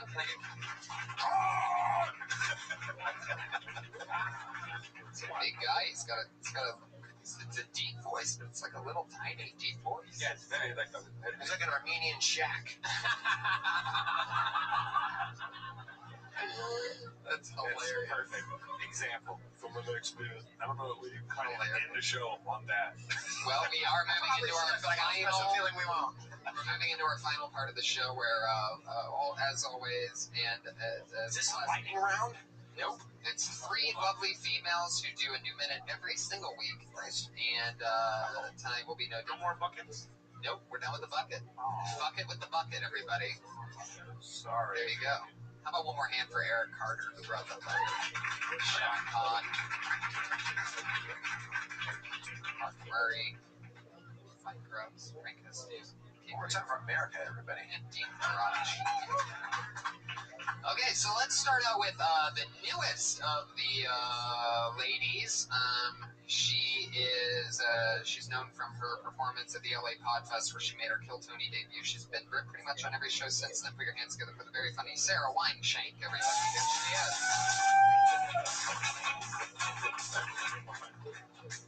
What's up, everyone? Thank you. I hate pretentious artists, right? Like, starting with the Renaissance painters. All those people, they paint a bunch of pictures of Jesus and Mary. All of them look exactly the fucking same. And people go look at them and they're like, wow, Madonna and Child. But it's just like the one right before it, right? It's the worst. Aside from that, moving along to another type of artist that I don't like is street artists. Street artists, they think they're so fucking cool because they have to go incognito around, you know? They have to conceal their identity. Okay? I watched an interview with a street artist and he said, if it wasn't illegal, I wouldn't be doing it. Hey, douchebag, right? Street artists, they paint something with a stencil and they think they're sending out a profound message into the world. They think that they're renegades. You spray a question mark, someone goes, to me, this question mark means to question everything. Whoa. Sarah went to the bear on that one. She pushed it to the angry bear. Is that what happens? Yeah, you go past a minute, you get like a louder animal. Well, I think the bear, then you get the badger, then you get the Wolverine to the face. By the way, normally it happens in the beginning with everybody. And there's another thing that happens that if a comedian ever signs up and they don't get on, if they sign up and they flock of geese and they're not here when they get picked out of the bucket, they get blacklisted. And the Patriot has to go like this. That's it. Thank God that didn't All right. So we're giving her stuff too? Yeah. Oh, all right, go ahead. A lot of art. I like the beginning. You have a very interesting type of voice and delivery that's different. Like there was a part that made me and Brian laugh really hard where you're just like, ugh, at the end of it. Like, I don't know, I can't remember the exact moment, but there's almost something so different in that I mean, you can also have things that you're saying with it and during it, but it's so real. It feels like you're actually talking about something that is. Do you really not like street art? I hate it. Yeah. Okay, wait. My point is, just how you just said that was more like, I feel, was more like passionate than everything that you said. Because that was like real. That's why I asked you a question. So how do you feel about it? You're really, it's just a performance thing. Right. So like, I wasn't sure if you were going to be like a malty type comic or if you were, but it's like, you kind of find your voice, I can tell, you know? So, you know what I mean? Yeah. Like, I didn't know if you were like really, I was like, does she really hate street art? And anytime people ask that question in their head, then you know that you're not necessarily conveying how you really feel about something properly. You know what I mean? So that's like, if you really don't like it, then it's okay to sit there and go like, you know, just how you talk about it. You don't even have to be so matter of fact. You don't even have to say, I hate street art. You can just be like, you know, this fucking pretentious, you know, whatever. Okay. That's how you feel about it right Like there. how I would talk to them. Exactly. Yeah. That's what I was going to say. Where did you meet the street artist that you talked to? Well, I didn't meet him. I didn't talk to him. I watched an interview with him. I shouldn't have said this. Which is like, and I was just watching it and I was like, I hate him like so much. It's a lot. And again, oh, I'm sorry. So I was going to say that, like, go ahead. Here we go. Does it have to do with that part? Because I have something too. Since I have jokes, let me go. Wait, was that Eric? That's not what this part was. can't just make fun of the people. No, because All right, it was a callback from the. all right, no, it's all good. You go ahead. No. I'm just scolded by the Gee, Go ahead. stop it. Let's start the podcast, everybody. No, Out of here. yeah. Okay, fax me. No, I agree with you. Like, you seem like the kind of, like, you're adorable, and everything about you from the moment you come up is likable. So the fact that you have so much intention is very attractive to an audience member. If I had coffee with you, you seem like the kind of person in an hour of having coffee where I would say maybe 11 words, which is not bad. Yeah. But when you only have a minute set, like, you tried to set up 3 different things, and you couldn't beat out any of them. Right. So just, like, pick your fight. Talk You know what I mean? less Like, about talking. I imagine talking is not your weak point in your life. And I mean that complimentary, not. I think there's something in the fact that you didn't meet a street artist, that you did see the interview, because you want to be able to tell street artists how much you don't like what they're doing, and you don't get a chance to. Like, people don't even know who Banksy is. Like, it could really open up doors for, maybe your new thing is, writing a critique next to the street art or over the street art, or I don't know, just any approach on how can you See, and that's what I was gonna say is that there's, like I said, there's no right or wrong way, and then like this is like just a route, and then the branch can go anywhere you want it to go. So that's just where he's going with that. And I say that the thing is, like, we don't know what your joke is about. I think that's a common mistake that everyone has. We don't know where we're gonna go yet. So it's like, is that joke about like watching things on TV and people are pretentious dicks, and you want to talk about that? Because it could be about artists, it could be about politicians, it could be about a whole host of things. Because that's just how or it could be strictly about art that you don't like any artist because of whatever reason, and that can go a whole different direction too. So it's just like pick a direction. It's like make your umbrella smaller because you try to go art, and you should just go like street art or old school art or impressionism or whatever. You just like in a minute. I'm a wordy chick, and I can talk about anything for 4 hours, and in 1 minute, I'm going to talk about art. There's so much that you can do. It's so specific for someone like you, love. Like, you brought up the stencils and the idea of how ridiculous that is. Like, you're an artist, but yet you can make a million of the same piece. 100%. There's so much more layers of just that one topic. Right. And just stenciling, you could have done a minute. You could probably do an hour just judging from that. Right. Can I say something real quick about Sarah? Absolutely not. There we go.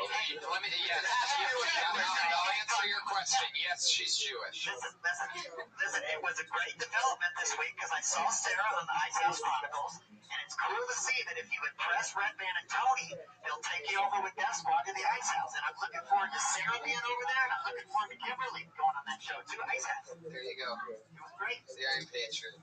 What is Yeah. There you Ice go. House Chronicles. Sarah Wineshank, everybody. Follow her on Twitter. Princess Shank. Is that like Shawshank Redemption? It's like that. Yeah, I know. Your next comedian, everybody. Always entertaining, always educational. Put your hands together for Sarah Mostajabi,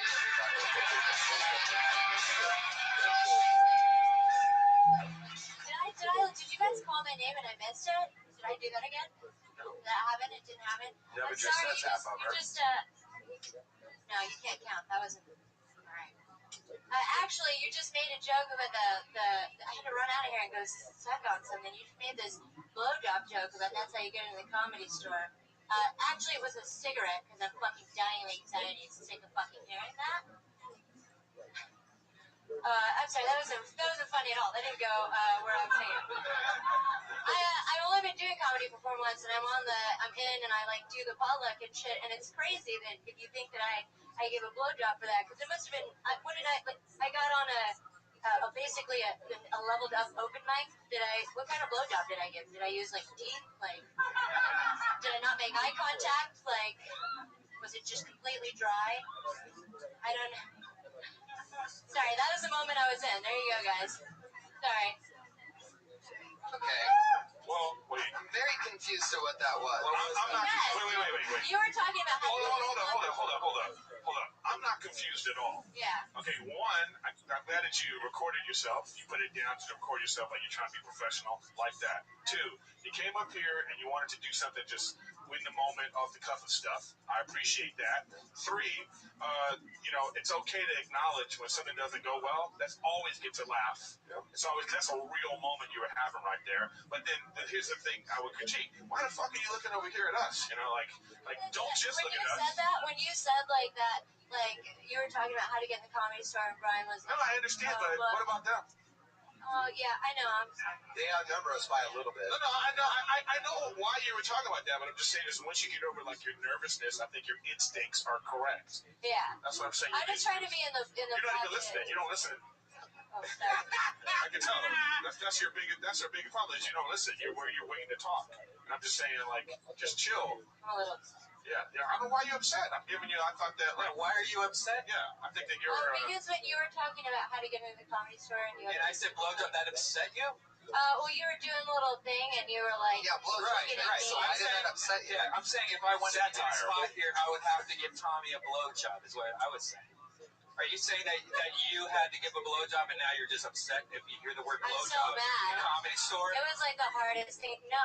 Why? You just called yourself out. You were looking at me because you're a cat. Look, we're not 5 years old. I just thought that I thought it was a fucking jab at me. Jab at you? So you think everything's about you? Well, no, I in the room. I'm completely confused. No, I thought you were coming up here and you were like playing off this thing, but you're actually coming up here with bullshit. Right, yeah.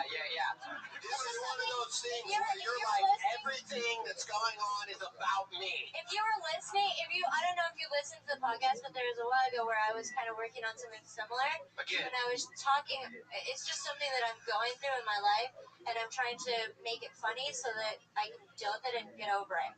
Because it's something that I hear that people say about me, and like I've been doing that for 4 months, and I'm doing like this fucking, I don't know. Who says this about you that you think people are talking about this? I've never heard anybody say that you give blowjobs. That's why you're here. Can I say something real right now for a second? I'm sorry. I'm just hurt. I'm like confused. I'm sorry. This is an issue that a lot of.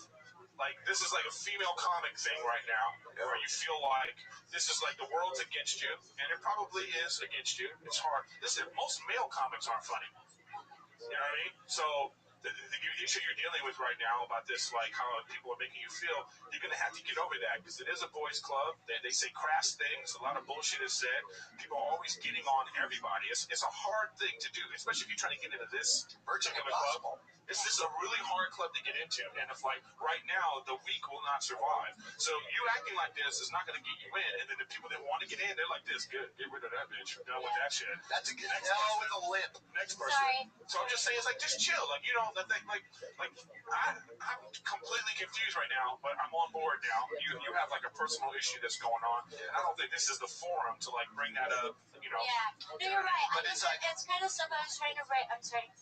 But it's kind of like I kind of was trying to work on. I had heard the premise that I thought was really funny, and I was trying to work on it like 2 weeks ago. Is just what's so wrong about being a slut? Like, what's a big deal? And why is sex such a big deal? And like that's just kind of something I was trying to. I didn't hear any of that today. You weren't here. I know, right. No, I'm saying, but nobody had done that tonight. And we all would have maybe been on board with it. I didn't hear any of that. I think I probably. And you yelled at him. I think I probably reacted, but I mean, I know. Can I tell you something? I have no problem with reaction.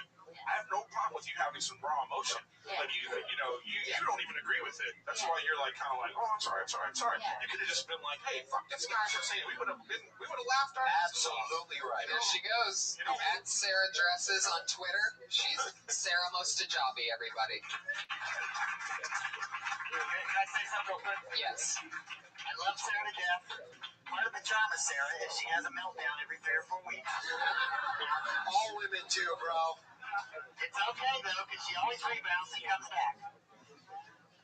All right. Well, 25 weeks without a meltdown. Here's her counterpart, Kimberly Condon, everybody.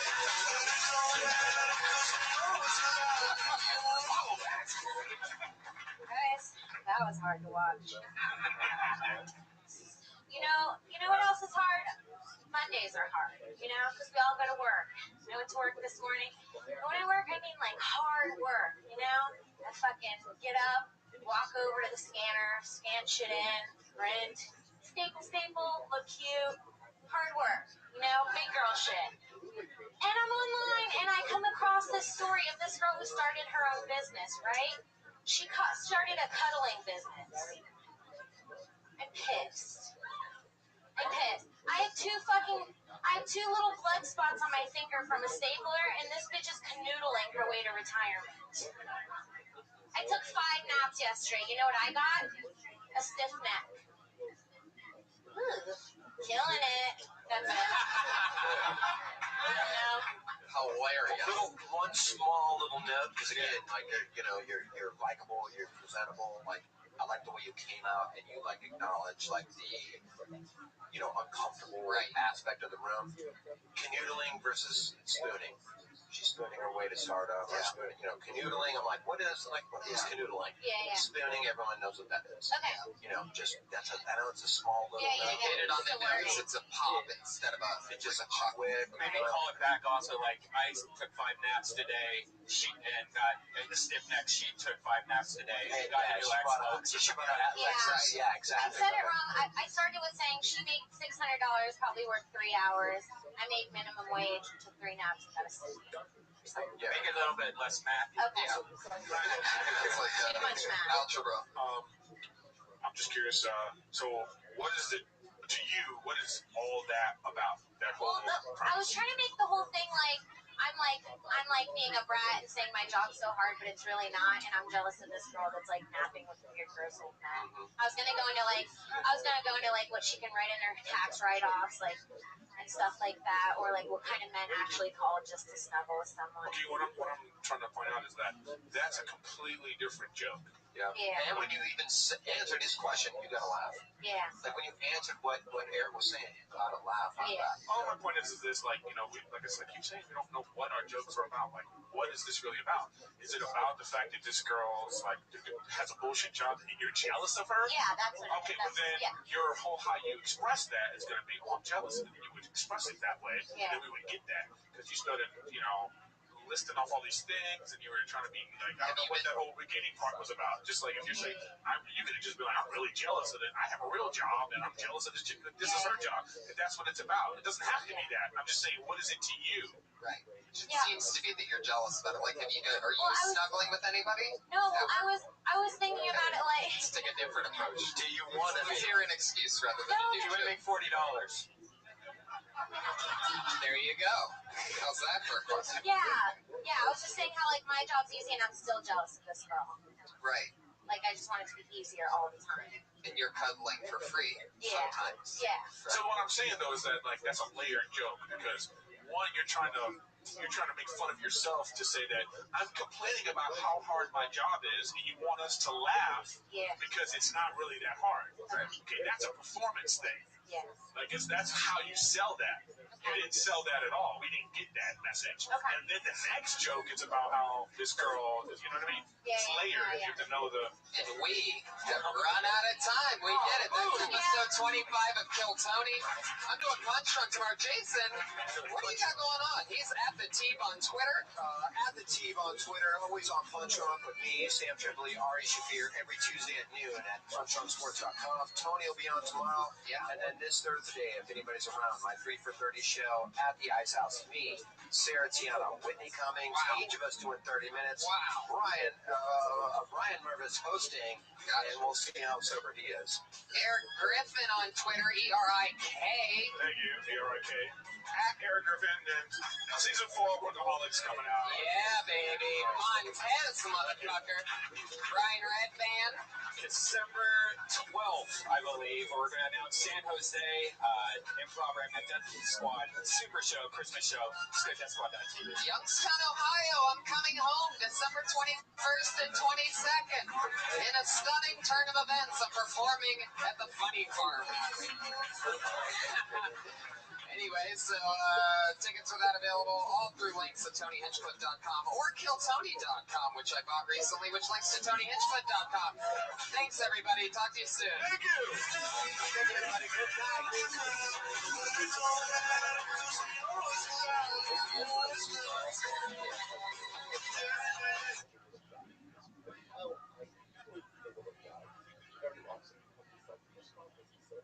power of disruption in life, and I am successful in that area. So that success has devised music on, oh, I'm doing a little gut. I'm doing a little gut. How much damage I can do to this world and hoping that maybe people will repent. If this is in front of me and I'm in front of place, even though, yes, I'm on the kind of decided also, when you come to something with, again, when you come to something with trouble, that way, but not every time. Hands clip!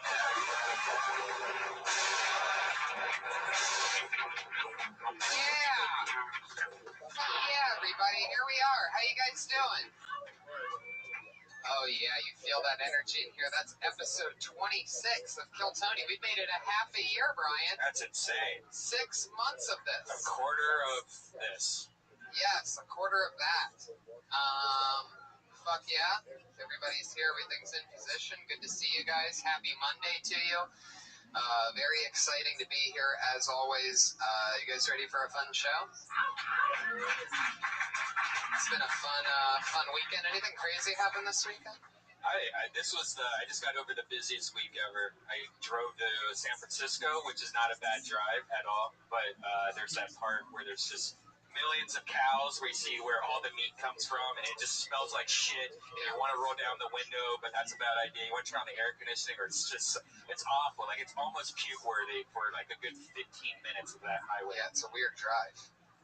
But there's one of the best steak places. Like, I had to get out of the car. I was like, I got to get out of here. So there was this really weird restaurant on the side of the road, and it was really nice. It's this awesome steak place where they just like pretty much take the cows and kill them, and you just feed them to you. It's like awesome. That's great.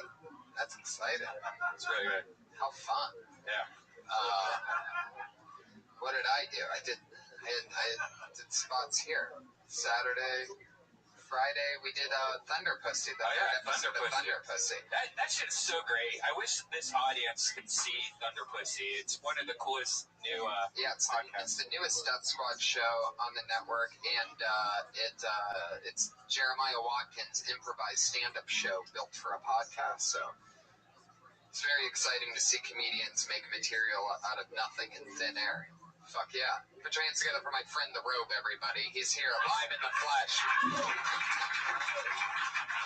One of my great friends. And let's also introduce the one and only. Well, you know him. You love him. He's our head of security. It's the Iron Patriot.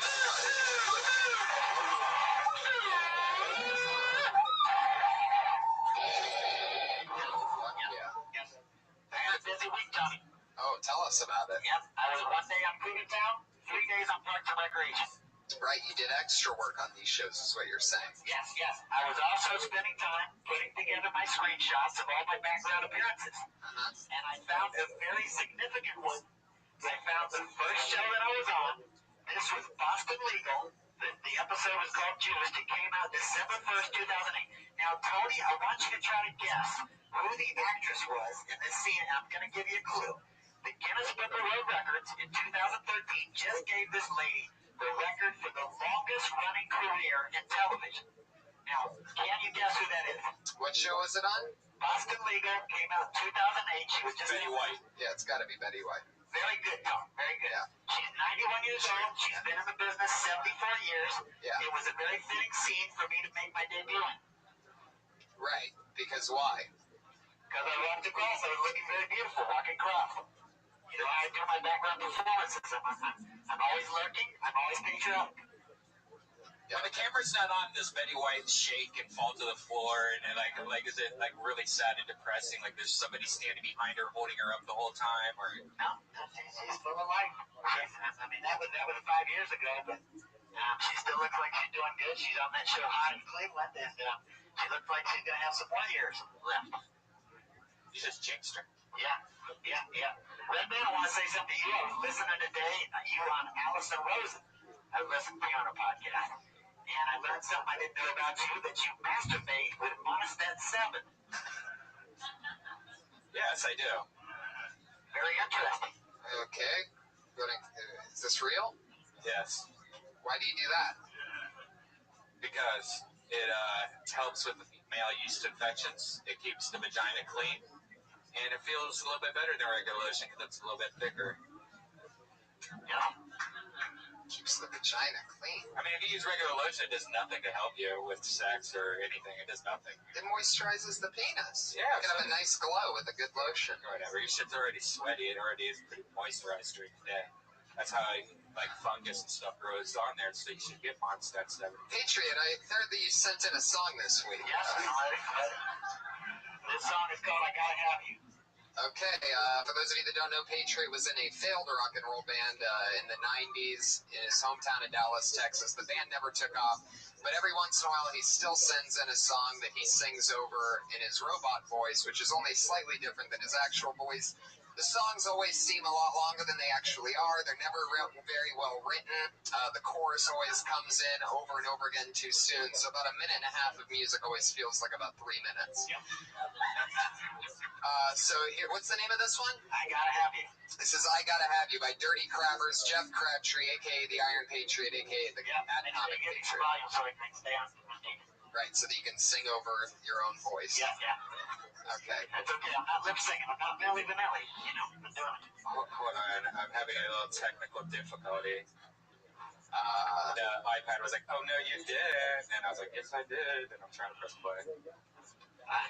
Even the iPad doesn't want us to do this right now. There we go. Here we go. Maybe. Yeah, turn it up a little bit. Get it going. Get it going. Okay. Everybody feel it with me. Put your hands together for the Iron Patriot. Yes, I feel a lot of love in the show. As we ease into episode 26 of Kill Tony.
Stop that.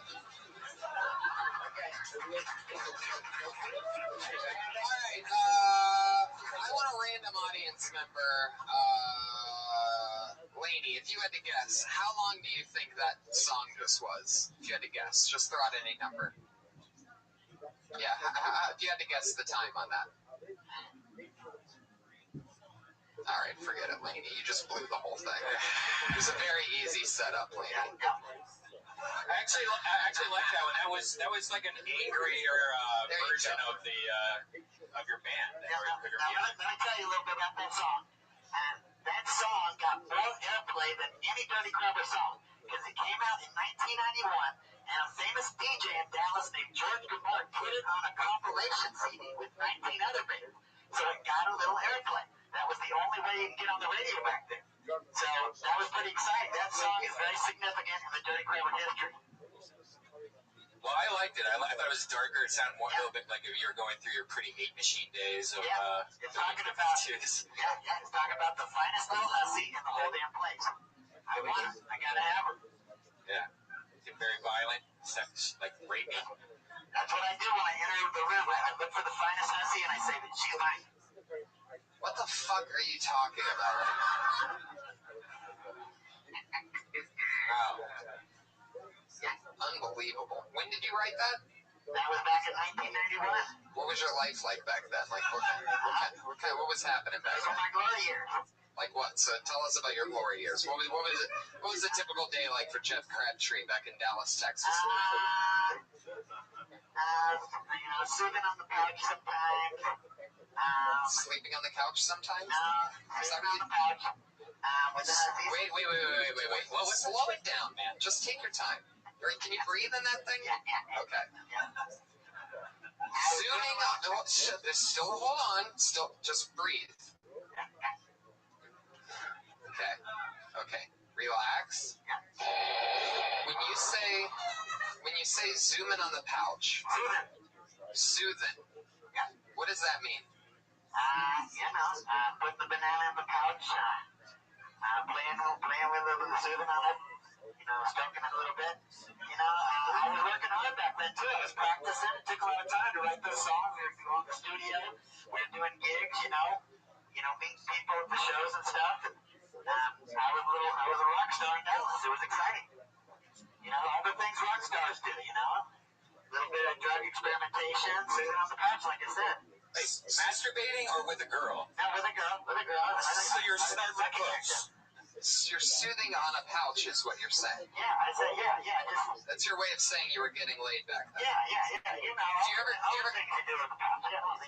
ever think that a lot of the reason why you haven't been laid since 9/11 or whatever it was is that you say things like soothing on the pouch?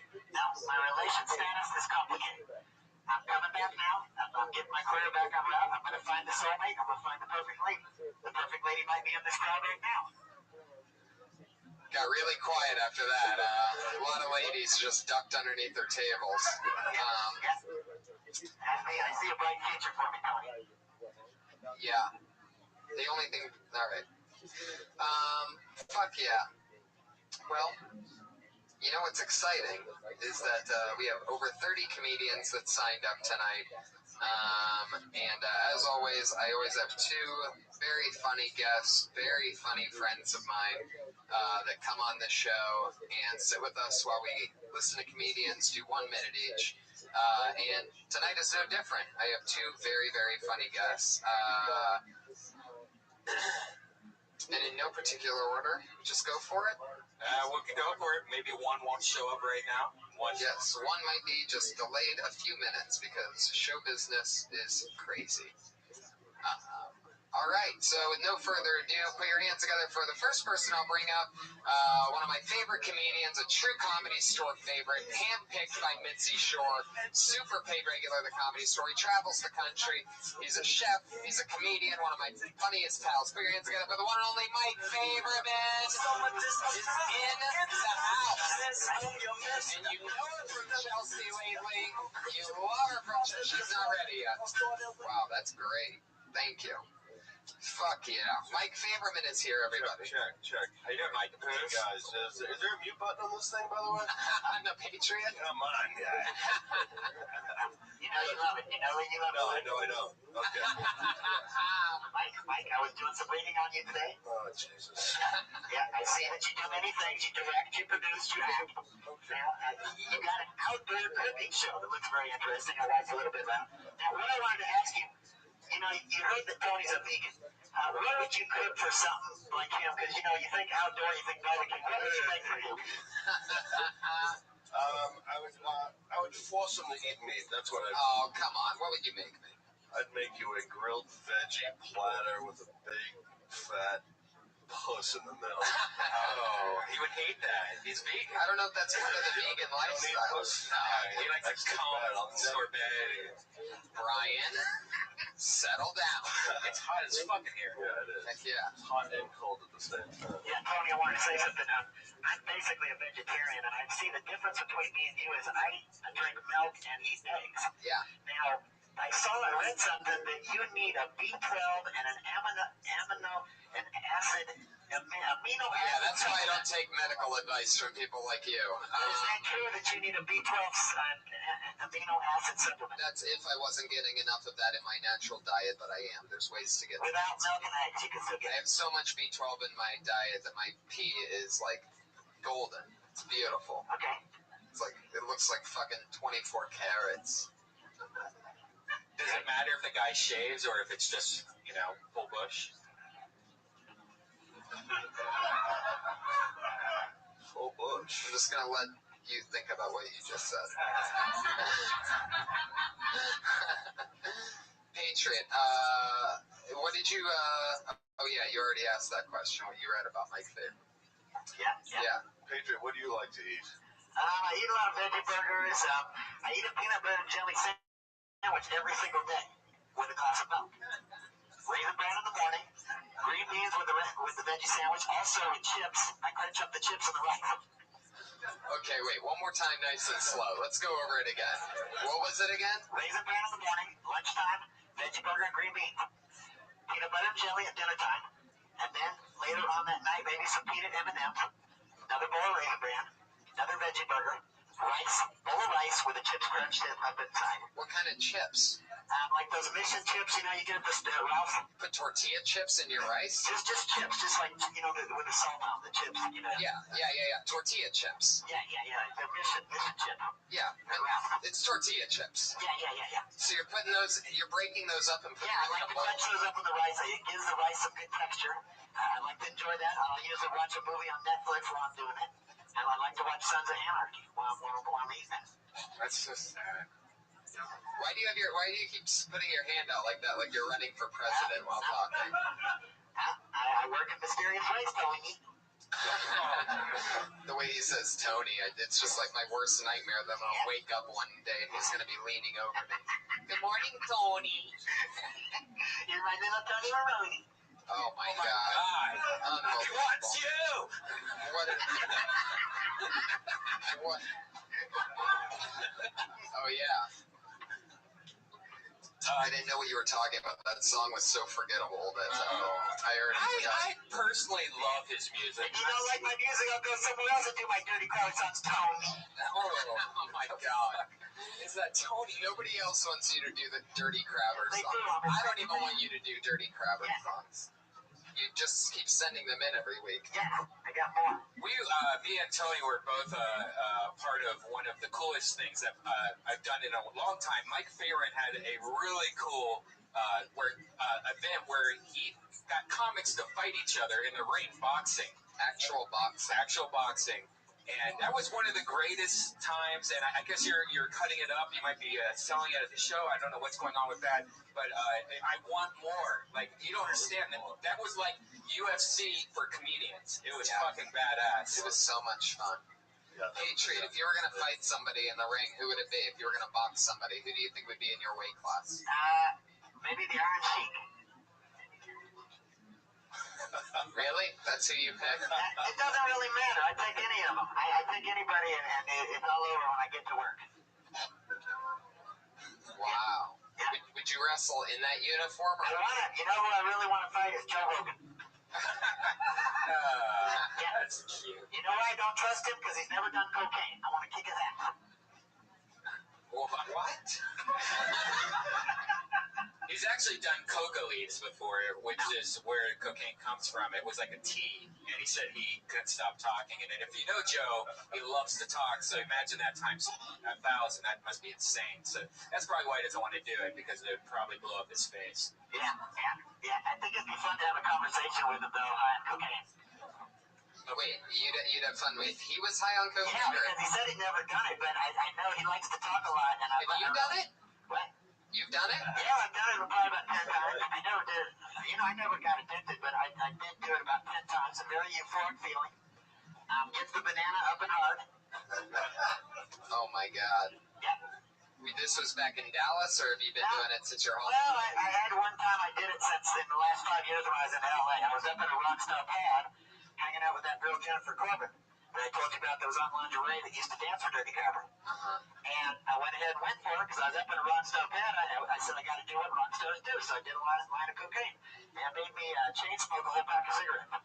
Awesome. And our other guest, everybody, you know her from Chelsea Lately. You know her from Comedy Central. My writing partner on The Burn. Comedy Central's The Burn. Writer, comedian extraordinaire. Sarah Dion, everybody, is here. She's amazing. She's so balls deep into show business that she's literally 10 minutes late for this show. I mean, who needs credits when you just need the proof that I tried to bring her up 5 minutes ago? Sorry. No, it's okay. It's obviously no big deal to you. Anyway, it is a big deal to me. You were doing a photo shoot? Yeah. Sorry. It's awesome. For an upcoming tour? Yes. Penthouse? Yes. That's why my nipples are hard. Notice. You seem like We're outside on the roof. Yeah. Ooh la la. Sorry, I have to cover myself. Yeah. Right now, Mike's fucking sweating bullets in his crotch. He wants to be on your rooftop. There's nothing different. He always says that. You guys are hilarious. Have you guys ever hooked up before? Because you guys have known each other for a while. Me and Favorman? Yeah. No, he's cooked steaks at my house before, like parties and stuff. He's a good cook. But I want you to let him. Why won't I let him? Yeah. Rabbi, why is that always your first? Do you have any other questions in your repertoire? No, I don't. This is every question. Are you fucking him? No? Yeah. Okay, good seeing you. That's all. It is true. He loves the ladies, Brian. Yeah. Sarah, can I say something to you? Sure. It was nice. I met you first on June 18th, Kill Tony 3. I saw a nice picture of you at the James Franco roast with Tony. It was very lovely. And what I wanted to say is, on Saturday night, I was out posing for pictures for tips like I usually do. Coming home at 6:30, I saw Jason Tebow, and he said he was just at your house. He was looking over your dog. Does he do that often? He does. He house sits, and my dog is a big fan of Jason Tebow, so that's why he was there. He's a great guy. That's really creepy that you know that. Yeah. Of all the things that you normally look up about our guests, you normally don't quote their dog sitter. He said you live over by the Hollywood Bowl. Yes. Oh, I just moved though last night. Wow. That's a ticket. Perfect. Yeah. What? Do you have anything to ask me about Jason Tebow, Red Man? Tebow, fuck that dog, bro. Mike, so can we find that boxing thing anywhere, or what should we look for? Is there a website we can keep updating? Because I want to see more of that. We're trying to sell it now, so it's kind of exclusive video for people who are trying to collaborate and go to networks with us. It's such a beautiful idea. Yeah, totally makes sense. I mean, I can Who would see you that. fight?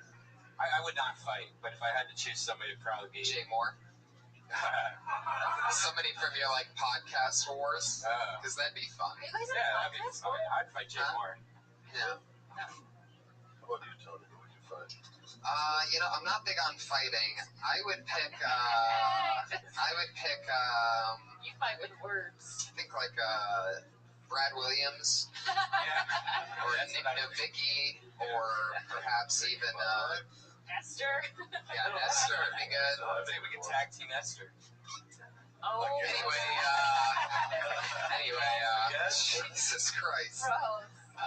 Boxing tag. Okay.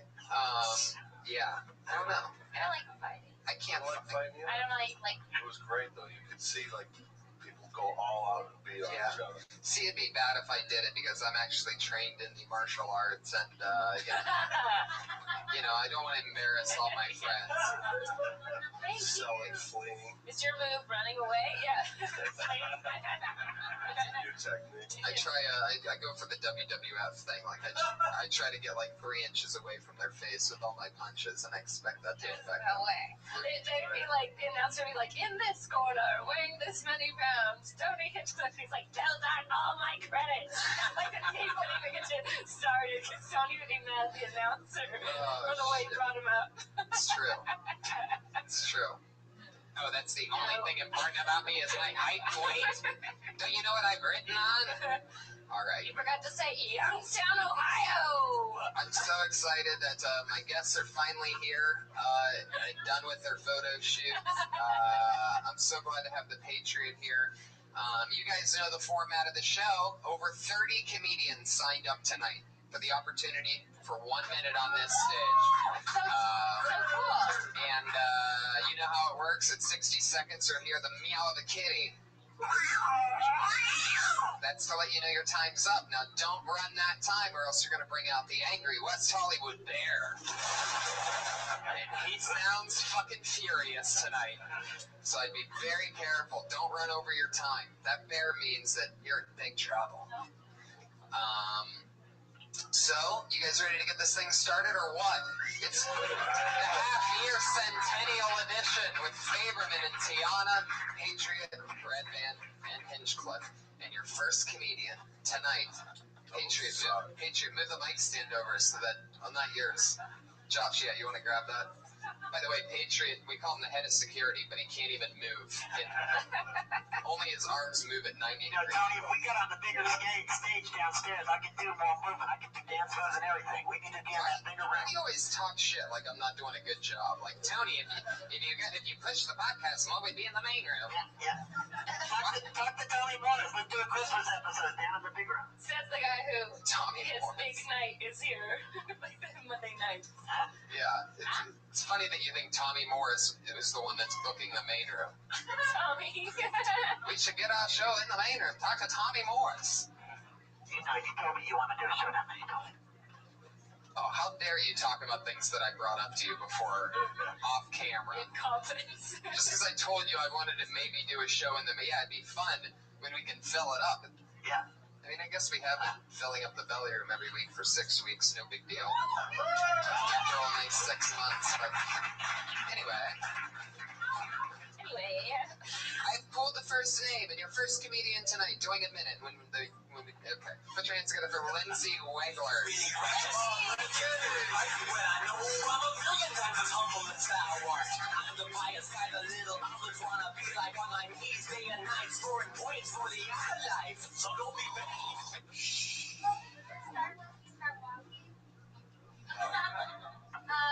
My name's Lindsay. I nanny a lot.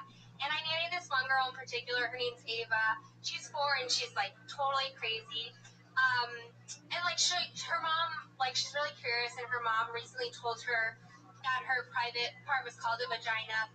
And so since she found out that information, she like walks up to women and is like, I have a vagina and so do you. And it gets uncomfortable, but I don't like say anything because she's not wrong. And anyway, she's really weird about bathroom time. She won't go to the bathroom by herself, and she follows me in every time, which I don't want her doing because I just don't think that's a good habit. But it's only hard when I have my period, because she'll stay out behind the door, and anytime I open my tampon wrapper, every time she hears it crinkle, it's like, hey, Miss Liz, you got some candy in there? Thank you.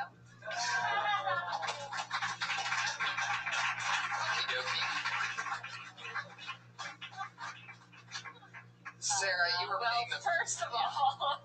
Sarah, get in there. There's no right time of the month for a period joke, in my opinion.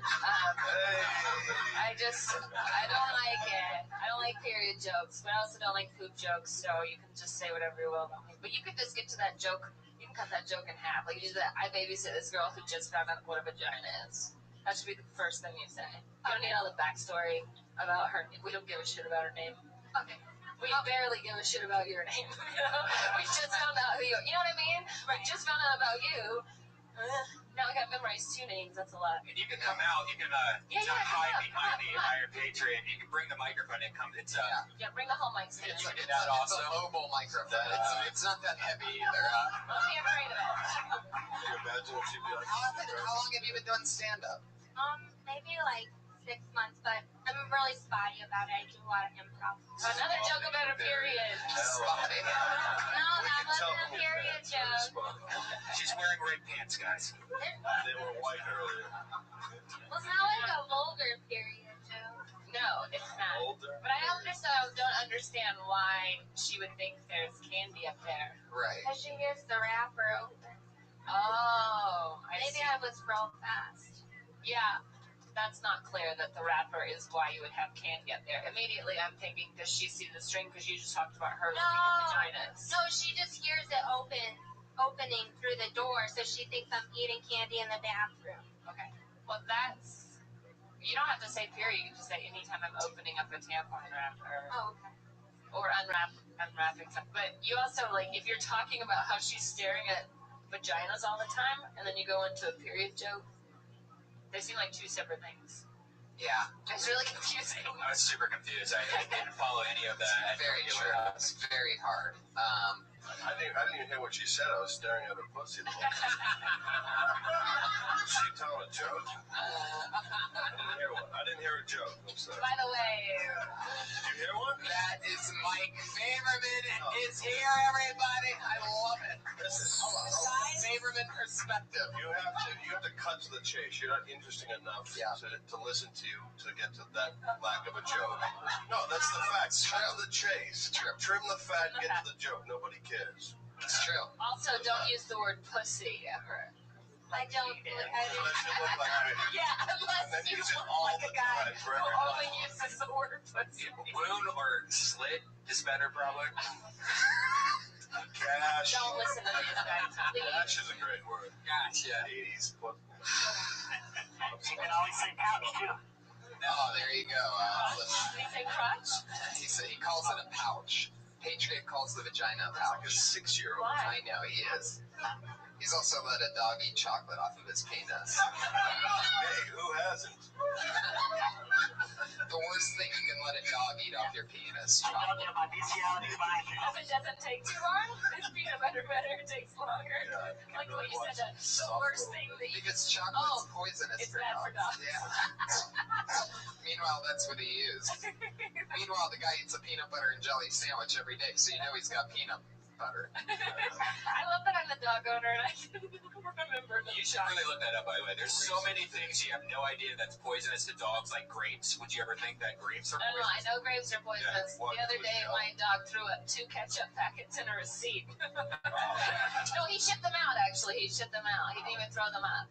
He threw up the 3 things I had no idea what they were. Lindsay, I know it was a minute, and I know you've only been doing it for 6 months, but it really shows that you're doing a lot more improv than you are stand-up, because there was only really one punchline in the whole 60 seconds, and it was sort of a punchline. So, like, how many punchlines should you average per 60 seconds?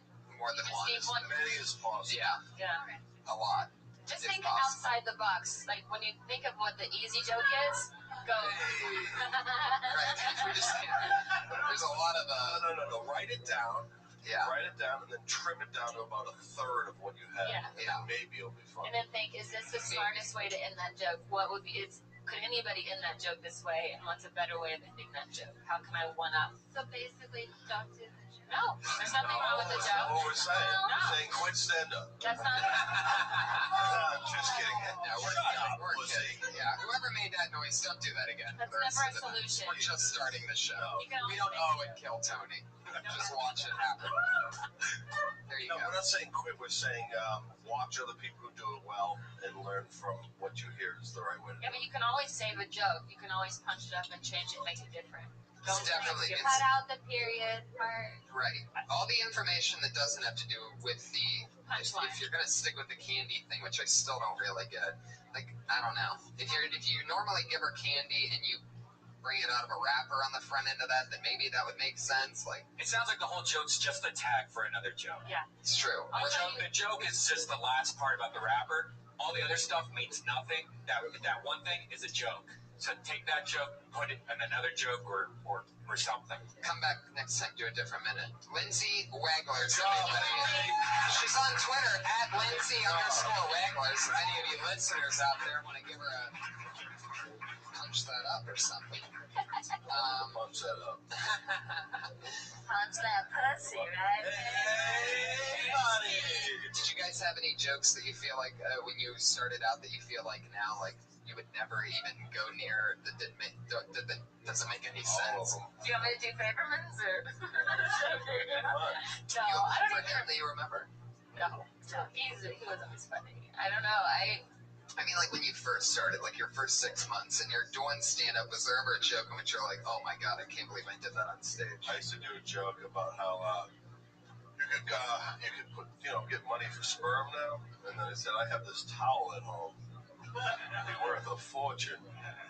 But it's kind of now. We wrote that like 20 years ago. Now it's kind of hacky. How long have you been doing stand-up? 15 now.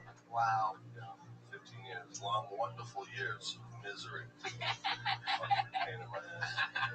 Do you enjoy it? Yeah, I love it, but I hate having to do it, you know? You know what I'm saying? Like, I love doing it. I feel like I'm, good at it, and I just don't love chasing this, to get work. It's bullshit. It's like, I'm funny, let's bring on the fucking work. What's the problem? Right. They want asses in the seats, and it's all business, that's all. It has nothing to do with how funny you are. You get a lot of respect here, which is sort of that goes a long way. $15 in the OR. Sarah, do you have a joke that you can't believe that you ever did on stage from your first few months or whatever? No, I mean, I can't really remember because they didn't last very long if they weren't working. Right. I mean, I would try them like 3 to 5 times was the limit. If they weren't working after 3 to 5 times, they're out. Or, I'll look back. I mean, I used to say some pretty, crazy stuff. Like, guns don't kill people, black people kill people. It's which true. is a fact. It's true. But it's not a joke. That's funny. It's only funny because it's a fact. I used to have this one stupid thing in the first couple months that I'd say, I'd go, I was born with 2 ball sacks, but I had to have one removed because when the 2 ball sacks were up together, there was something about it that was just really gay. That's all I said. That was the whole joke. And then I would change direction. Anyway, supermarkets are crazy because I had no idea what I was doing. And now I'm a fucking genius. I had tons of shitty jokes. I just don't remember them. It's hard not to remember. Yeah, the good ones. Try to push those ones back. Better make a list. Oh, I know this name. This is a fun African fellow. It's Tim Greer, everybody. Tim Greer!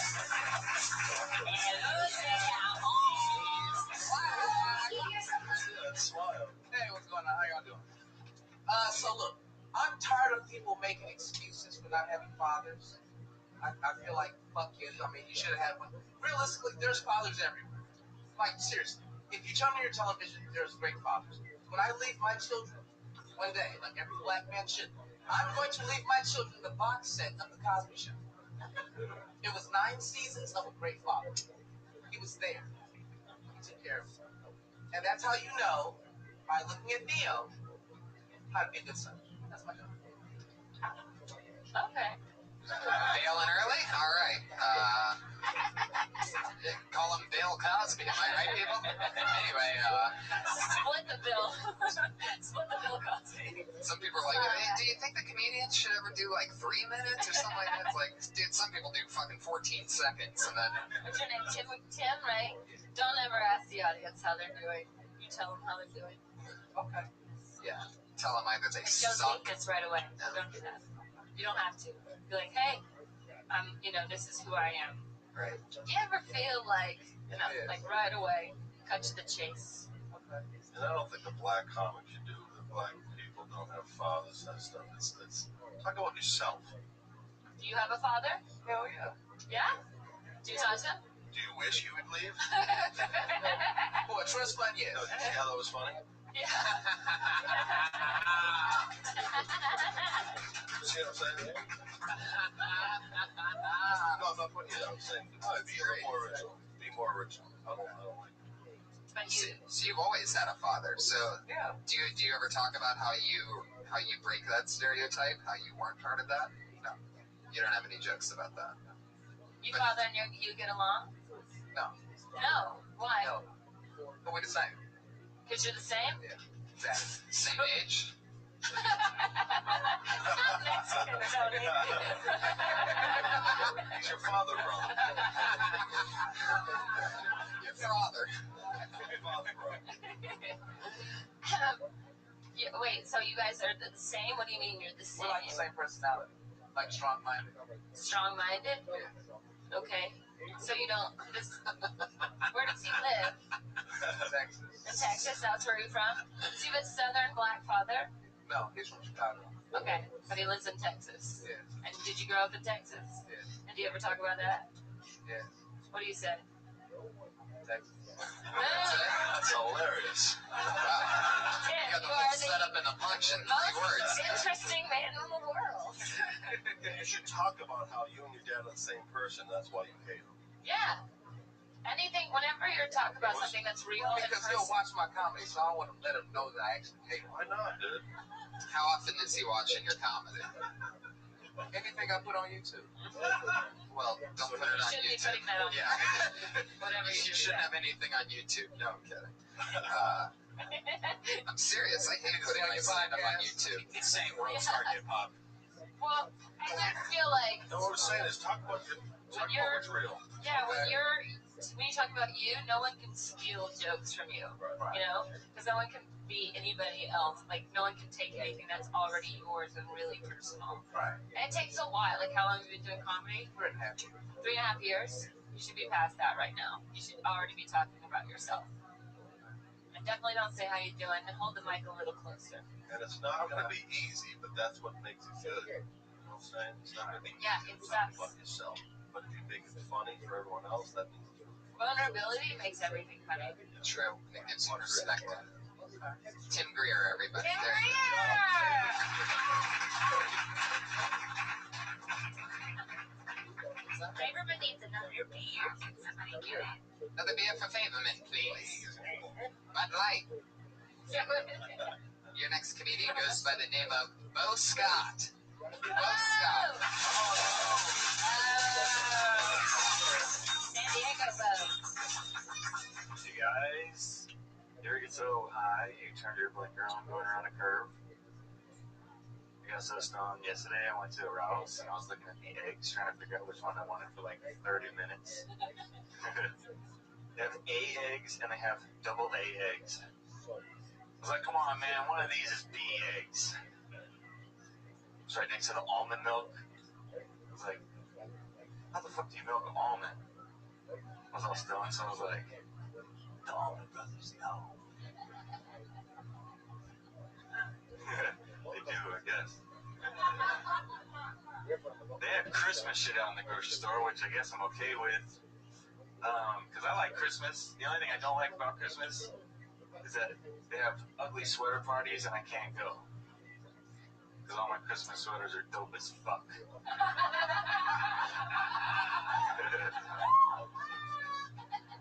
Fucking have Tide is the same price as Tide with added freshness. Who the fuck is buying a regular Tide? Some dude's like, I like my clothes fresh, but not too fresh. That bear is furious tonight. He can't wait to come out. Yeah, the bear just ate that cat. Hell yeah. Oh, that was so funny. Yeah, I love that Christmas sweater joke. I knew you would like that because Yeah. it's so cocky. Yeah. That's my Tony's like, I can't believe I didn't write that joke. but I will be doing it at 10:30 in the morning tonight.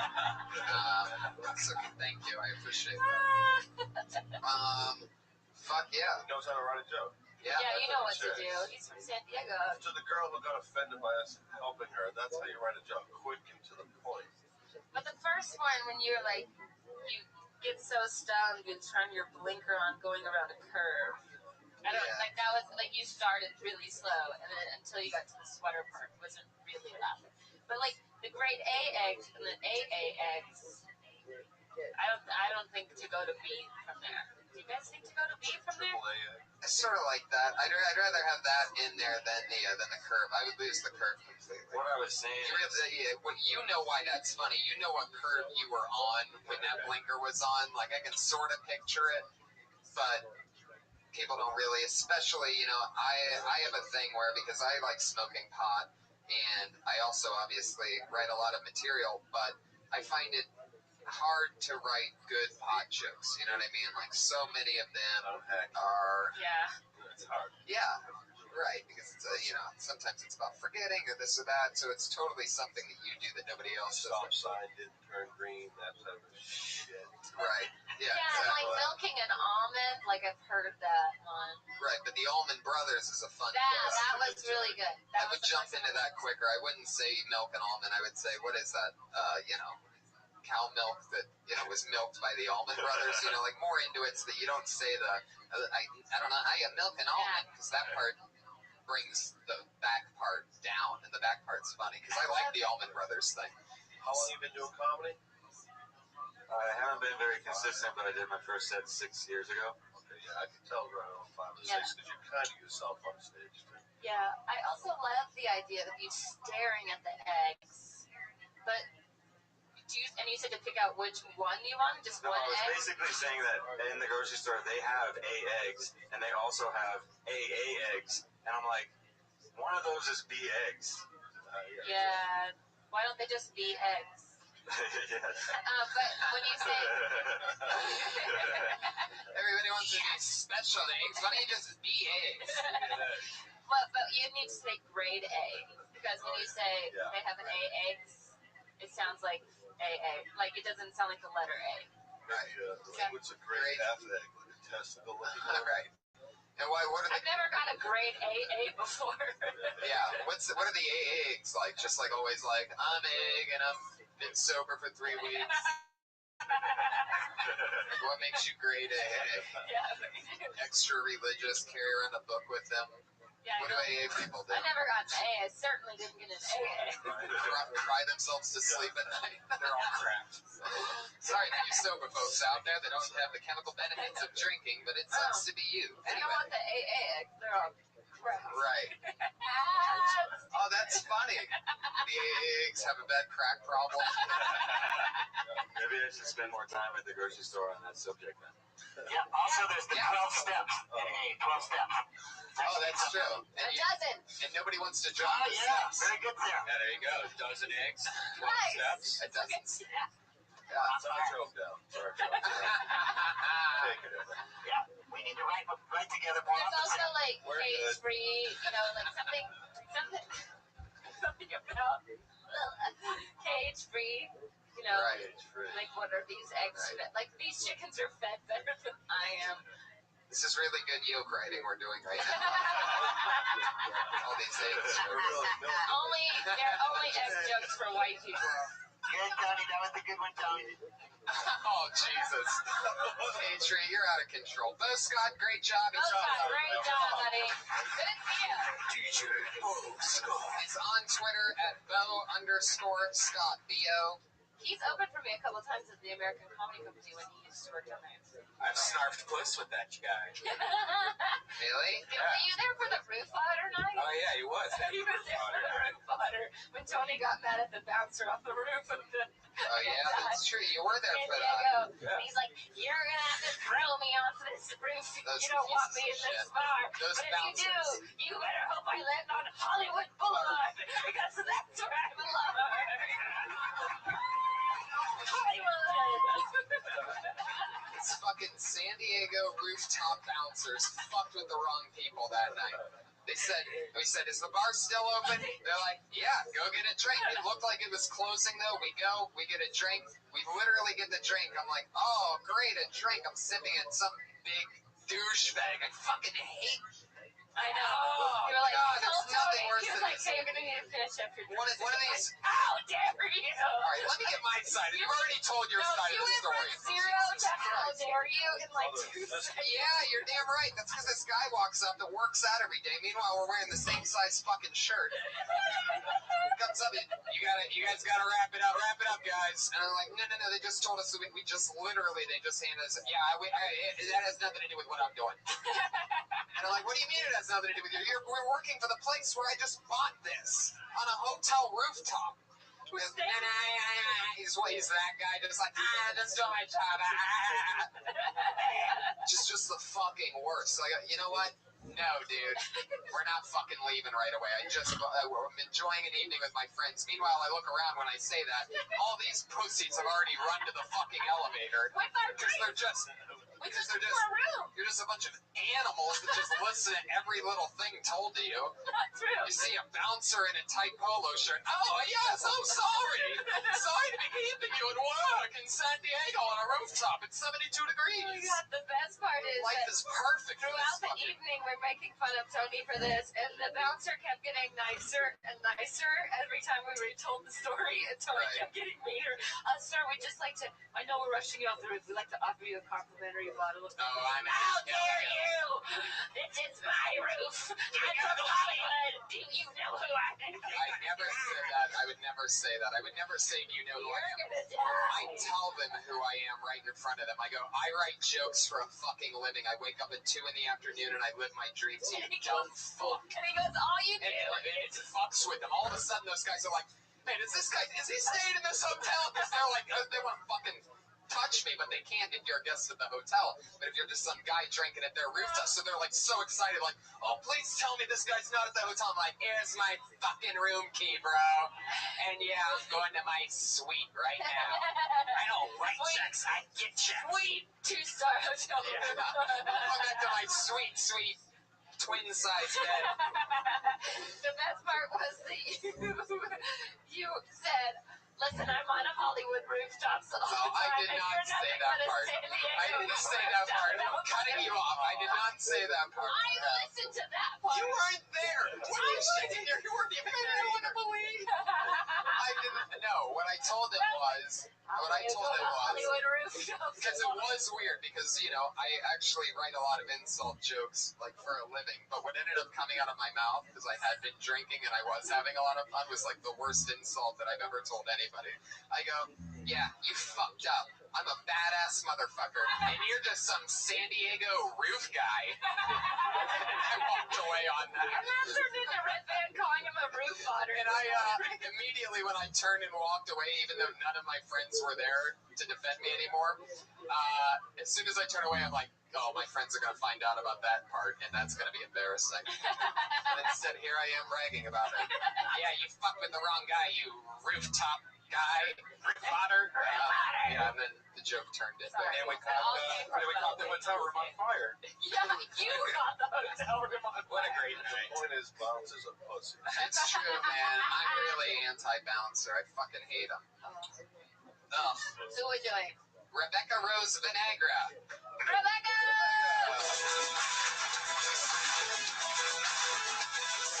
Video game music from the 80s.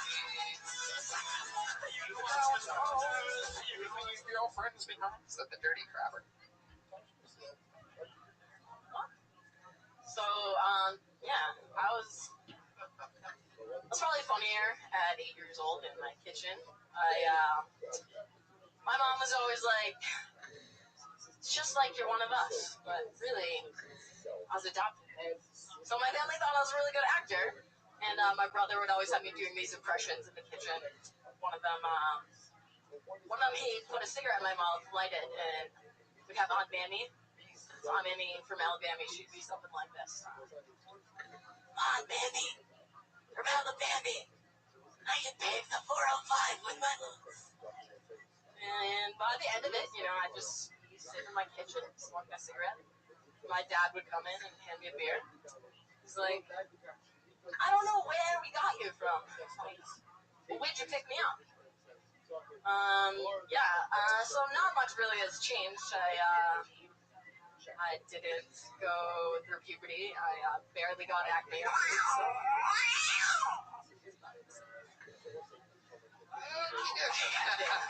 Whoa. Yeah. Interesting. It's a lot of information. I know, that is a lot of information. There's a lot of setups in there. Didn't adopt a funny bone. Sorry. That was... No, she did. Feel the burn. Well, I didn't understand anything that you were talking about. Me neither. That's I ordered a cigarette, and I was like, oh, I want a cigarette. Yeah. That was good. That's a really good idea. Wait, what are you talking about? Burning your tongue with a cigarette when you were a kid? Is that real? What? No, sorry. Okay, so my brother would make me do impressions in the kitchen, and one of them was Aunt Mammy from Alabama.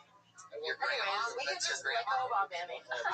No, it was just a random fictional character. You just think you made fun of an Alabama mammy? Like a black up character, basically. Oh, so that's the... Don't do that. Yeah. Okay. I had no idea what a Mammy Whammy was, and then I was Right, like, so you made that up. Yeah, Alabama Mammy is something you made up. I didn't know what a mammy is. I've never even heard mammy. Oh, mammy, it's a black. When you say... black maid.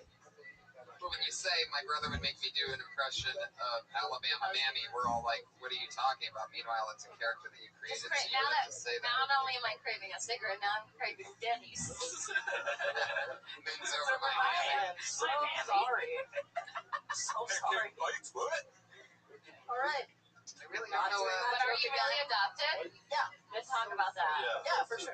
Yeah, like if you said your parents think you're a great actor because they think you fit in. I don't understand. My mom was like, it's just like you're one of us, sweetie. Yeah, I would say things like that. Yeah, I mean, you need a little backstory. Like my parents never made me feel like I was adopted. They'd always say like, it just feels like you're really one of us. Yeah. Now go take out the trash. Yeah. Like something that's like. Did they adopt other kids too? One more. My brother Ray. One more. Yeah. I know. Are you surprised? Did they have Jesus Christ.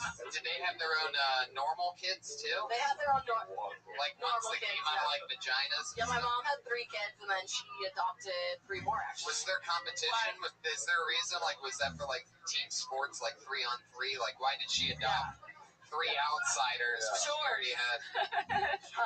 Do you guys have a big house or something? No. My mom did foster care for a while. My parents are really sweet. My brothers, my whole family is like not that sweet, but my mom is really nice. So that's she just she adopted kids because she felt sorry for them. No, well her sister died when she was really young, and she talk about that. But you should talk about why you were adopted. Okay. The adopted thing is great, and then you can use that as a metaphor for everything in life, like how you don't fit into anything. You know, so sorry. But lots of things can fit in me because I'm adopted. Adopted. That's right. Look, you're fine. You just need to slow down when you're talking and pace yourself. Okay. Like you might just be nervous. The show's probably just not that good. It's fine. But you should write it out and then have somebody say it back to you. Just have somebody read it to you and then go, Then you can hear how it's read. Okay. It just seems like you're just reading your jokes. You're not really like getting into remembering the story. Patriot, what do you got for Rebecca? Yeah, well, you said you didn't go through puberty. What do you mean by that? Like to see that. It's just a joke, you know. I'm like 32A, just so you all know. And I never got acne, which is nice. It's it's good. Wait, what happened? I didn't. Acne? I never got acne, but I never got boobs, so you don't have as good. You never got. What was this? Boobs.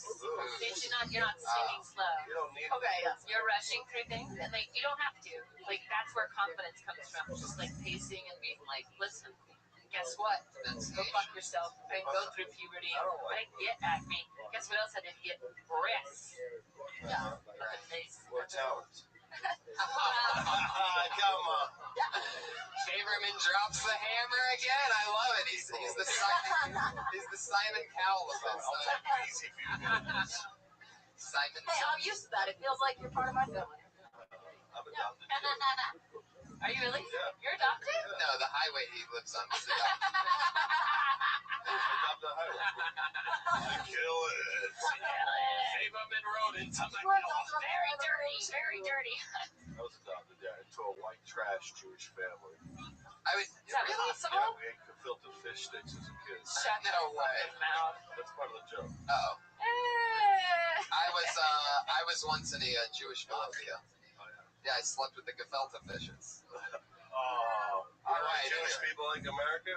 Because it's a free country. Stop owing. Stop being pussies. Who's the O? That O's coming from the middle of the room, and it's coming in loud.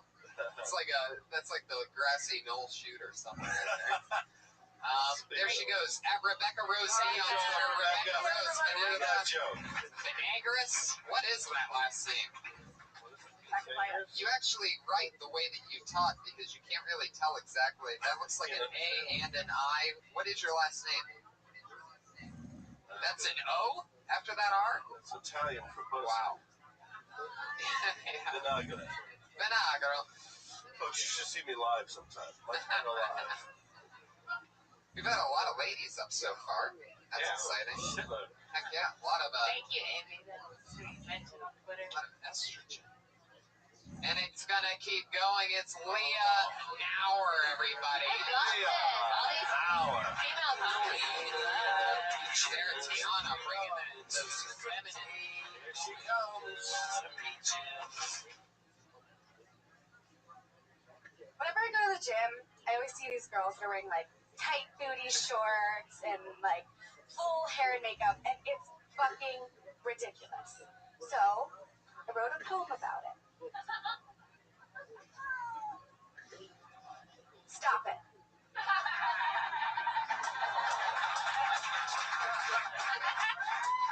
Thank you. I'd actually prefer Snaps. It's more like a coffee shop. So, thank you. Thanks. I can't be the only idiot that thought the cursive D in Disney was a G, right? Thank you. Which spells Disney, which is a completely different production company. Like, I'd like to think if Disney was a real thing, it'd be like slutty Disney porn with like cute pop princesses. I don't know. My favorite though is Beauty and the Beast because it teaches children not to judge others by their appearance, and also that bestiality is okay. I think Beauty and the Beast had like the roughest sex, and most people would think that. Wow. Very aggressive kitty. Sorry about that. Wow. Leah, you're great. Yeah, that's funny. You're great. I love the poem. I mean, the poem was great, and then it kind of like went a little beyond for me. Yeah, for me too. Well, there's potential in the Disney characters, the names of them. Also, there's a lot of sex, like just because every Disney movie has like a penis in it somewhere. So the fact that you're not mentioning that, I'm like waiting for you to mention that. There's more to it. But yeah. Okay. More to it. Leah, how long have you been doing stand-up? Almost 2 years. Where are you from? I'm from Philadelphia originally. How long have you been in LA? A little over 2 years. What's your address? We're asking for the Patriot. Oh, yeah. God. Stalks another neighborhood. I remember seeing her before. We'll do a lot of this show for us. You're good. Patriot remembers. How many times a week do you get up on stage? I try to do at least 3 mics or shows a week. You should start doing 5. Yeah. What? 5. Oh, okay. At least. Okay. Because you have a lot of potential. It'll make you write more. Thank you. And but you should also like. I like how sarcastic. Yeah. Longer sets would be helpful. Yeah, longer sets would be helpful, but also.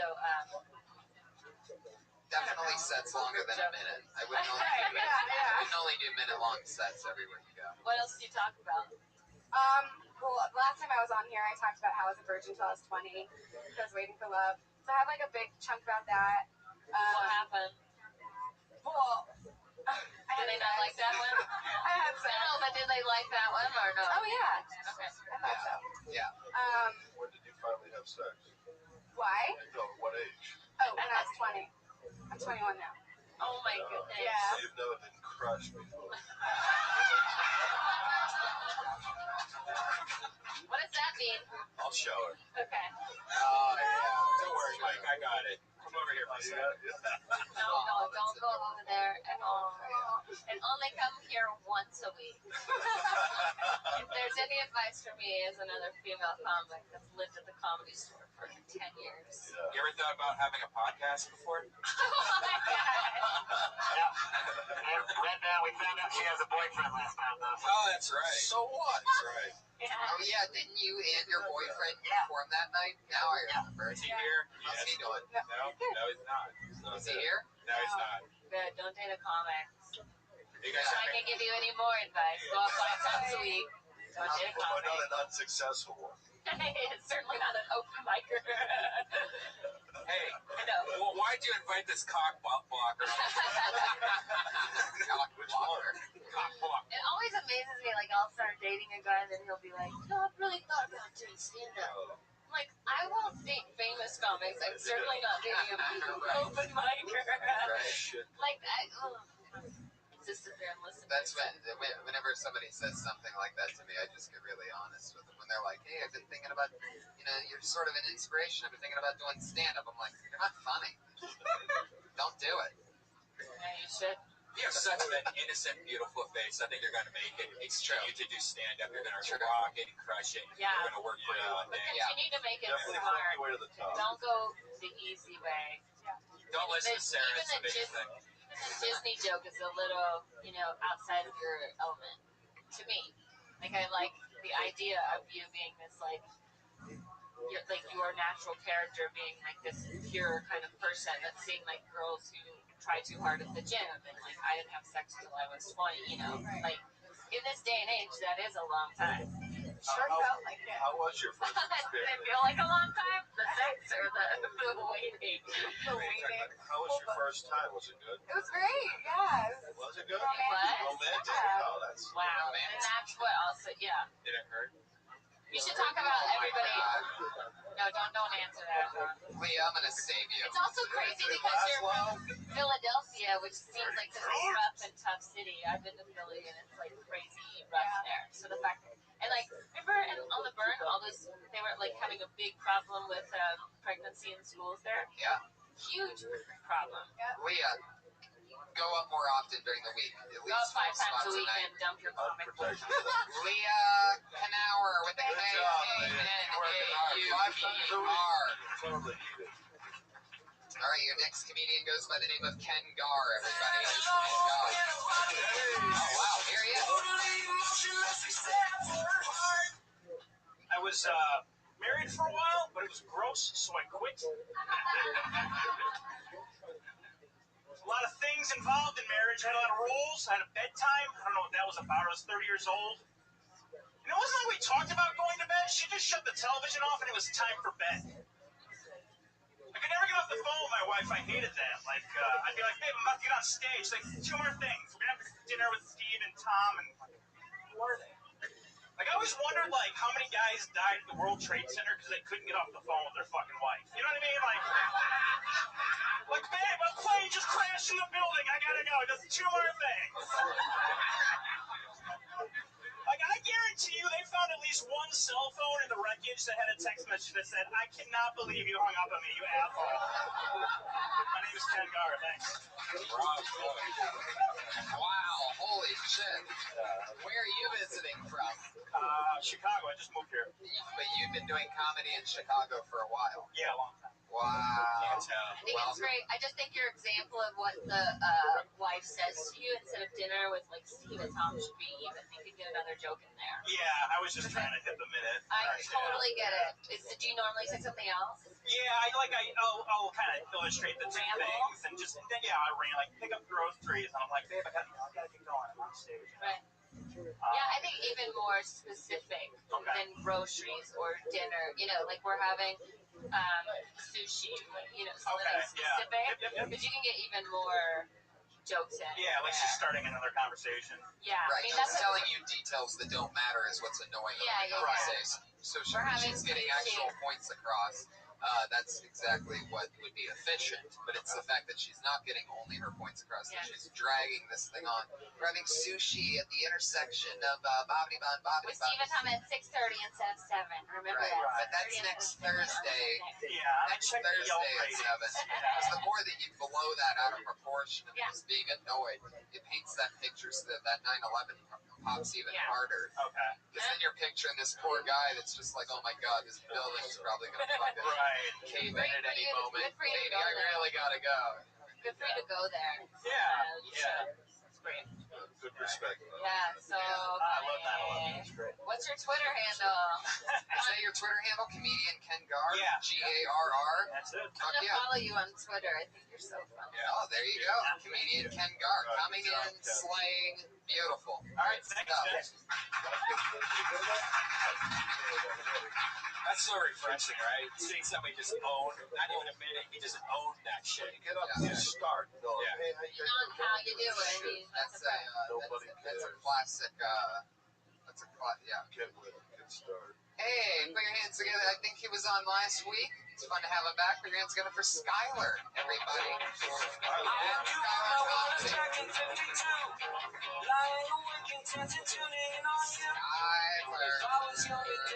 Deep in the gullet.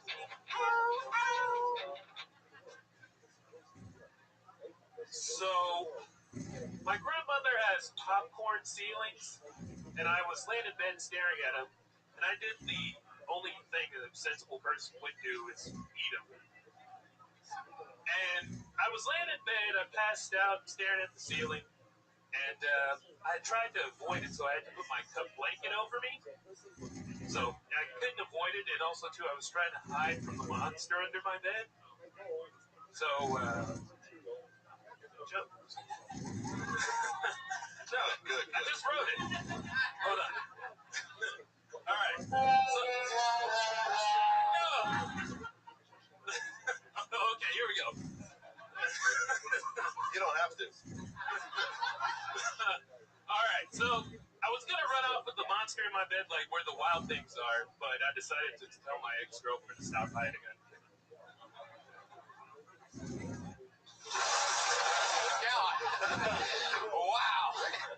He was done, and the bear still wanted to chime in on that one. I think the funniest part about that whole thing was his first sentence. I was in my bed at my grandma's. Sleeping at my grandma's house. Then Since you have popcorn ceilings, the fun part is that you know what popcorn ceilings are.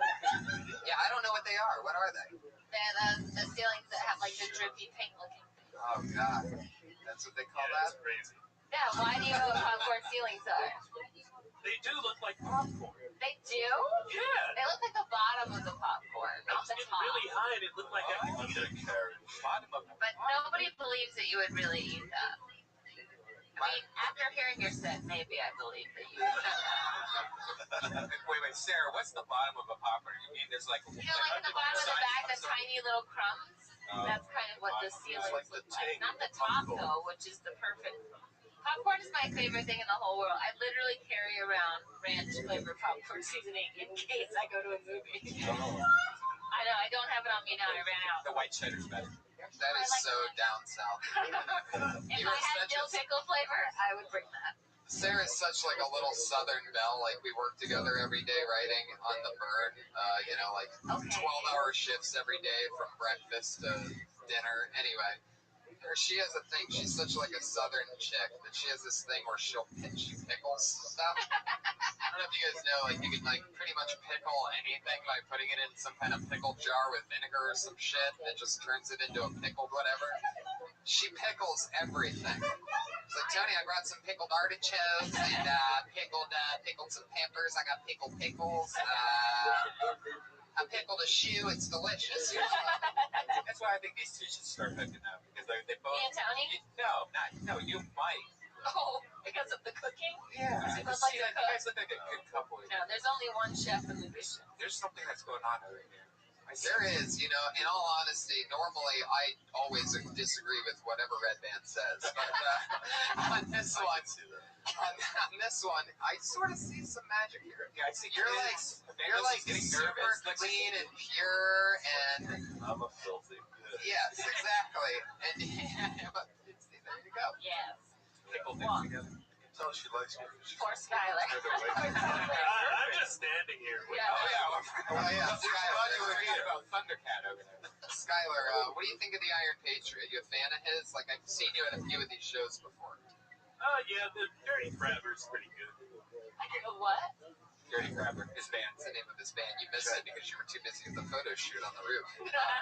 Now, what's this joke that you were doing? Were you supposed to be a kid in it, or are you supposed to be an adult in it, or No. Basically it goes, I'm staring at the popcorn ceilings, I eat it, and then I get asbestos poisoning, pass out. That's why I ask you, because, you know, the problem I have with it, no one's going to eat it just because it looks like popcorn. How are you going to get to it? You gotta really... What I remember last week, the big breakthrough that we found out, not from your stand-up, but by asking you questions, is that you live with your grandma. I mean, you touched on living with your grandma, but you ended it by talking about eating a ceiling, which we're just like, oh, okay, so this guy's going to make no sense for the next 55 seconds. No. So what you should be doing is writing out a list of things that's goofy about living with your grandma instead of just bailing out. I don't think you took the note properly. When we said talk about living with your grandma, we don't mean set up with that. It should be a whole thing. It has to be believable. None of us look at a popcorn ceiling and go, I think I'll eat that. No one ever does that. Right. Now, there's jokes that have make-believe things in them, but that's kind of believable or so silly. But eating a ceiling just because it's called popcorn, that just like makes me want to shoot myself in the dick. It's true. I think the lesson we keep learning is it's not good to confuse the crowd at the beginning of the joke. Very good, Patriot. I wish you would have learned that about 13 episodes ago. I'll take that note.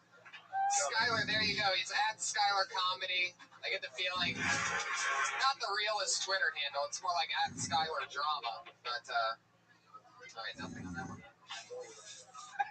Worked out earlier. Patriot, how's it going? You hanging in there? If you had to guess who Sertiana's texting right now after showing up to the show late, who would it be? Mike, how are you doing? They keep on breaking it up. Should we just tell them? No. How fun! This guy has been getting a lot of buzz on Twitter. One of the big upcoming comics here on Kill Tony. Pleasure for me to bring him up. It's the one and only Mississippi assassin Eric Carter. Everybody is here. This lucky fuck gets his name drawn every week. Come on, Eric. Be stressed up here. Yes, it is true. I am from Mississippi. It is great to be in Hollywood tonight. It's nice to get a break from the meth lab. But now we're off the subject of that. I have a few grievances here I've had the past few weeks. I'm sick and tired on Facebook of living people using dead people to get likes. That did not go over like I thought. I put more time into that one than I did last week. So we're going to switch subjects. I know you're confused right now. You're confused. You're like, hey, he's from Mississippi. He's talking about crystal meth, and he's got a matching belt, shoes, and jacket. Hey, I bet y'all thinking I should be wearing camouflage. No, I'm not trying to hide from you. I find dipping repulsive, and I hate NASCAR. I didn't have a punchline either. Let's kill the minute. He said that on exactly a minute. Let me tell you something. They're the highlight of my night, and I'm sure that it's going to last this way for the rest of the night. The highlight of my night, but right before I fall asleep tonight, I'm going to go, what was my favorite part of the night? And it's going to go him just waiting for that punchline to get a laugh and just waiting for it to... Oh, shit. I had patience, but it wouldn't come, so I had to bail out with the whole shit. Just a good little southern friend. Oh, it seemed like it really hit you hard. Like, you really thought, like, you're like, I'm just going to wait. They're going to get it. Oh, shit. Nobody got it. What was that again? My brain just eliminates horrible jokes when I hear that. So how did it go again? Well, it's just about people who are alive. They go on Facebook and they'll go on dead people's Facebook profiles and say rest in peace for 5 years, and just do it for likes, do it for bullshit. You knew they wasn't friends. And one thing I was going to now you're getting into the joke fight. What you said before was the setup, and you said, oh shit, when it didn't get a laugh. The part that's funny about your setup is that, like, they're always saying rest in peace. I've been watching. He's been dead for 5 years, you motherfucker, or whatever, however you say things. You know what I mean? You've been saying that for 5 years. Or it's just when somebody dies, like they write rest in peace, and then people like that. I think you should lose the whole thing, because I know too many people that actually, like, their husband died, and so they still, like, use the Facebook to remember them by. I don't think there's that many people that are just, like, collecting Facebook likes for, I don't know. There's just, I think I should dress up like a priest. Yeah. I think it'd be a good look for you. Yeah. Sorry, fellas. No, I like the character. The character's good. The jokes have to be sharper. You have a good character. Thank you. Yeah. Southern thing's gonna work for you. I like your outfit better this week. Yeah. Well, I kept the coat on. Like, yeah, but the white shirt's better. The funny part is when you apologize for jokes. I don't think you should. I think you should just keep writing things that aren't funny and then apologizing. I honestly do. That won't be a problem for him. Yeah. Oh shit! I'm sorry, y'all. Okay. No, I'm not sensitive at all, man. That's really funny. Like, that could be your thing. Apologizing for bad jokes that are kind of funny, but that are funny but aren't like. But shot. I mean. No. That are funny but like in a Laffy Taffy kind of way. Yeah. You know what I mean? Almost like Jay. I'm sorry. Well, I mean, like, you don't get it. Oh yeah. Positive energy. Top 5 streets in Los Angeles. Satacoy. I always think of that one when he does that. I think. Eric, how long have you been in Hollywood now? 4 months. Wow. How you liking it? It's fun. Anything He's crazy? still happen? wearing those shoes with jeans, so he's only been here. He changed his look from when he first got. Oh yeah. See, I rode from the beach that day. You rode from the beach? Yeah, well, I live in Orange County, so I was down in Laguna that day, and I just didn't change from the beach clothes. You came from Laguna to? Well, I live in Dana Point. Oh man. You have a lot of money? No, I just have a few rich relatives. I'm like the white trash of the family. I'm cousin Eddie. I just sounds like an Adam Sandler movie. Talk about this. This is what we should be talking about. So you live with your rich relatives? Yeah, we talked about this. Yeah, I mean, we talked about it. I know they're probably tired of hearing about it, but since y'all joined us, yes. You think the same audience is here every week? I don't know. Jeez, man. I don't know. That's the first time you said that. I don't know. Definitely not. In the past hour. Do you want regular or unleaded? I don't know. Eric, keep it up, buddy. You're doing a great job. It's at Call Me EC on Twitter. Yes, sir. Eric Carter, everybody. There he goes. The Mississippi Assassin.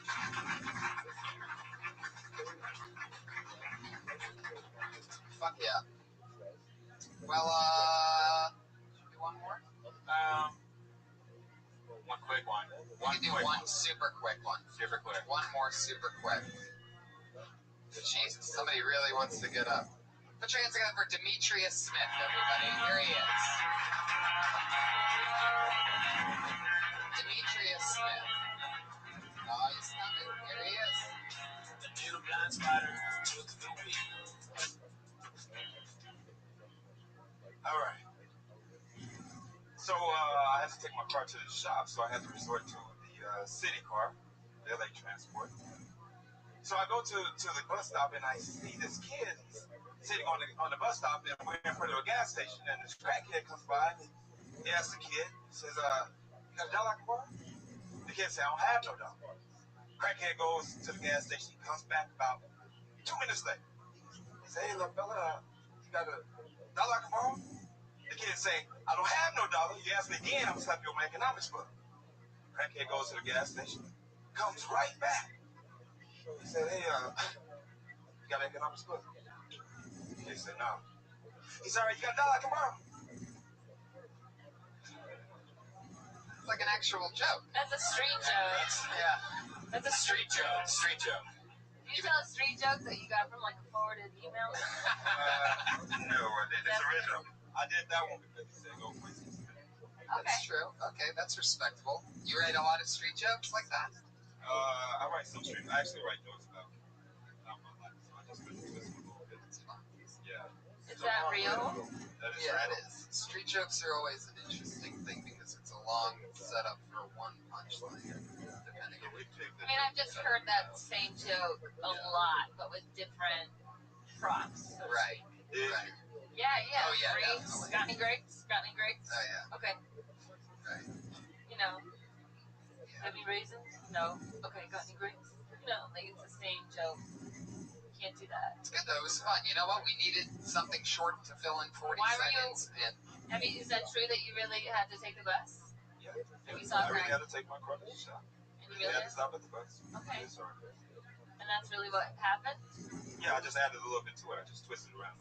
He really did ask for $1 3 times? Yeah, he came from gas for twice. Came back, gas for some spare change. Oh, so change. My favorite part is that he said, "Can he borrow it?" Like, who's gonna borrow it? Is he gonna give it back? Have you heard homeless people ask to borrow some money? That's what's funny to me because I've heard this. Like, you're not gonna give fucking money back. Right. Well, then why don't you talk about that? Yeah, I would definitely acknowledge that. That's part the fact that it's the borrowing, because like most of the time I hear like, "Do you have any change? Do you have any change?" Not, "Can I borrow $1?" We're gonna move on though. We gotta fly. Thank you, Demetrius. Great Demetrius job, Smith. He's at This Is Demetrius on Twitter. This is the part where we get to our 2 regular lovely ladies that are here every Monday, that we do every single Monday. Our 2 regular women. This Monday is no different. Going first this week, you know her and you love her from podcasts like Kill Tony, and Kill Tony. Put your hands together for Sarah Wineshank, everybody. All hail the princess. Middle school fucked me up permanently. I'm still angry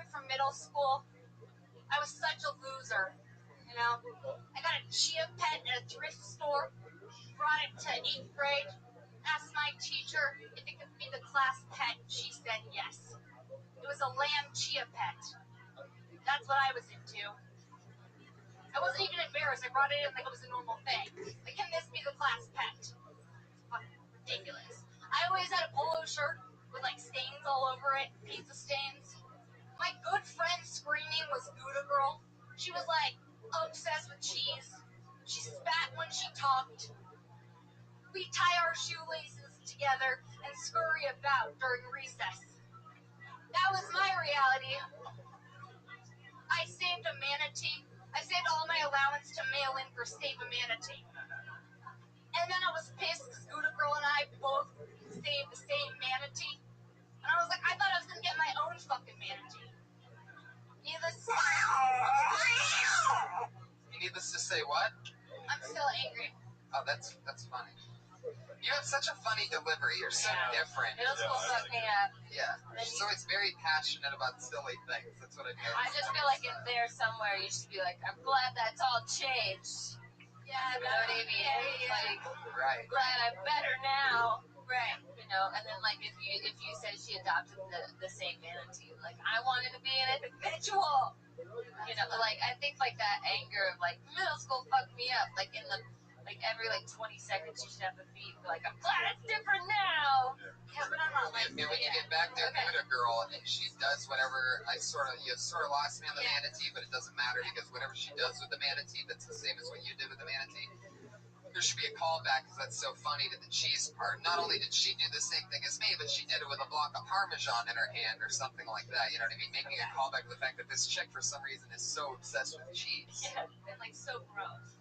Yeah. I like your character. I think you should go a little more over the top. Yeah, I agree with that. Yeah.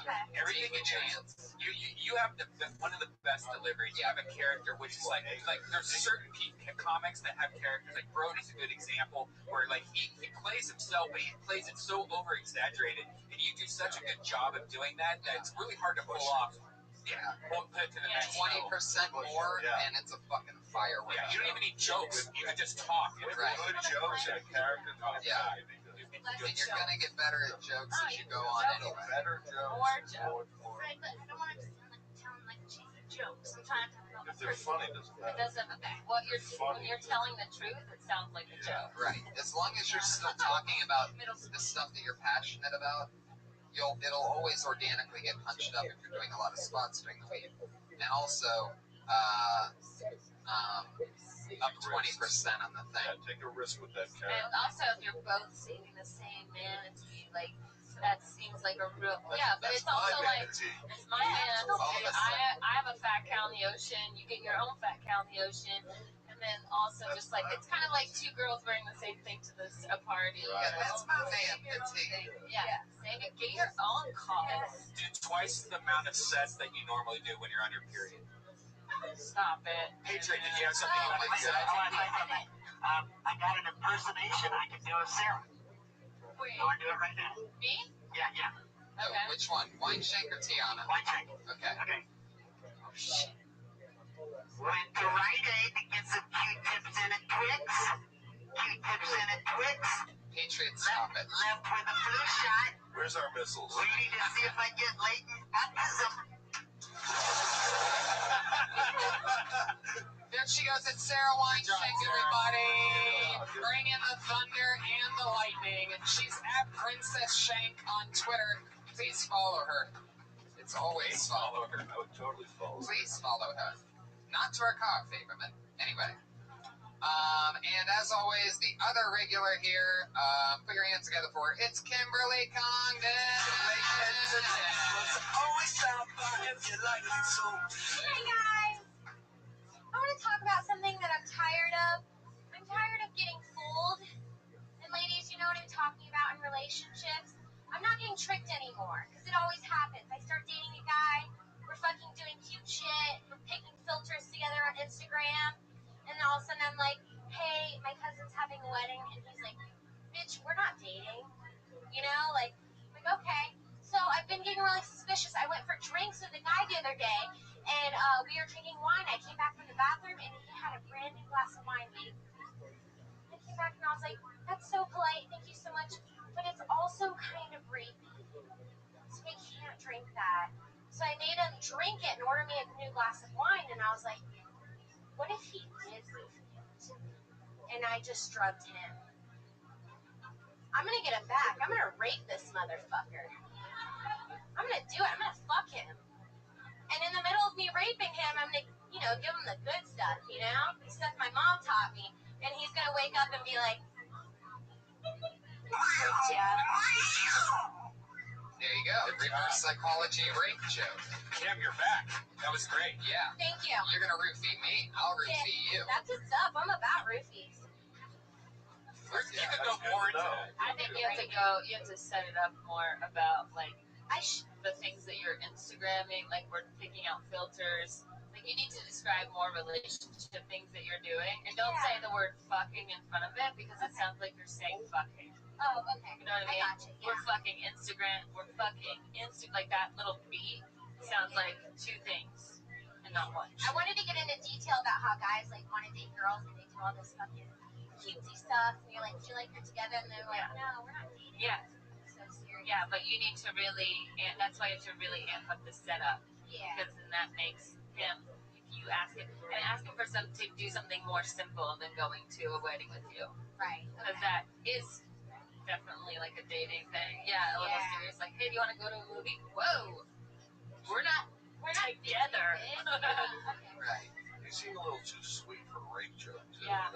No, she doesn't. Hold on. She could have the same content without being so abrasive about it. You should have a sweet look to you. And it's like this word rape, and also the words coming out of your words and out of your mouth that doesn't fit your character. I feel like you should quit forcing Clever with rape jokes on us. You should quit forcing rape jokes. Didn't you say that last time you were on this show? Everybody does rape jokes, like, so sick of them. Yeah. Like, it's just so, like, you are smarter than that. Like, you're smarter than that. Like, I thought that was a great twist on a rape joke. I really liked it too. I really did too. So it depends on how you feel about it. I sort of think that your innocent character plays into her being like, oh, I hope you didn't try to roofie me. And then your confused youth part of your character is like, you know what, I'll show him. I think it's a fun twist. You're definitely going to want, if you stick with it, you're going to want to punch it up more on the back. it's the mental questioning of, I wouldn't have it in with that face. Who am I to think somebody would roofie me? Like, I'll just, doesn't he know me at all? Like, yeah. Like, there should be more questions in your head, like, well, am I just an arrogant person and think that he has to roofie me? Or, like, does he not think I'm strong? There she goes. We did it again. It's Kimberly Congdon at Kimberly Congdon on Twitter. That's another fun episode of Kill Tony, everybody. Mike, what do you have that you want to promote that's happening? You got the show coming out? The Punchline. Yep. The boxing show, and I got 3 other shows on the networks in January. Nice. Hopefully, something ultimate outdoor cooking. If you guys like outdoor cooking, go to ultimateoutdoorcooking.com. That's right. And Sarah Tiana, what's happening? Nothing. Awesome. Well, I'm at the Crest Theater with Joe Rogan December 13th. Is it the 13th? And Youngstown, Ohio, December 20th and 21st. I'm going to be at the Funny Farm Comedy Club. I haven't been back home in 5 years. I don't want to be there to say hello to my I'll be on family. Chelsea next week. Ooh, December 11th in San Jose, California, we are having the Death Squad Holiday Dirty Show at the San Jose Improv with Brody Stevens, Sam Tripoli. Tony's probably going to be there. We're just going to have a huge show, so make it up to San Jose, December 11th, San Jose Improv. Thank you very much, guys. Thanks, everybody. Bye, everyone.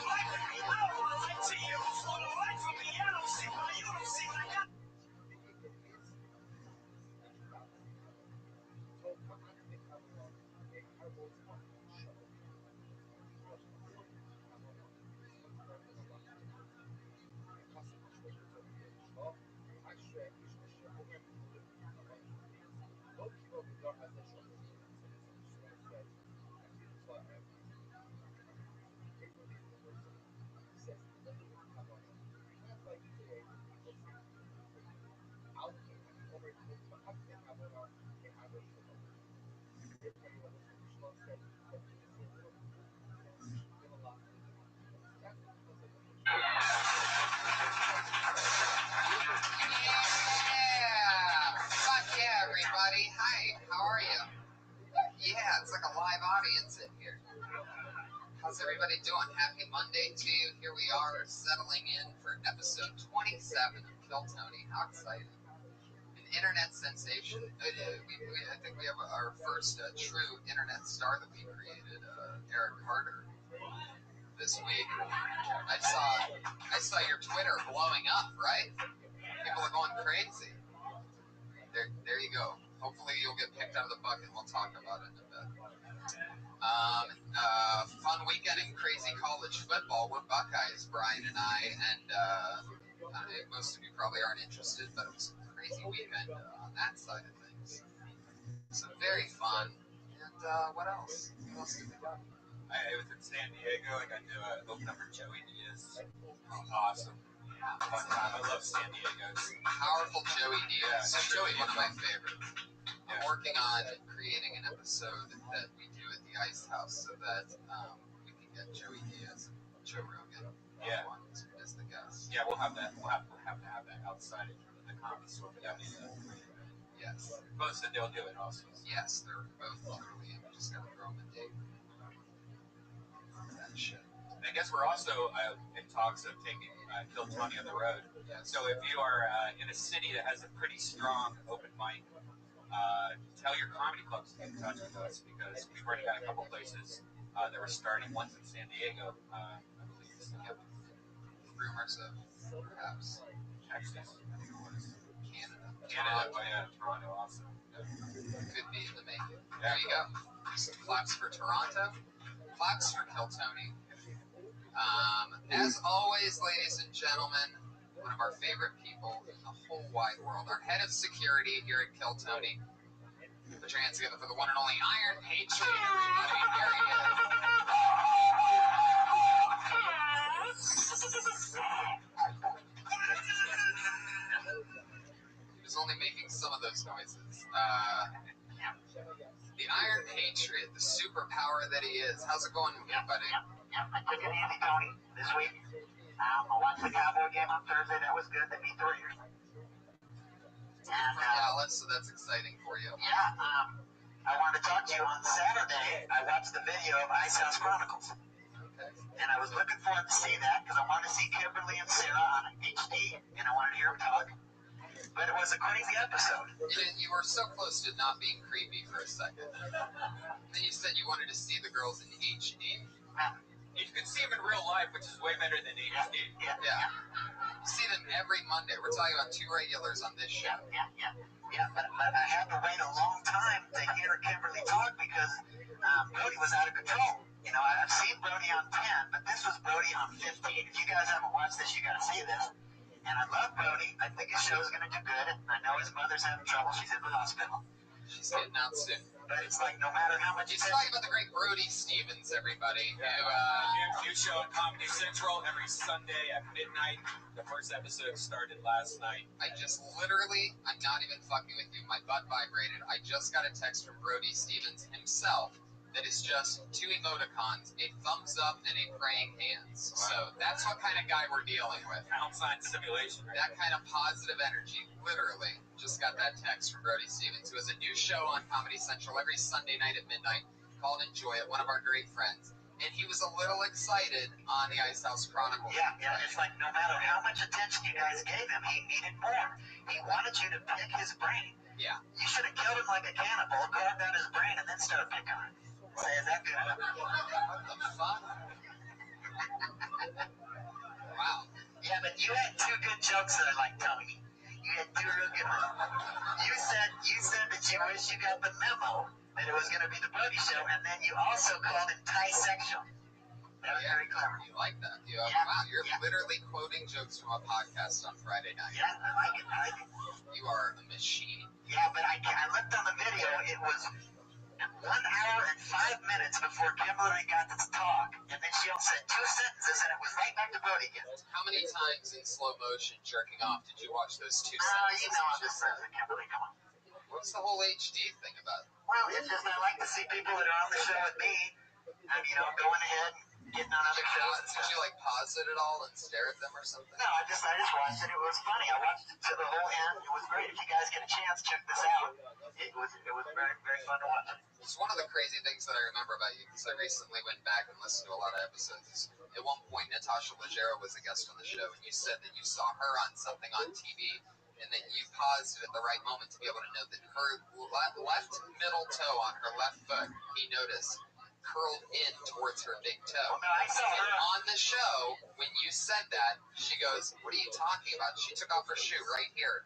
She's like, "Oh my God, how did he know that?"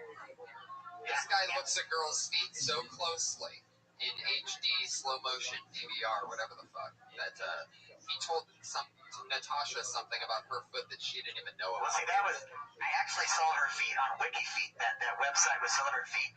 But the one you're talking about was that girl Jade. I saw a video of her walking on the hardwood floor barefoot, and then I saw that tattoo on her foot. All right. It got weirder somehow. Somehow it got weirder. There you go. Yeah. And things get weird. You're breathing heavy under there tonight, huh? Yeah. My feet, that's why. Yeah. Should I tickle him? Get him out? Yeah, on Sunday was the Hollywood Christmas parade. And I went out before the parade started, and there were a lot of people waiting on the street to see the parade. And the kids are just yelling for me. It was pretty fun. I mean, they were just all yelling out Iron Man, and I was taking a lot of pictures. It was pretty fun. Nice. Yeah. You sent us a song again this week. You've actually been sending us songs almost every week now. Oh, we're doing it again? Yeah, I guess so. Well, I'm getting some feedback on Twitter that people like my quirky songs at the beginning of the show. How many more do you have left, though? You're going to blow your load. Well, once I get done with those, I got 2 other bands I was in. Are you serious? Yeah, I had a band I was in called Romeo and the Dreamers, and I had another band called Shame. Wow. So you're a failed musician 3 times over. No, these are classic songs. It just wasn't the right time back then. I'm bringing them back at the right time. For those of you that don't know, he was in a failed rock and roll band, or they're more like the B-52s meets, like President's United States. REM or something. Yeah, the President's, whatever.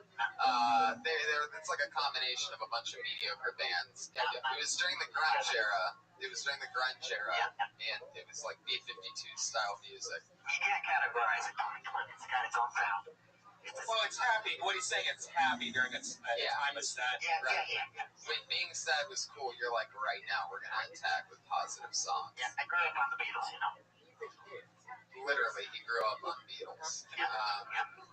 All right, so let's listen to this song. They always seem a lot longer than they actually are. He repeats verses that, okay. My songs have 3 verses and 3 choruses, like 99% of the songs written, Tony. Oh, shit. Whoa. Here you go. The Iron Patriot, everybody. Get into it. Here we are. Episode 27. Every song sounds like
that's more than enough. There he is, once again. You know what, can I hear what that sounds like without him singing into the mic? So don't say anything into the mic, okay, Patriot? I just want to hear what the original track sounds like.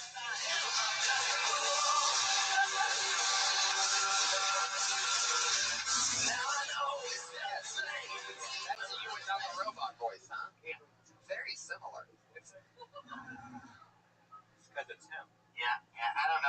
I did that, I was kind of thinking, I don't know, man. I don't know if I still got it anymore, Tony.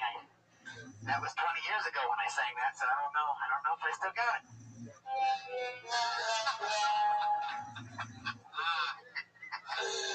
Oh, under all that armor, it's just a big softy under there. He said I'm the head of insecurity.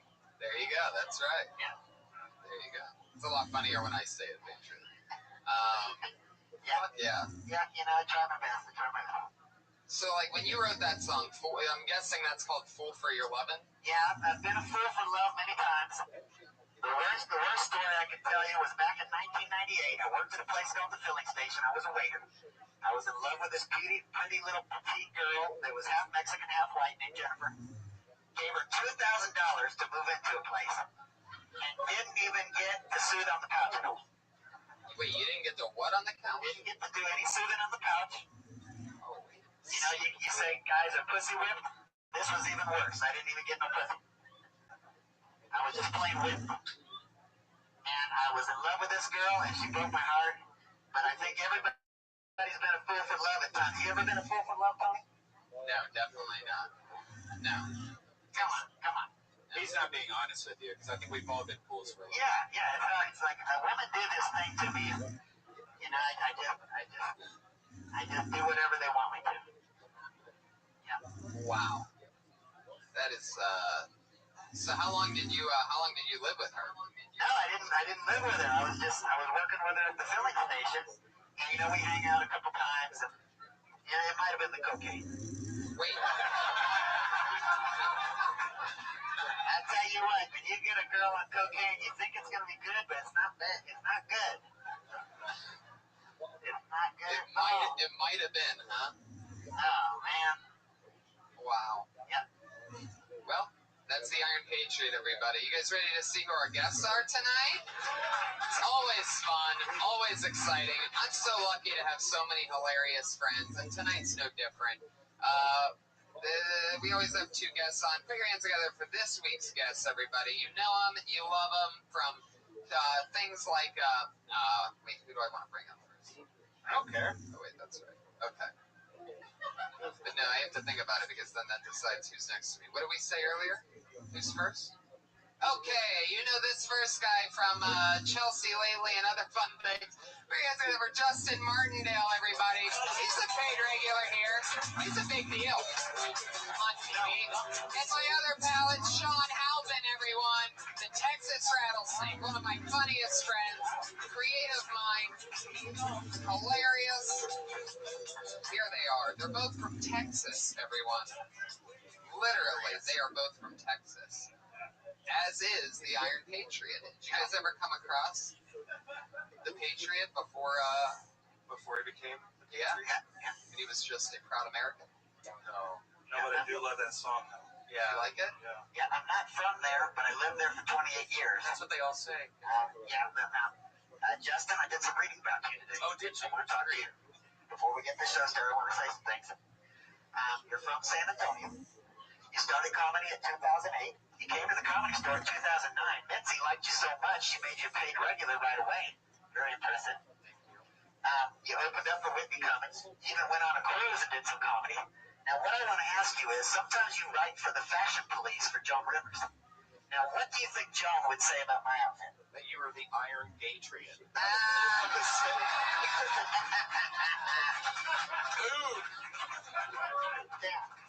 Boo! Yeah. No, that was very impressive. Thank you for that Wikipedia. What'd you read about Sean? Okay, Sean. I was listening to your podcast today, the Full Count podcast. Yes. And a particular episode took my attention.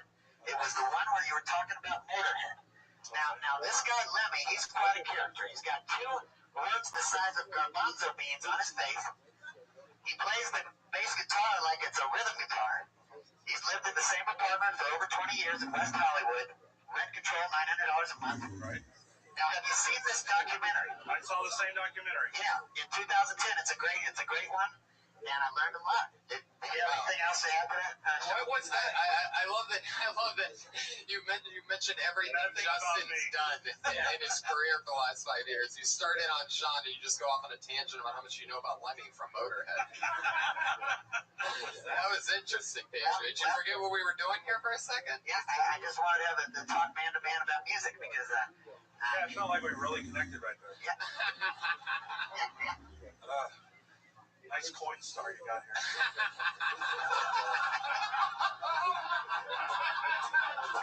Can I get a receipt for that? That would be great. That's the one thing you're missing, Patriot, is a slot for us to just dump our pennies into. Have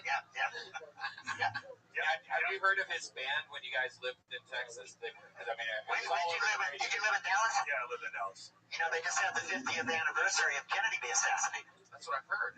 Yeah, and Dallas is, if you haven't been to Dallas, it's a very historical city. You want to go see that. If you haven't heard of Kennedy, then yeah. But when you're there in the early 90s, that was when Dirty Grandma was big in Deep Ellum. You been to Deep Ellum? Yeah. Trees? Did you play Trees?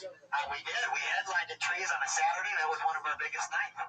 Yeah, when we worked for several years to get there. You know, and Tony doesn't realize that I worked on these songs, on songwriting for several years to give you these precious jewels that I play every week.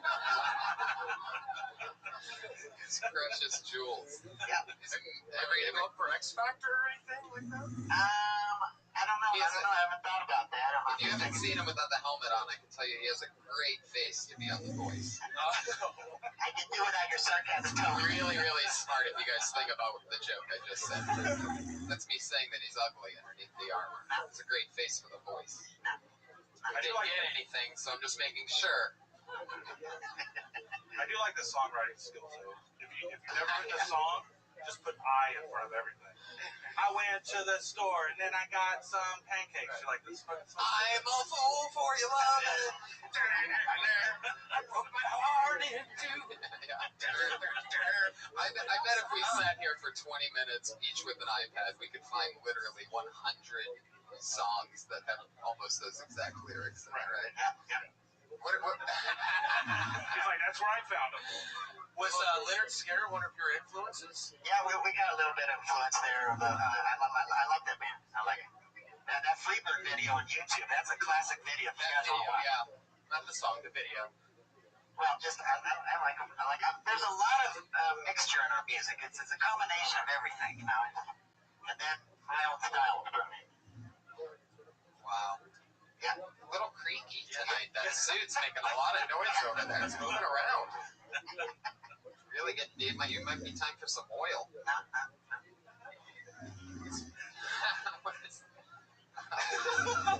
I like it's trailing off. Yeah.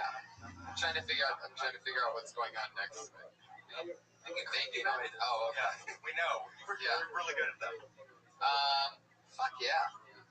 So, you guys know what we do here, and this week's no different. Over 30 comedians signed up for the opportunity to do a minute on stage and watch comedy magic happen, and perhaps their own material or their own whoever they are, and however it happens. A whole bunch of craziness. You get to see stand-up comedians, and then you get to hear us talk to them. So it's always fun. You guys ready to get this thing started or what? Let's do it! Yeah!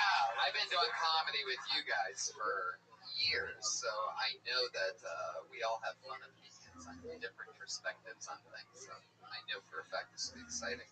For those of you that don't know, perhaps you comedians out there, you get 60 seconds. At the end of that 60 seconds, you know your time is exactly up because you will hear the meow of the kitty.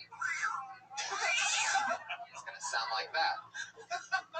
That means to stop doing material. If you keep doing that, if you run your time, you're going to hear the sound of the angry West Hollywood bear. And that bear sound was Sean Halpin, extra angry tonight. So you don't want to bring him out. So what do you say we get this thing started, huh? Okie dokie. All right, 2 people are excited. It's all happening. 2 people. Our front row is reserved right now, if you're wondering why it's empty. We're expecting them to come in, a bunch of big producers and stuff. Fast and crew. Yeah. Servicing. Yeah, they made the reservation a week ago. It's the whole staff from the Fast and the Furious, and I'm really surprised that they're not here. I hope everything's okay. I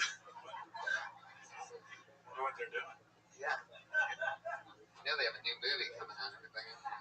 Anyway, maybe like a preview or something.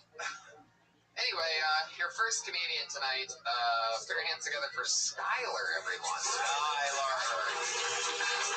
Oh, coming from deep in the farthest possible walk. Make an entrance, Skylar. Make an entrance. Here he is. Skylar, everybody. Wow, he made it. Now it's faster than the Thundercat, that's for sure. So, if you guys don't know this, I just moved to LA. And I did the sexiest thing you can do for women. I moved in with my grandma. Yeah, I know. It's weird. It's weird dating, like, living with your grandmother. Because I invited a date to watch a movie, because that's all I can afford. And, you know, my grandma kept chiming in with, like, hey, are you hungry? No, Grandma. You want something to drink? No, Grandma. Then we started making out here. She was, do you want a condom? No, Grandma. But, you know, I should have taken her up on the condom because asking her for a ride to the abortion clinic was a bit awkward. There you go, 53 seconds from Skylar. Now, I've seen you a couple times on this show, and I have to say that I'm excited that you're actually talking about living with your grandma, because I know that we found out after a couple previous sets that that was something in your life that we felt like you should be talking about. So I'm glad that you're finally doing that. I like the fact that you're keeping it real and making a funny thing about something that's actually true to you.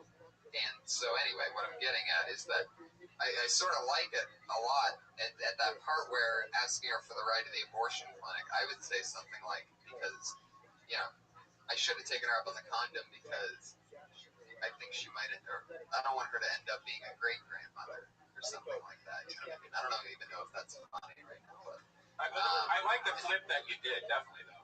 Because, you know, the end, there was kind of like a little twist of the abortion. But I think the biggest thing is that how you presented it isn't how you would normally say it out of your own voice. Like, you'd probably say, like, next you would ask me for a condom. Like, Grandma, instead of being like almost where you're acting it out. Or I don't know, but I guess that just wouldn't be my style of how I would present it. Because it seems like you're telling like a street joke almost. How early are your dates? Like 7? Why is Grandma up?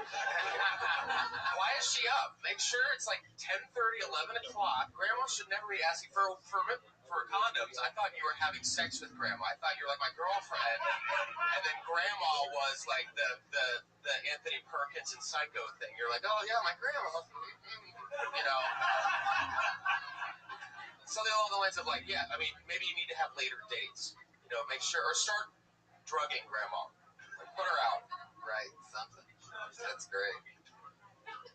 Yeah, and I was thinking when you said about the condom thing, when you said, and then we started making out, and then you could have the girl go, but I thought we were dating. So it's like you're making out with the grandma. Just a suggestion. Or like you're making out with Grandma and you look over and her dentures are just like right there on a table next to you or something like that. Or on your dick. Or on your dick. Then Sean says, when in doubt, just put it on your dick. You know? Also, do you think like, you know, in a minute set or whatever, to say abortion sometimes? It's like, yeah, Tony, what do you think about that? Or you can change it to where she got pregnant, you know, because if you're going around town trying to do showcases and doing a 3-minute set, you say abortion. Right, and that's like, sort of that's sort of what I'm saying. My original note about the getting out of that, I'm just not a huge, abortion type. I think there's always Tony's pro-life, everyone. I think there's I'm saying when abortion jokes. But I think the setup of him, you know, the truth of him living with his grandmother is the setup. But when you try to be funny and then you throw in the abortion, right? You know, then it's not real anymore. Right. Right. Yeah, like almost. I guess what I was trying to. I guess what another route could be is like, she's already disappointed in the grandkids that she has, because then it comes back on you. You know what I'm saying? The last thing she wants is is you having a kid. But also, like, maybe she wants to end the spreading of the seed with you. Or because you're sleeping on her couch in the first place. Are your parents still around? Yeah. Okay. So what if, like, the grandma was the narc who went back to your mom and was telling about, like, all the girls that are coming over? And she's, like, rating them, like, 1 through 10. The girls that are, she's like, oh, well, she was a 6, you know, or something like. Why is she a witch? That was my grandma voice. I don't know. But has she have a gingerbread house? But has this ever happened where you bring a girl over? No, I'm not stupid. So. Yeah, you gotta do it for material now. You gotta bring it out. And then you realize what really happens. Yeah. Right. And then you switch it to where it falls on you. You know, not the bad. Yeah, this way it's a win-win. You're not going to get laid, but you'll get the joke out. Because he seems like a nice guy. I don't see him blowing through abortions like having to save money every month. Yeah, like a normal comic. Abortions. Or like grandpa's coming in trying to hit on her too, or something like that. You should really start doing more things around your grandmother just for jokes, like start humping furniture and shit like that. It's true. Just put your dick on it, Cod. Awesome, that's Skylar, everybody. Good job, Skylar. Still don't have a Twitter account? At Skylar Comedy. At Skylar Comedy. You didn't write that down. You wrote down the word bombing. Did you do that? Right. Okay, that's enough. Skylar, everybody. There he goes. Too late to explain yourself now, my friend. Heck yeah. How long have you been doing it, Skylar? Not long, right? Oh, wow, okay. Anyway, your next comedian, this looks like a new name. Is that awkward? We're getting together for Carlos Escobar.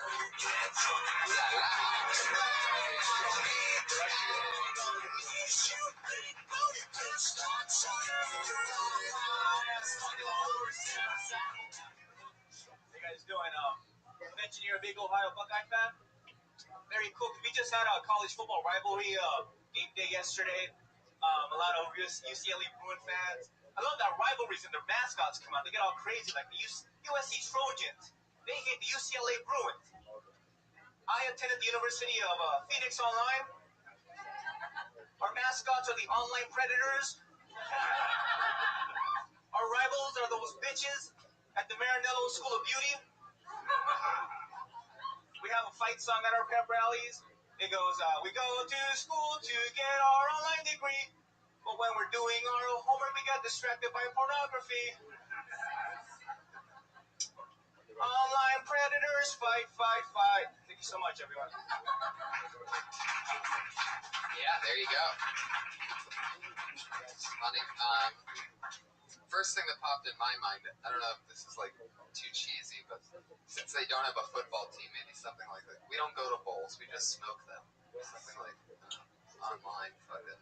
Seems like more could be added to it being so illegitimate instead of just hitting other things. Like something about being in your underwear all the time. Like, I don't know, that's what I picture when I hear University of Phoenix Online, right? Yeah, I picture like cankles and like, lots of tissues.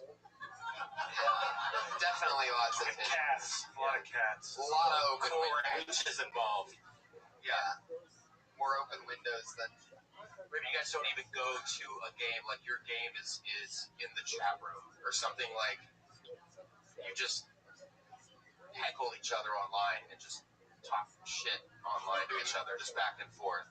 Maybe that's like the only sport that you can play going there is chat roulette. Yeah, Snapchat or something like that. You don't get grades, you get emoticons or something. Yeah. Yeah. Who does the best emojis? Yeah. I went to Phoenix Online a long time ago and our fight song was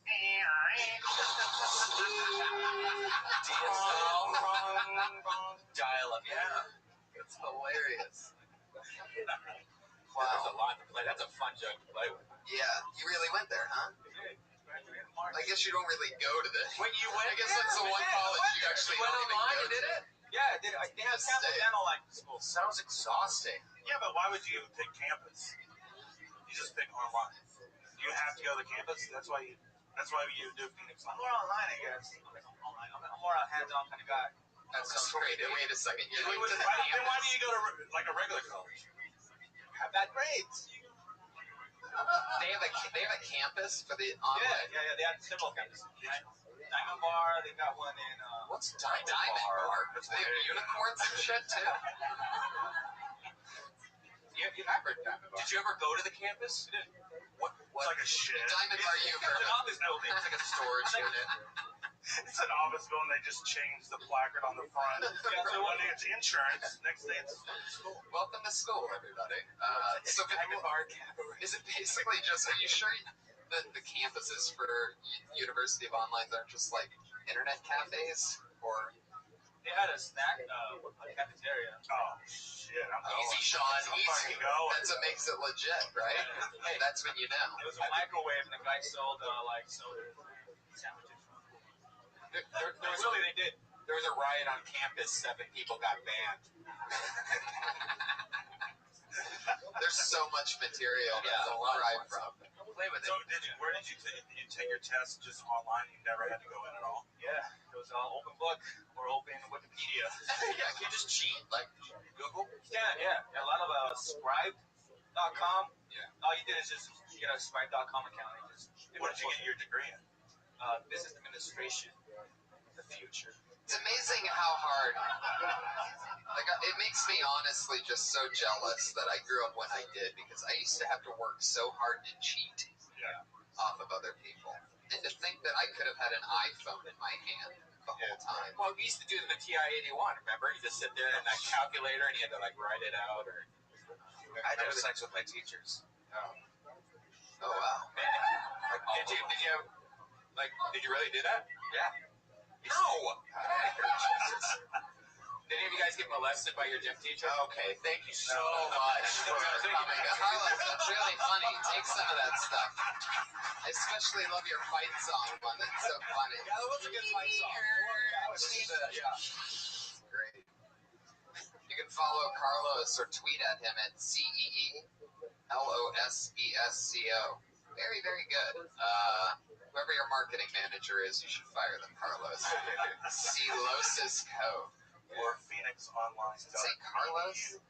Yeah.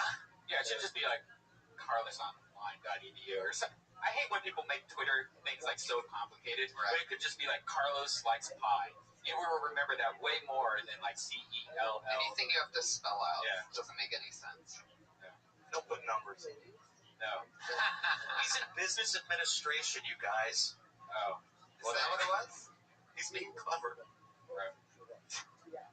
When you guys Trying started to stand up for him. When you guys started stand-up comedy, was there any joke that you guys had that you can't believe that you used to say? I still say all Anything that pops in your head of like an old joke that you would never do now, but you remember doing it when you first started out? Oh, you guys were all perfect. Huh? Yeah. Well, I'll have to think about it. I can't remember. I had a joke about gay people on their list. Oh yeah, what was that like? How did that go? Yeah, Sean, how did it go? Like gay people, they always have that list. You're so silly. And I didn't know what that was until I found out that's the sounds that T cells make when they leave your body. Should I keep that one? Should I keep that one too soon? You should keep that. Why did you retire that? Yeah, that's so weird. Even after World AIDS Day, how would you retire They that? opened up at the. It's December 2nd. Come on. Bring out the AIDS jokes. Do you guys have any jokes that you retired because they died and they just weren't relevant anymore? Like I had to have an Amy Winehouse joke. I used to have, Christopher Reeve's joke. Oh, I did one when Corey Monteith died. The guy from Glee? Yeah, I said I'd kill myself too if I was dating Leah Michele. Oh, that's like that kind of. You're like that gossip column, right? Yes. I had no idea what that I joke just even went there. I was mad. I was having a dark week. All the girls in here were like, what? He did heroin. Say that about Leah Michele. Yeah. no idea who that is. Yes, you do. No, you're great at that though. Like that's like part of your stand-up style is like knowing what people are actually into. Thank you. Like you are a topical guru. I learn a lot of my information about what's going on just from walking in the back of the room during your set. He really does. Yeah, it's like a news report. So Kim Kardashian, you know, I don't really talk about them as much. well, I know. I still hate them. But that new girl, the one that just turned 18 though, the one Kardashian. That's not her name. That's not her name's not White Kardashian. I said that one Kardashian. Oh, I thought you said the White Kardashian. Hey, Tree, you into the Kardashians at all? Yeah, you know those young twin girls that are the daughters of the Bruce Jenner guy? Yeah, that's the one he's talking about. Kylie and Kendall. I saw them in Hollywood in my old Iron Man costume, and I got to talk to them for a few moments. What? They're dressed up as Iron Man? Well, in my old Iron Man costume, the one that I had the big butt.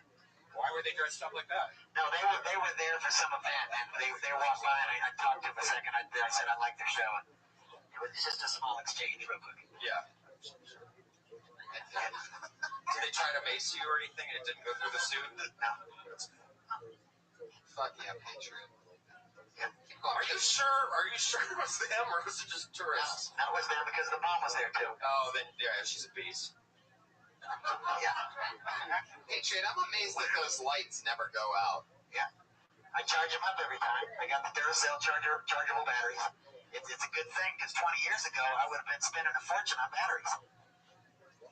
It's a good thing. There you go. Yeah. Damn good thing. Am I the only one who thinks he sounds like Pete? A little bit? Well, I can see that. A little bit. There you go. All right, your next comedian, everybody. Let's get to it. Kris Jenner. Patriot, you're doing a great job over there. I appreciate that. Why does Kris Jenner look like Chris Angel? Have you seen that guy? Fuck yeah, we've had this guy on a few times. Put your hands together for Kenny Lyon, everybody. Kenny Lyon! Oh my god, I thought you were going to say Kenny Loggins. Kenny Lyon. Oh, there he is, singing a big intro. Oh, triple axel spin. What's going on? Kill Tony! Everybody knows the song.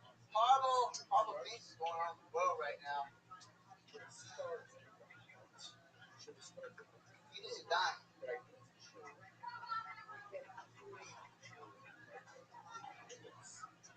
There's a dying. Windmill farms are getting shitted on because eagles are flying straight to the propellers. I mean, how are you going to be the greatest symbol of this great country if you're going to act like a cunt? You can see miles away. Somebody's wheel is going on. Again. I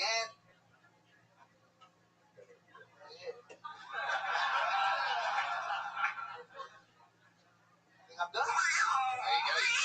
You're right. There's the sound of the cat. So that makes it official. You were just going to keep doing that until it ended? That last part. Well, I'm glad you came prepared. Yeah. There's some interesting thoughts in there. They can't see far away. That part should be closer to the front. That should be where the joke starts, I guess. Right? All that front end stuff before that. You could trim all that. But even then, it's still sort of like a... I don't know, maybe I'd like to hear... What do you think the eagle's thinking when it sees an airplane? I think they're either getting fucked with the chemtrails or they're just like going through some like emotional stuff. Depression. Really depressed. Or how ironic would it be if an eagle flew into an American Airlines jet? You know how the government's been spending money on drones, to spy on other countries. We should put bombs on the eagles. Just they're, trying to kill themselves. Is the reason why you feel so connected with eagles is because you both get extremely high sometimes? I was high when I read the article, so it was just jokes are writing themselves. Were you reading the article right now? We can tell. Actually, by the way, they don't write themselves. That's the part you're supposed to do.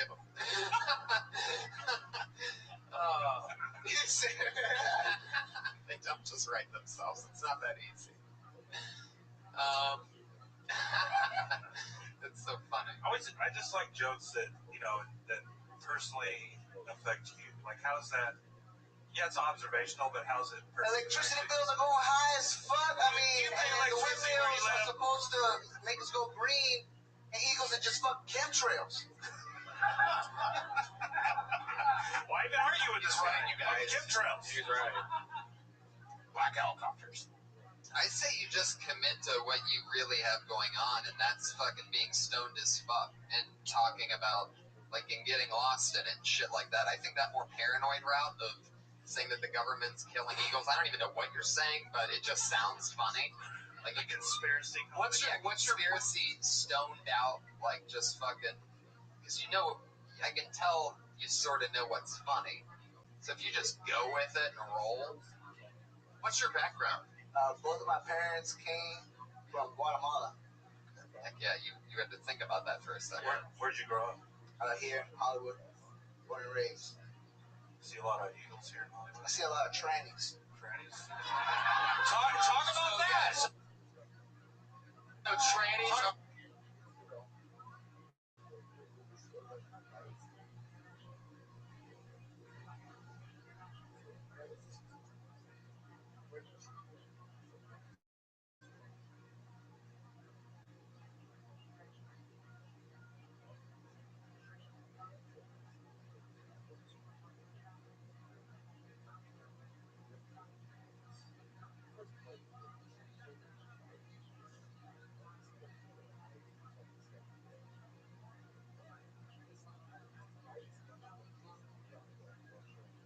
American Eagle.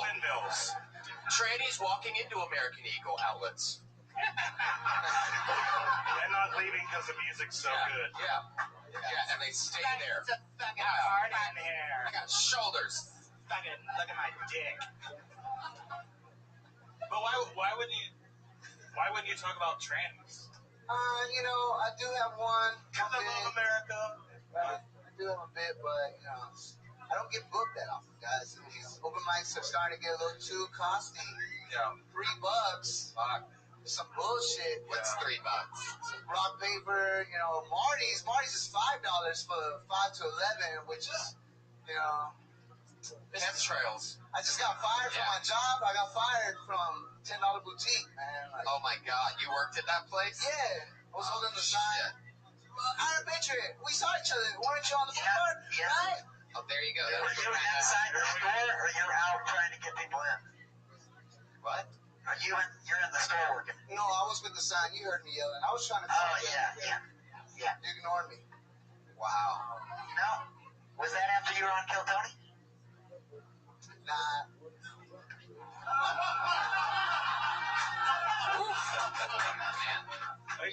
It's good conversation when I get dizzy and almost pass out there again. We're just trying to figure out what the fuck's going on. You're trying to connect everything. Like grabbing onto Red Band, trying to fucking stay. I feel like I'm on chemtrails right now. Can we hear his tranny joke? Yeah, let's hear the tranny joke. I was not expecting to do this. Everybody, it's just really, really, really ironic that a male, comes up with these nifty tricks. Are you writing this right now? Well, the whole premise is that guys are smarter than women, so they know. That is not true. Guys are smarter. Males are smarter than females. Basically, guys. The fact that no woman booed him, I'm appalled with it. Come on. There you go. Standing by. That's right. Do you have any sisters? Do you have any sisters the age of 18 to 20? I have a sister, an older sister that's 1 year older. How old? She's 22. Oh, cool. Yeah. I'm 21. Fuck yeah. Are you really, or are you just saying that so you can be inside of this club right now? I've used up all my lies, Tony. Yeah. There you go. Fuck yeah. Well, good job, Kenny. There he goes, Kenny Wyatt. Fuck yeah. Good job, Kenny. He always makes me laugh still. Yeah, totally. It's always fun to watch Kenny. I like Eagles. Yeah. There is something there. Like, he's got, I can't believe that's our national bird and they're that stupid. To fly in the sound, it's the mosquito. I mean, the last national, thing, what would be the proper, the last, what do they call that thing, that bird, like a national bird, like it's like a... The albatross. Ah, fuck. What? Like a symbol, like someone says symbol? Yeah, that's great. The last big American symbol to fly into an airplane was the World Trade Center. Next comedian, everybody. Usually World Trade Center jokes get a much bigger... Tony, Brody said you'd be ready for the Tonight Show in 3 years. I think you're ready right now. Patriot, the fact that you said that right after the one joke that didn't go well in the past 45 minutes just goes to show me that you're actually against it. I believe in you, Tony. He kind of giggled a little. You're ready. Yeah. I just want to say, Tony, you're ready for the Tonight Show after that one. No, I believe in you. I want you to take me with you when you go to the Tonight Show. Oh, yeah, I'm sure that I'll just cruise right through the X-ray machine with you. Yeah. You need your security there. You have to take off your belt and hand me your cell phone, and also that 300-pound guy standing right behind you can't come in at all in a million years. Fuck yeah. All right, I pulled a name. He's a funny guy. It's Sean Conn, everybody. Here he is.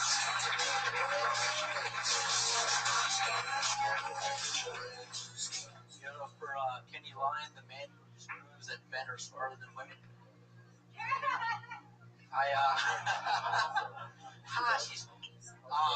love the Lord of the Rings and other movie franchises. My favorite scene is the one where my father tells me that he's proud of me.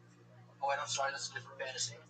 One of my best friends loves the Harry Potter. I'm guessing he looks like the character Voldemort.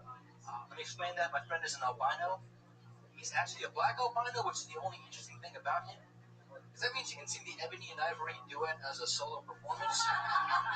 He sings it like Ebony and Ivory, because genetically he's a tragedy. Don't worry about me making fun of him. He's got a great sense of humor for Halloween. He dressed up in blackface. Me personally, I didn't know how to react. I mean, nobody to judge him if he wants to pretend he's a real human being. He has it right. So I'm trying to explain to him why Lord of the Rings is better. I'm like, one, they swept the Oscars, two, their books have stood the test of time. And he kicks back, oh, but Harry Potter is the best-selling book of all time. That's not true. Yeah. Can I finish that? You can try, see what the bear does.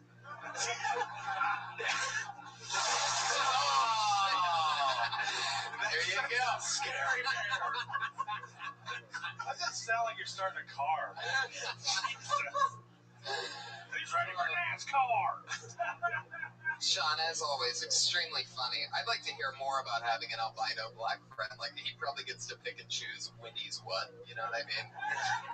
I like hanging out with my albino black friend because he can sit in the passenger seat and I won't get pulled over, and you know what I mean? Like, he's he's my white friend. Right. What do you mean, officer? Look at his skin color. Right. When he gets called powder, it's racist. Yeah. His actual baby powder. That's my name. Anyway,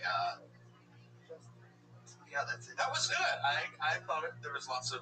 I can understand you, by the way, this time. I think it's definitely over quiet last time. That's great. Huge improvement. Blatantly. Night and day. But then when you... Which is also, night and day is also what they call your albino black friend. Patriot, where are you now? Fucker, I want to be on Leno, you piece of shit. I'm kidding. Anyway, go on, Sean.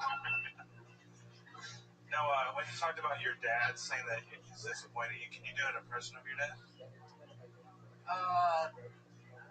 Sounds like a regular guy. I don't know Not what I was picturing. Well, that could also be funny though. Like you could say, "I'm going to do an impression of my dad." You sound exactly the same, and then after it's it just sounds like me. It's just me, but more angry. That's what it is. You seem like, from your look, I would guess that your dad is like some type of fucking like Aladdin, like purple robes and like wizard hats and shit. I don't know. Like it seems like he'd be like a giant. Jafar. Yeah, exactly. Is your dad Jafar? That's what he's. Is it really? No. Are you fucking? His name's Jafar? Jafar's a cartoon character. Well, that's what I was saying. I thought you said his name's Jafar.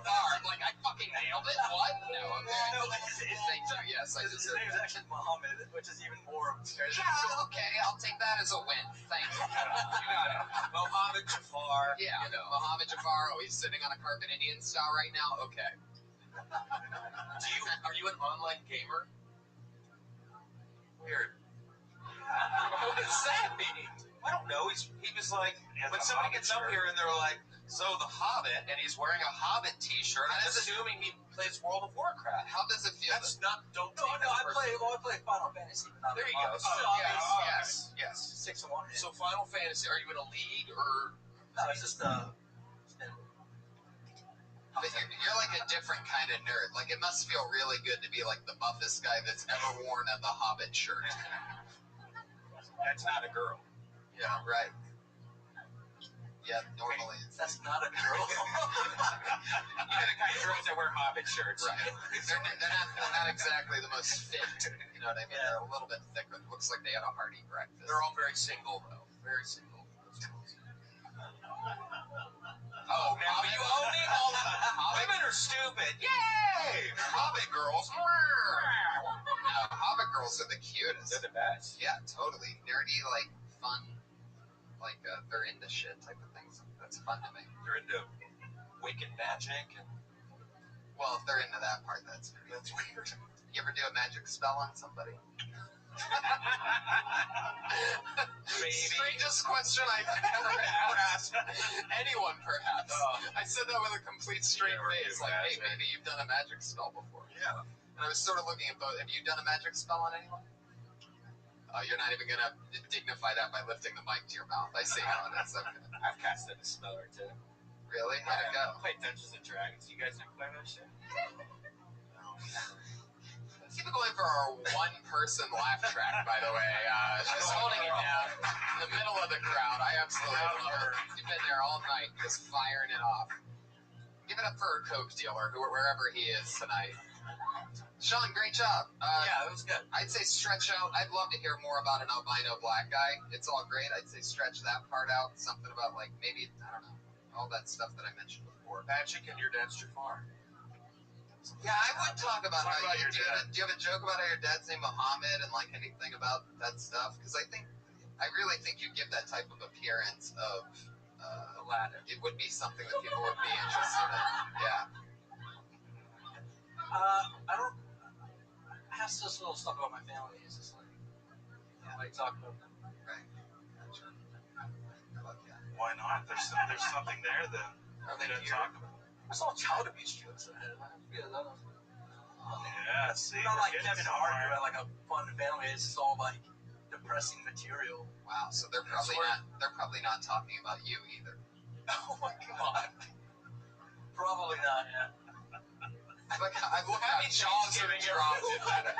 Come on, everybody take it easy. All right, there you go. Sean Conn, as always, very funny. Still not on Twitter, huh? You're committing to that? You don't think it's going to take off? The hundreds of millions of people? Someone should make him a Twitter account right now. It's true. And Patriot, can you get on that? Yeah. Oh, shit. Ladies and gentlemen, this guy has become an internet sensation from this show. I've been following it. I always think he's funny as fuck. I can't even believe we're lucky enough to have pulled his name yet again. Put your hands together for him. It's the one and only Eric Carter is in the house. An internet fucking sensation and a funny rising stand-up comic. He's just moved here a couple months ago from the state of Mississippi. It's true. It's damn true. I've been living in California for 2 months, and I'm originally from the state of Mississippi. And ever since I've been in the state of California, I've been confiscating a lot of man cards. Thank you, I needed that. But if you don't watch football on Sundays, you hand me your man card. If you wear skinny britches,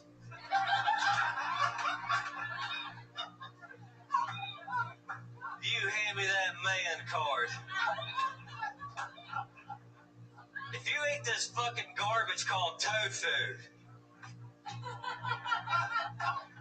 you just hand me that damn man card, thank you. I had a vegetarian joke, but I just forgot it. But anyways, President Obama was here last week. Make some noise, you love him. He ran over a cat. Eric, first of all, I owe you 2 man cards. I eat tofu, and I guess I just found out that I wear skinny britches. There you go. Justin gave you 1 man. Do we need any more? All right, settle down. I don't even know whose card that was. I just gave. I can't read. What does that say? Can you really not read? Eric Carter! Oh, yeah. It's a fucking prodigy. I love you. Are you serious? So all these people, this is what the funniest part of this is. I'll tell you right fucking now. These people on Twitter are going insane, and he doesn't even know what the fuck they're saying. But hang on 1 second. Tweeting everything that people mention. Yes. You have somebody that reads it for you? Yeah, but aside from that, I got to get 3 shout-outs right now. And it's real quick. Oh, my the God. high school I went to back in Mississippi. They're not listening to this. Right, go. Oh, not the bear. No, being real quick. They're going to state championship. Furious, Eric. Look at that.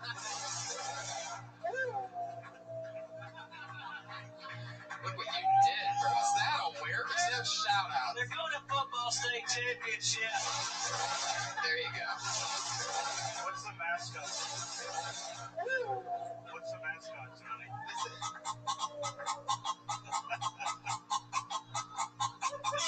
Yeah. Jesus. I didn't know that. I feel assaulted. Right after we find out he can't read, he gives his high school a shout out. Yeah. I can't read. What high school did you Just go a to? quick shout out to them who didn't do a damn thing for me. The Hickory High Bulldogs. No, our mascot. What? The Billy Goods? I'm watching his fingers. Okay. No, the high school went to, they actually are the Bulldog, but they're the Aggies, and they're going to state championship for the first time ever. Hell yeah. And I'm proud of those boys. They're good boys. I just want to give a shout out, giving them some damn love. Where are you from in Mississippi? Hattiesburg is 90 miles east of New Orleans. Wow. No, I can't read. I was just fucking bullshit. That was a joke. I actually got a bachelor's degree in history and poli-sci and French. Bonjour, monsieur.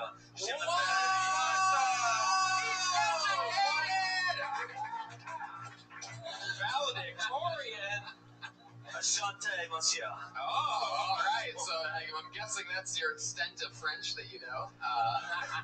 Since you had to get those last 2 words in. He went to French market for lunch. Yeah. Eric, what did you even talk about? Oh, yeah, the man card. Yeah. I lose the football one. I like what you're doing. You can sell those Foxworthy-esque type of That's what I was going to say. It's very Foxworthy. Yeah. But I think that's right up your alley. Here's the stuff you can talk about. I'd say start with skinny britches so that Why just lose go the- out. They just lose audio on this. No? Really? Tony, why lose the football? I guess it leads into it, but I He's just a Buckeyes fan. I know, it's just a joke. Was it? That was a good win, Michigan. They went for the 2. I just like it when your writing is in the actual picture, like skinny britches. Britches. You know, that's fun. I think. And I remember britches. Well, my mom's from Tennessee, so like I always And I had switched and all that. Switched and yeah. Bridges? That's when you pull a stick off and then you switch your legs. It's like switching. Yeah, switch. You know what a switch? Oh yeah, you gotta go pick you out a switch. You gotta stretch there. They beat you at the switch. You had to go. Hell yeah. You go pick a switch. Y'all in Texas? Switch. No, you're from San Antonio, right? Like I live there, but like my grandmother lives in Olive Branch, Mississippi. Mount Hall. That's where Stephen Ayers from. I have no idea what you're talking about. Okay, no, it's south of Jackson. Justin's gay, which means that he got hit with the switch a lot more than you two got. But Jesus, I wouldn't hit you with the switch. What? Okay. I said I wouldn't hit him with the switch. All right. We can tell just because you said that that's not true. Watch out! Look in the bushes on your way home, Justin. If you hear somebody going, start running. I do that every day. Never know. Anything else about Eric, guys? I liked it. I think you can keep going with it. Like, go with like the tofu. Go with like, yoga. You could do farmers market. You could do wool hats when it's 90. Yeah, like I'm just saying. Remember, I say yes and stretch it. I agree. I'm saying keep an Eric Carter part of it in there. Don't just have it be things. The reason why I like skinny bridges is because you're mixing with bridges. If you're saying tofu, I'd say instead of just saying if you're eating the tofu, whatever, say eating the tofu, whatever the fuck you're making. You're what he would really you're say gonna make it hanging out with his skinny friends. Them white cubes of jelly, or I don't know. Yeah, that tofu jello bullshit, like whatever you would call it, I'd say keep adding that shit in. Magnets on the icebox.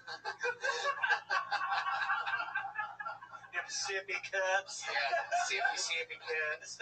You want to go to Titty Bar? He speaks my language, dude. He's dying right now. Dude, I say it like that, man. You old son bitch. See how this bitch. There you go. He reminds me of every high school football coach I had. Oh yeah, totally. You know, it's like a combination between a high school football coach and a wrestler cutting a promo. The way he looks straight out when he's doing the material. Like if you're one of those guys, hand me your man card, and I'll see you Monday night at Madison Square Garden. I was thinking of with the promo, what was like the worst used car salesman, like in the middle of East Tennessee. Yeah. Come down here and get a tractor. Yeah. Like with a little bit of like reverend, like Southern Baptist reverend in it. You can get a little like I would think. See, like it will go. You piece of shit. God bless you. Yeah. I hate you. We're gonna pray for you.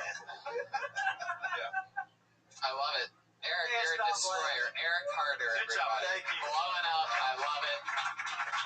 Keep coming back.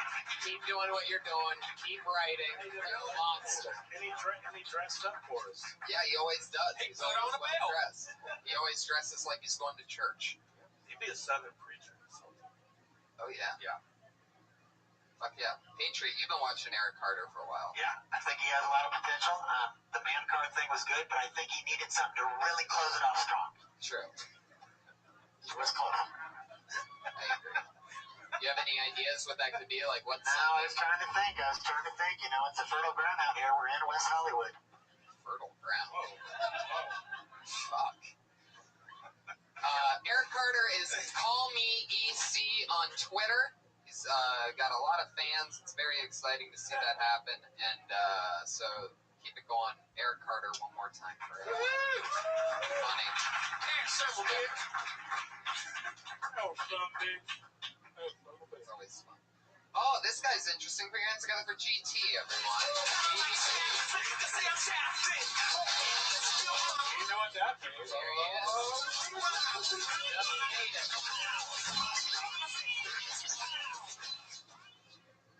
How you guys doing today, people? Yeah, I went to a family function over the weekend, Thanksgiving dinner, and I found out that donkey dick runs in my family. Donkey dick. Can you believe that? I told my cousin Tony, do you have a donkey dick too, dude? He goes, no, dude, I don't have what Gary does. I'm like, Gary? Yes, no? He's shorter than me. The fool got a donkey dick? Damn. What what I found out over Thanksgiving dinner that donkey dick runs on my mother's side of the family. Shit.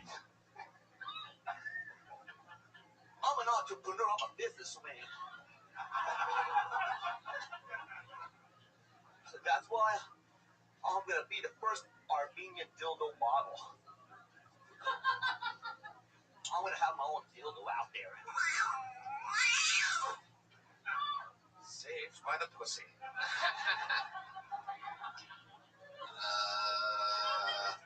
Okay. Oh, what a weird Thanksgiving. Donkey dick, huh? Now, what is donkey dick? Donkey dick? Yeah. That's what my prostitute comedian girlfriend called my dick. She goes, "You have the biggest." I've seen that. That's like you got a donkey dick. Like, So it's a large penis. dog. Yes. I thought it meant smell like ass. Hangs down like. So, yeah. You come in and goes, Your girlfriend is both a prostitute and a comedian? Yeah. Really? Wow. Yeah. What is her name? can we give her a shout out? Do we get a discount? Yeah, Is she good? Is she here? No, she's not here. She's working. She's working. She's out getting laid. Yeah. Wow. Which is working. She's out busting a real good nut. Well, I think that would be something to you. I mean, you don't really have to say that she's a comedian. You could just, I think, you could go into along the lines of you have a prostitute girlfriend, who says that you have the biggest dick ever. She validated it. Okay, calm down. Yeah. How would she validate it? She put a tramp stamp Like on a the little circle with the little white. All this time I thought I was normal. I thought I was average. So this whole time you thought you was She said, but you have like I'm the a validated elephant man shit. Yeah, dick with donkey all dick. time. You have elephantitis apparently. Yeah. How would you think you're normal? If you What is elephantitis? Like elephant dick? Somebody? It's a little bigger than donkey dick, yeah. Yeah. Two different size animals. Completely. I used to work at the LA Zoo after I graduated from high school, but I've never really checked out an elephant's dick. Well, you should check it out. It's everything. So I think something about along the lines of that, like, you know, you have this girlfriend whose job is to just get plowed. And I think, like, you know, how is her vagina? Tasted pretty good. Oh. I ate her vagina.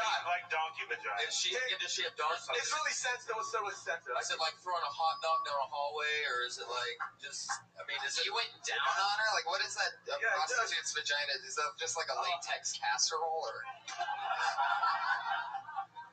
It smells like throw up.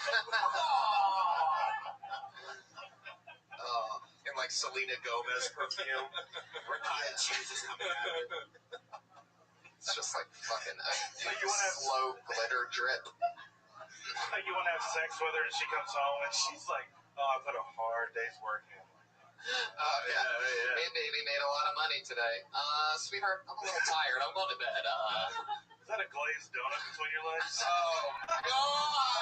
Come on, guys. I made her come, bro. Yeah. I think that pussy's so good, I made her come. Well, actually, I made her come as well. So, we all made her come. Well, I think that would be something to go along the lines of is dating. I like a eating prostitute. pussy. Cool. Yeah, very good. Heck yeah. That's interesting. But did that conversation really happen? Even though I'm Armenian, I like eating pussy. Armenian guys don't like to eat pussy. They pretend that they don't like pussy. They don't eat pussy. Eating a prostitute's pussy is like that kid in grade school that would put his mouth directly on the water fountain nozzle, like all the way. You're like, why does that one kid do that? He was like rebel, Tony. Yeah. Like, would you rather lick a payphone or eat her vagina? Eat out a prostitute over some bitch from the club any day. Have those bitches from the club, they don't use condoms anyway. You know what I mean? You know what I'm talking about, man? You lose yourself in that character. You're a poet weird. among men. It's better when the real you is talking. You know what I mean, man? Yeah, whatever that is. Hey, man, give me your man card, man. Fuck yeah. There's his act in a different voice. Yeah. Give me the card. An Armenian card. Oh yeah, you are Armenian, huh? Yeah. Fuck yeah. You think that's an Armenian thing to eat prostitute pussy? Or is it just like you? Oh, I think it's more being Americanized. I'm an Americanized Armenian, kind of thing. Did you see how his voice shifted? Yeah. All of a sudden he starts saying about he's Americanized, like he's talking to the guys from customs. Yeah. Oh yeah, no, I'm one of you guys. Well, I noticed earlier. Your Armenian friends don't like going down on girls. I don't really have a lot of Armenian friends. Neither do we. I have some. Yeah. But the taxi drivers, No, they probably ask them, "Do you like eating pussy?" We should go up to them next time I'm down. I So I bet you $1 million they'll get angry. No, we Armenians don't eat pussy. Interesting. Okay, I there feel you like go. there needs to be like a the more you know that flips over your head. They're in the closet. This There we guy's in the go. closet. They want to come out. They can come out. Fuck yeah. Donkey dicks. Donkey dick. Are we back on donkey dicks again? I'm ready to bust a real good nut. There he goes, GT, everybody. Yeah. Follow him on Twitter at GT Music. Is that correct? That's it. GT Music. GT Music. That's okay. One last sound effect. Why can't that eagle fly into a jet engine?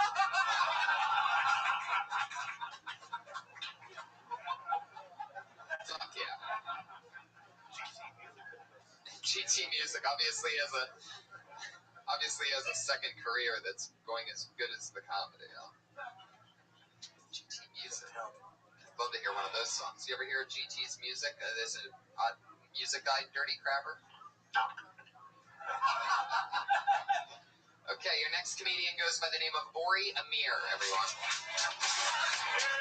Oh yeah, Ori. Neuroscience, double major.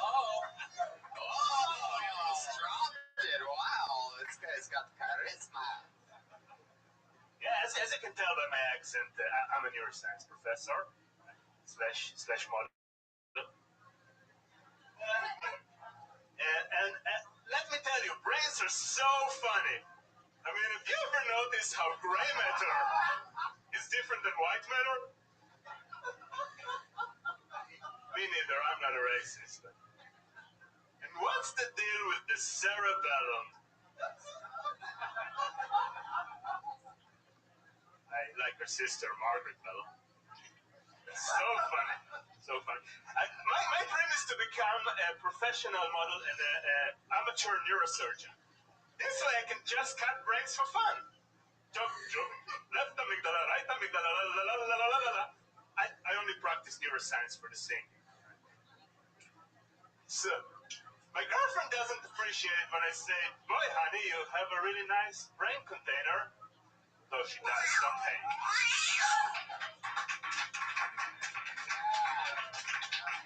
Fuck yeah. Well, you're talking about what you're into. You're going to college. You're to get a neuroscience. PhD. Yeah, to be a doctor of the brain. So you are there. Fuck yeah. There's just nothing funny about the brain. There's a lot of funny things about the brain. Yeah, and you're onto something the way that you start the jokes with a lot of excitement and then trickle away slowly as you get to the punchline. Something that's very, like, you get right into it and then it's sort of just, I don't know. It's a very, like, mad scientist quality about it. Like, it's like if Dr. Frankenstein did an open mic. Like, it's very, like, and I think that's, you can go in a creepy route with that, where it's like, you know, you have a girlfriend, which I'm just amazed. That's incredible. And as a neuroscience guy, I bet she gives really good head. You made that noise? See, when you make that noise, other people make that noise. It's clever. It's a neuroscience. Yeah, it's a neuroscience. How, you think I do that on stage or something? That neuroscience show? You're just firing off those synapses, aren't you, Tony? Yeah. So wait, what does she do? I think Brody was wrong. She's a swim teacher. She's a swim teacher? Yeah, like a trainer coach. Like a lifeguard? No, she trains the kids how to swim, basically. Oh, wow. You guys have like totally different lives. You're super smart, and obviously she's a box of rocks. So you've got, Teaching kids how to swim. he's got water on the brain. There you go. See, There's something there. Have you actually done surgery on a brain before? No, I'm not this kind of How about that cadaver? neuroscientist. I only scan them. I only put people in the MRI machine. So I look at my So computer. you're the guy that scares the dog shit out of somebody right before they're already wondering if they have brain cancer or not. All of a sudden, they're already so scared. They know they have to get their brain scanned. They know they're not feeling right, and then it's just you with that villain accent. Exactly. What's the thing that you say to them right before they go into the MRI machine? Give us an example, but say it a little bit slower than you normally would, and a little bit more German, just like 20%. Don't worry, it will all be okay. Is that really what you say to them? No. What do you really say? Be careful. Don't put your. Oh my God! Is this really how you do it? Don't. Are you comfortable? Want to go inside? Want to go inside? That's just second base. That's what that is.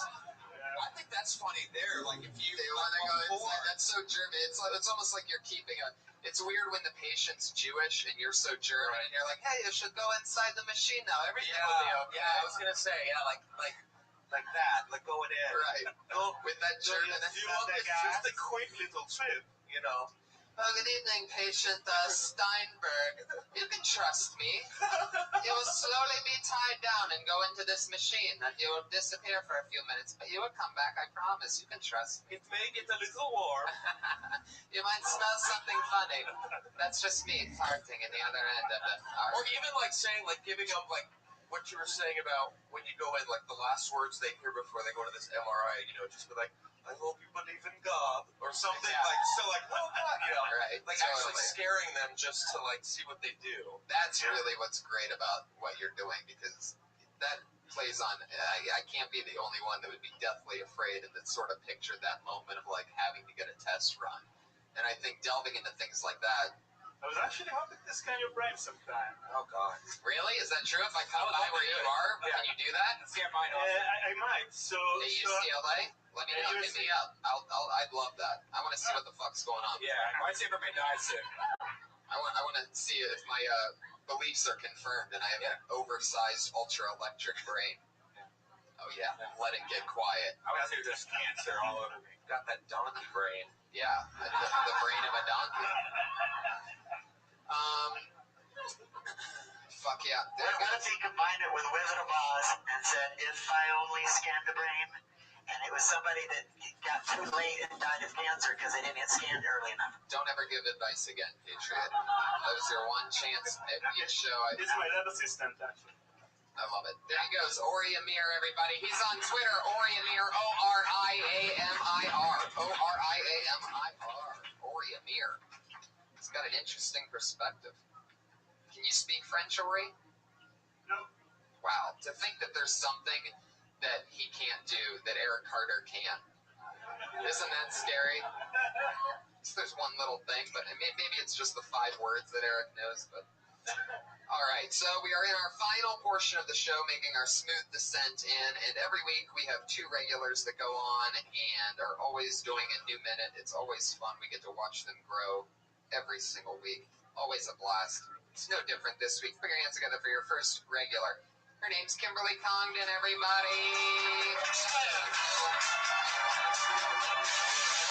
Hey, cuties.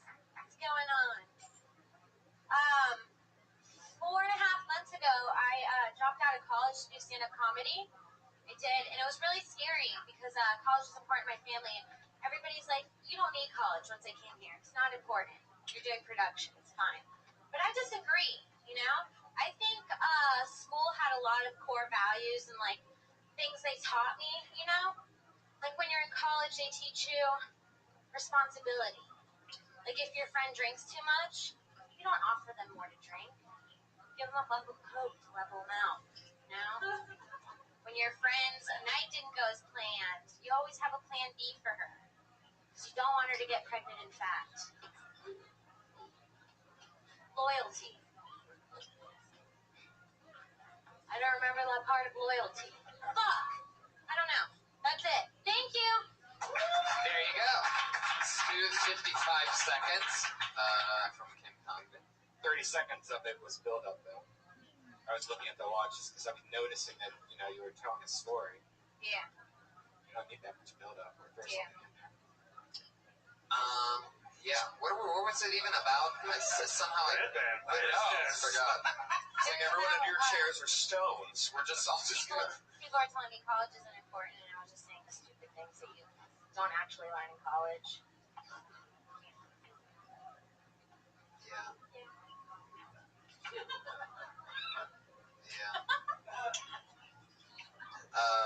Are you happy that you dropped out of college? Yeah, fuck yeah.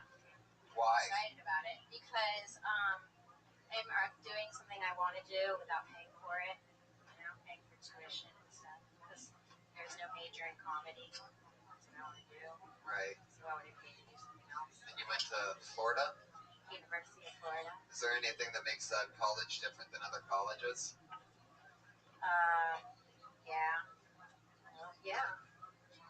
There's a few things. Like what? That make it unique. We had Aaron Hernandez, who killed someone, which is fun. Allegedly. It's in Florida, which is a whole different thing. Did you go there when he was there? My first year, he was a senior. Yeah. Yeah. Did you ever see him on campus? Yes. I served them. Oh, I was like, what? Served him? What restaurant were you working at? It was a place called The Swamp. It was a... Jesus. Yeah. It's like a Hooters. It was like right on campus. It was like where everyone went on campus. We all dressed like slutty Do you remember what he ate? No. Mouthful beans. No, I don't remember what he ate. No. You went to Florida. I did, yeah. Tim Tebow was there. Jada Nicole Smith died there. Yeah. People do bath salts there. Trayvon Martin happened there. Casey Anthony. Wonderful. A lot of good stuff. A lot of really good comedy stuff there. It's weird the tourism's Vacation down. spot, yeah. Where are you working now? I'm a PA at Fremantle Media. It's a production company. What types of things do you do for them? Well, today I almost ruined the company. Cool. Yeah. Oh, wow. Let's talk about that. Well, they asked me to do two things, and I did one of them wrong, and I almost shredded all of the production binders from all of the American Idol shows. Oh, wow. Yeah. At least you didn't do it. No, I didn't do it, but it was close. Now they're all in one big pile loose leaf, and I have to put them all in order from like 11 years ago. But I think it's okay because I'm only a 10, so that just gives me more hours. Well, and who watches American Idol anymore? Just when you couldn't hate American Idol anymore. I know. Imagine You could have been a martyr. having to rebind all those things. But that's what's good about being a temp. If you're a temp, you can just go, oh, shit, and leave. Yeah. You're like, dude, I fucked a lot of shit up today. Yeah, if nobody would have saw me, I would have just She got like played dumb. She had like a call from The Voice. It's like, do it. Right. Just shred them. Christine Aguilera calls you. No, that's why I'm up here. Yeah. Maybe talk about that. I don't know. I think the college thing, it's like just you're beating a dead horse with that because it's like, yeah. Hey, can I tell you guys something? I am the only member of Kill Tony that has a college degree. I graduated from the University of North Texas in Denton in 1991 with a major in radio, television, film, and a minor in psychology. That's why I can read people so well. I have an associate's. I went to that same class. Really? Yeah. The Mean Green. Green. Oh my God. Really? Justin, you went to University of North Texas? Justin didn't. I did. Oh, Sean, I didn't hear that. No. Wow. I went to a school called Baylor University. Whoa. Never heard of it. All right, there goes Kimberly Congdon, everybody. Follow her on Twitter at Kimberly Congdon. Get that American Idol thing and do what Justin said and delve more into it about how you almost ended American Idol. Go back tomorrow and shred all those papers. Yeah, And shoot Nicki Minaj while you're at it. Nicki Minaj. Oh yeah, she is part of that. Well, she was. Good. And our other regular, as always, clearing it together for it, Sarah Weinshank, everybody. I'm an alumni of Chapman University, Patriot. College degree. Thank you. Moving along. communications. Okay? Moving along rapidly. I'm tired of this pressure from society to be friends with my neighbors. I don't want to know them. Just because we live next door, I don't need to know your business, dude. Don't tell me you're getting a divorce. Don't tell me the name of your kids. Don't tell me the name of your dog. Don't send your kid to my house to buy Girl Scout cookies. Don't ask me to jump your car just because we live next to each other. Don't make me a fucking casserole. What? I don't want to eat any pea of mushroom soup baked in a noodle. I'm not trying to know you like that. Just because you bring me a casserole, now I have to bring you one because we live next door. Don't ask me for the landlord's phone number. I don't have it. Your neighbor's cat is acting up.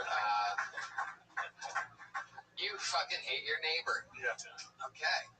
I think when she said the pressure that you have to be friends with your neighbor. It is true. Yeah, it does feel like that's something like Larry David would come up with, like the new neighbor thing. No, I have to give him a casserole? Like, that's funny. But then she major in communication, and that's the one thing she doesn't want to do with her. Oh, yeah. There you go. You don't. Yeah, I don't want to communicate with anybody. Right. You sound like you love life. I do. Yeah. Who doesn't want a fucking casserole? I want a casserole right now. I don't want to. Strange casserole's creepy. I mean, it's creepy if anybody gives you anything food-wise. I'm not into that. But if it's something that's slow-cooked, like in a bacteria pit, then that's even worse. With canned tuna.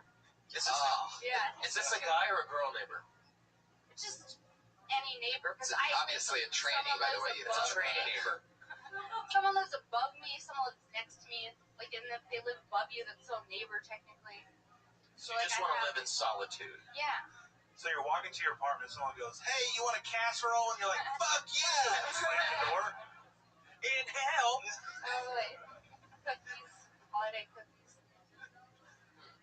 I do hate that. I hate being friends with neighbors. I'm not friends with my neighbors, and I see them all the time, and we live, literally, our doors are, like, looking at each other.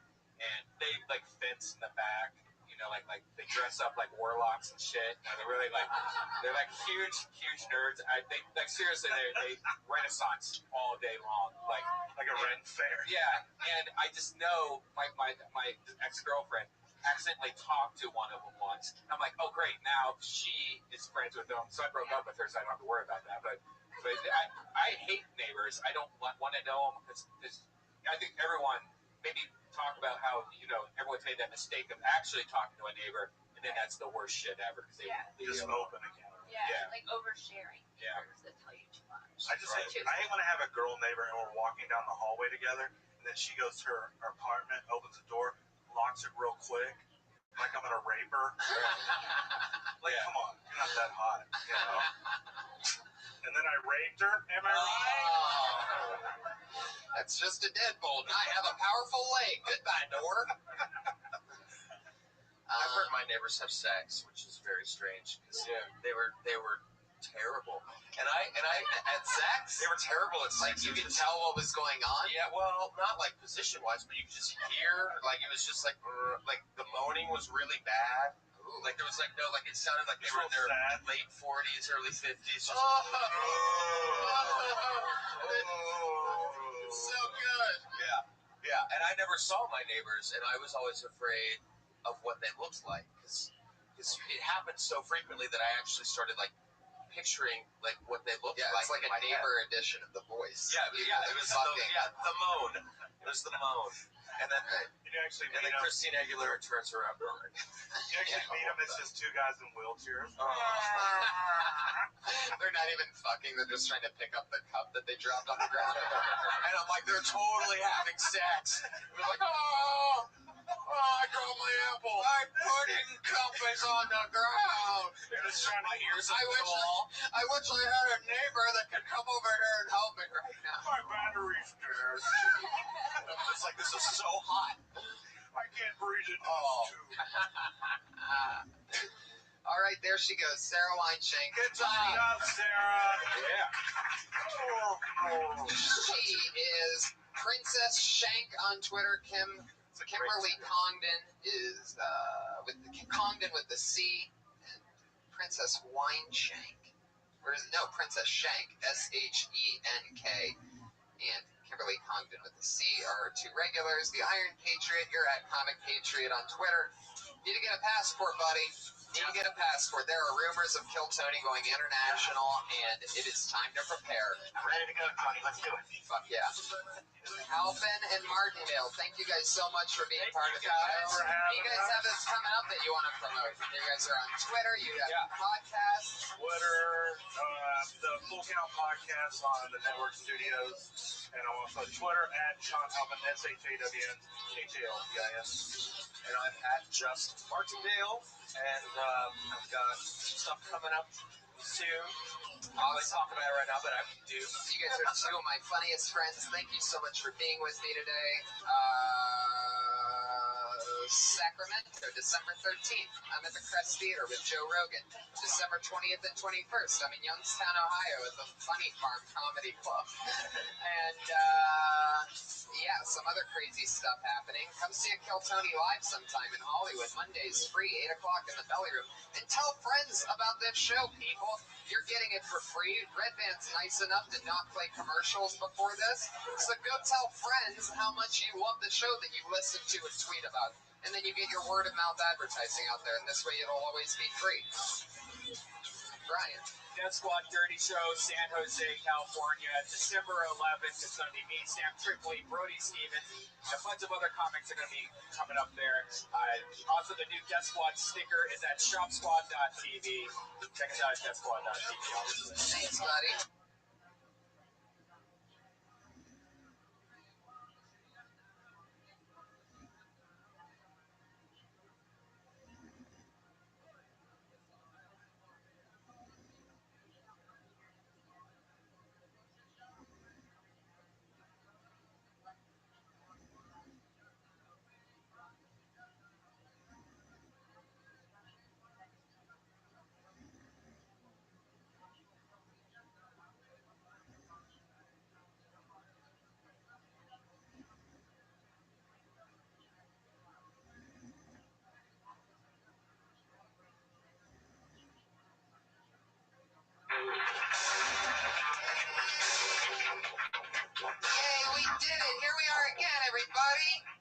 How exciting. Hi, everyone. How are you guys doing tonight?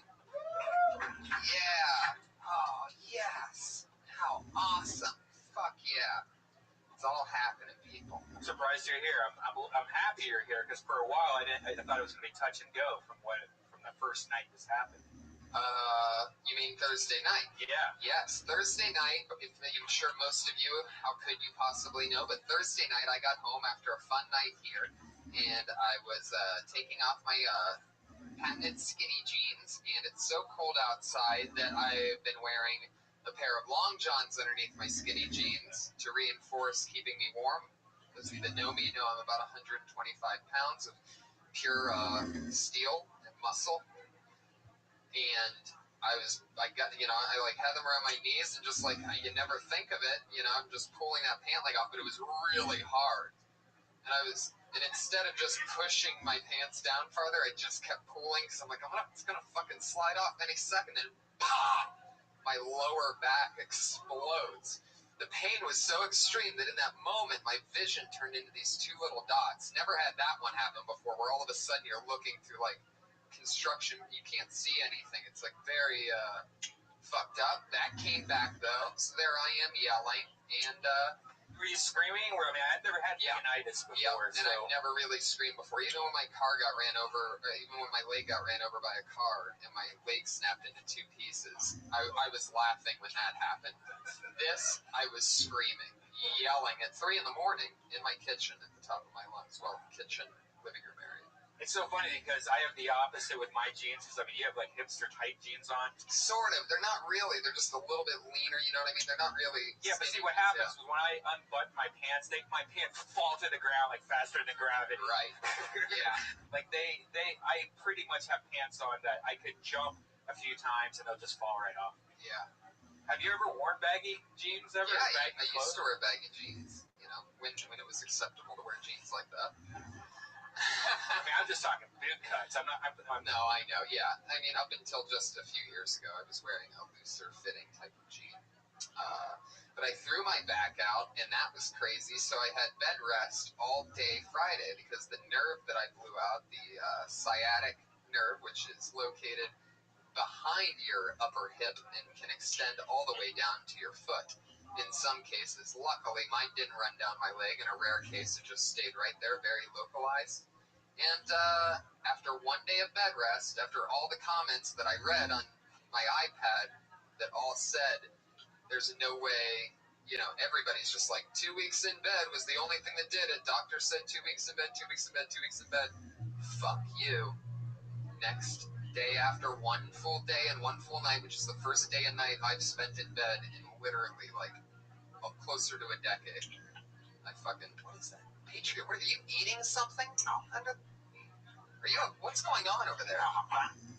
I'm just listening. Just play it cool. We haven't introduced you yet. Just trying to get through my backstory, okay? Yeah. What's going on in there? You have like a candy in your mouth or something? No, there's something going on. Nothing's going on. He just can't even contain himself. I'm just listening.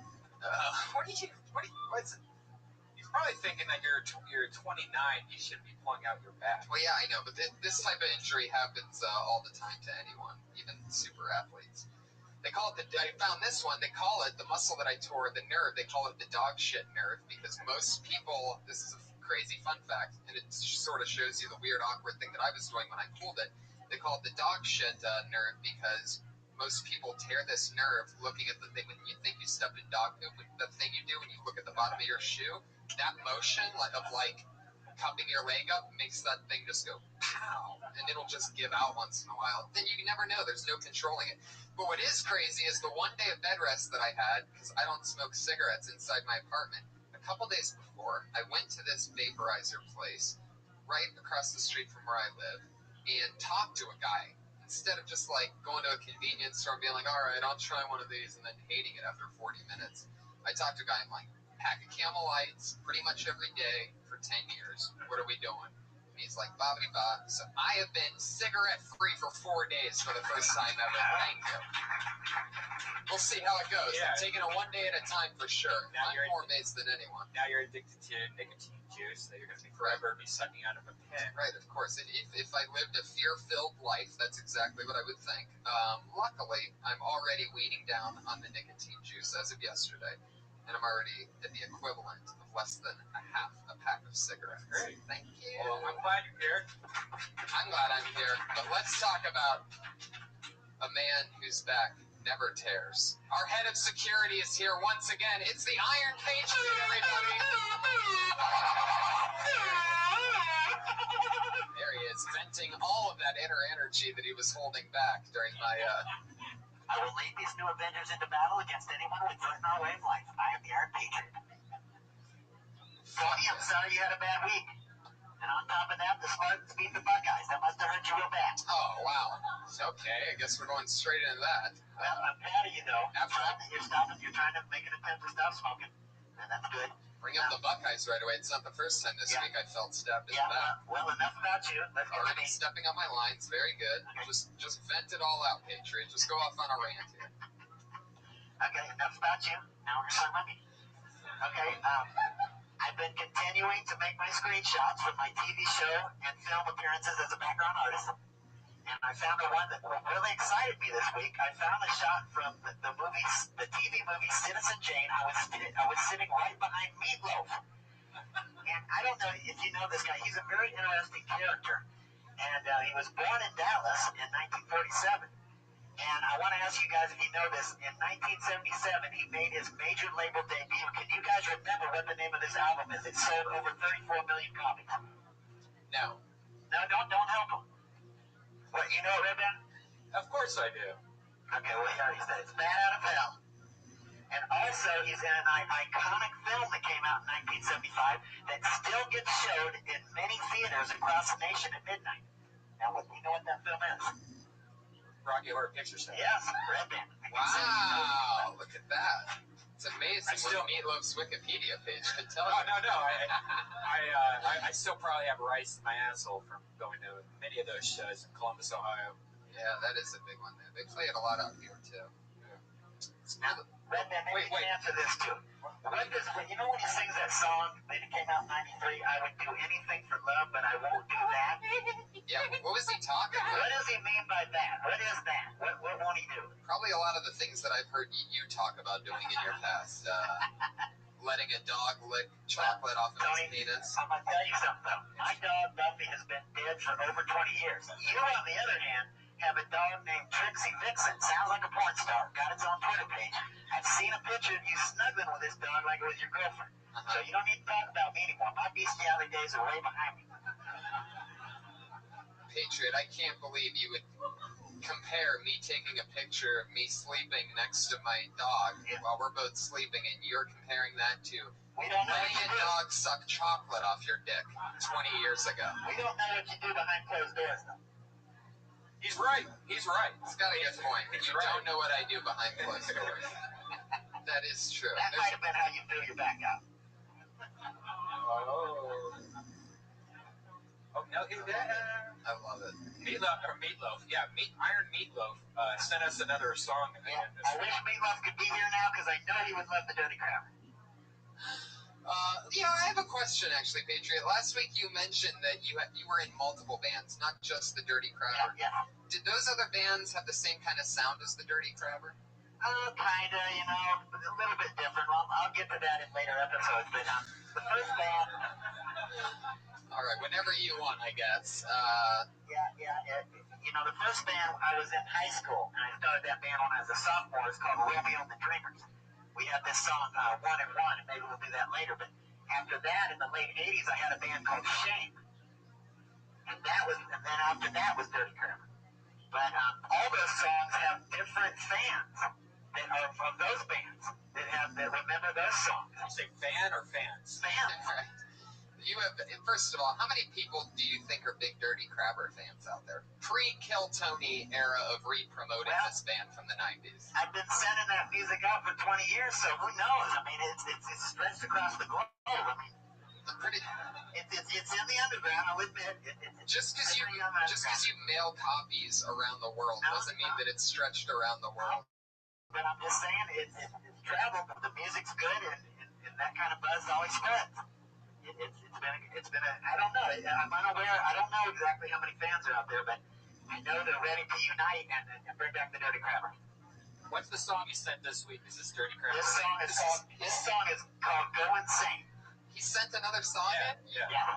I'm on wow. This is every week. Yes, I'm hot. I gotta keep it going on high. Oh my God. All right. Let's do it. For those of you that don't know, the Patriot used to be in a rock and roll band. It's not really rock and roll. What would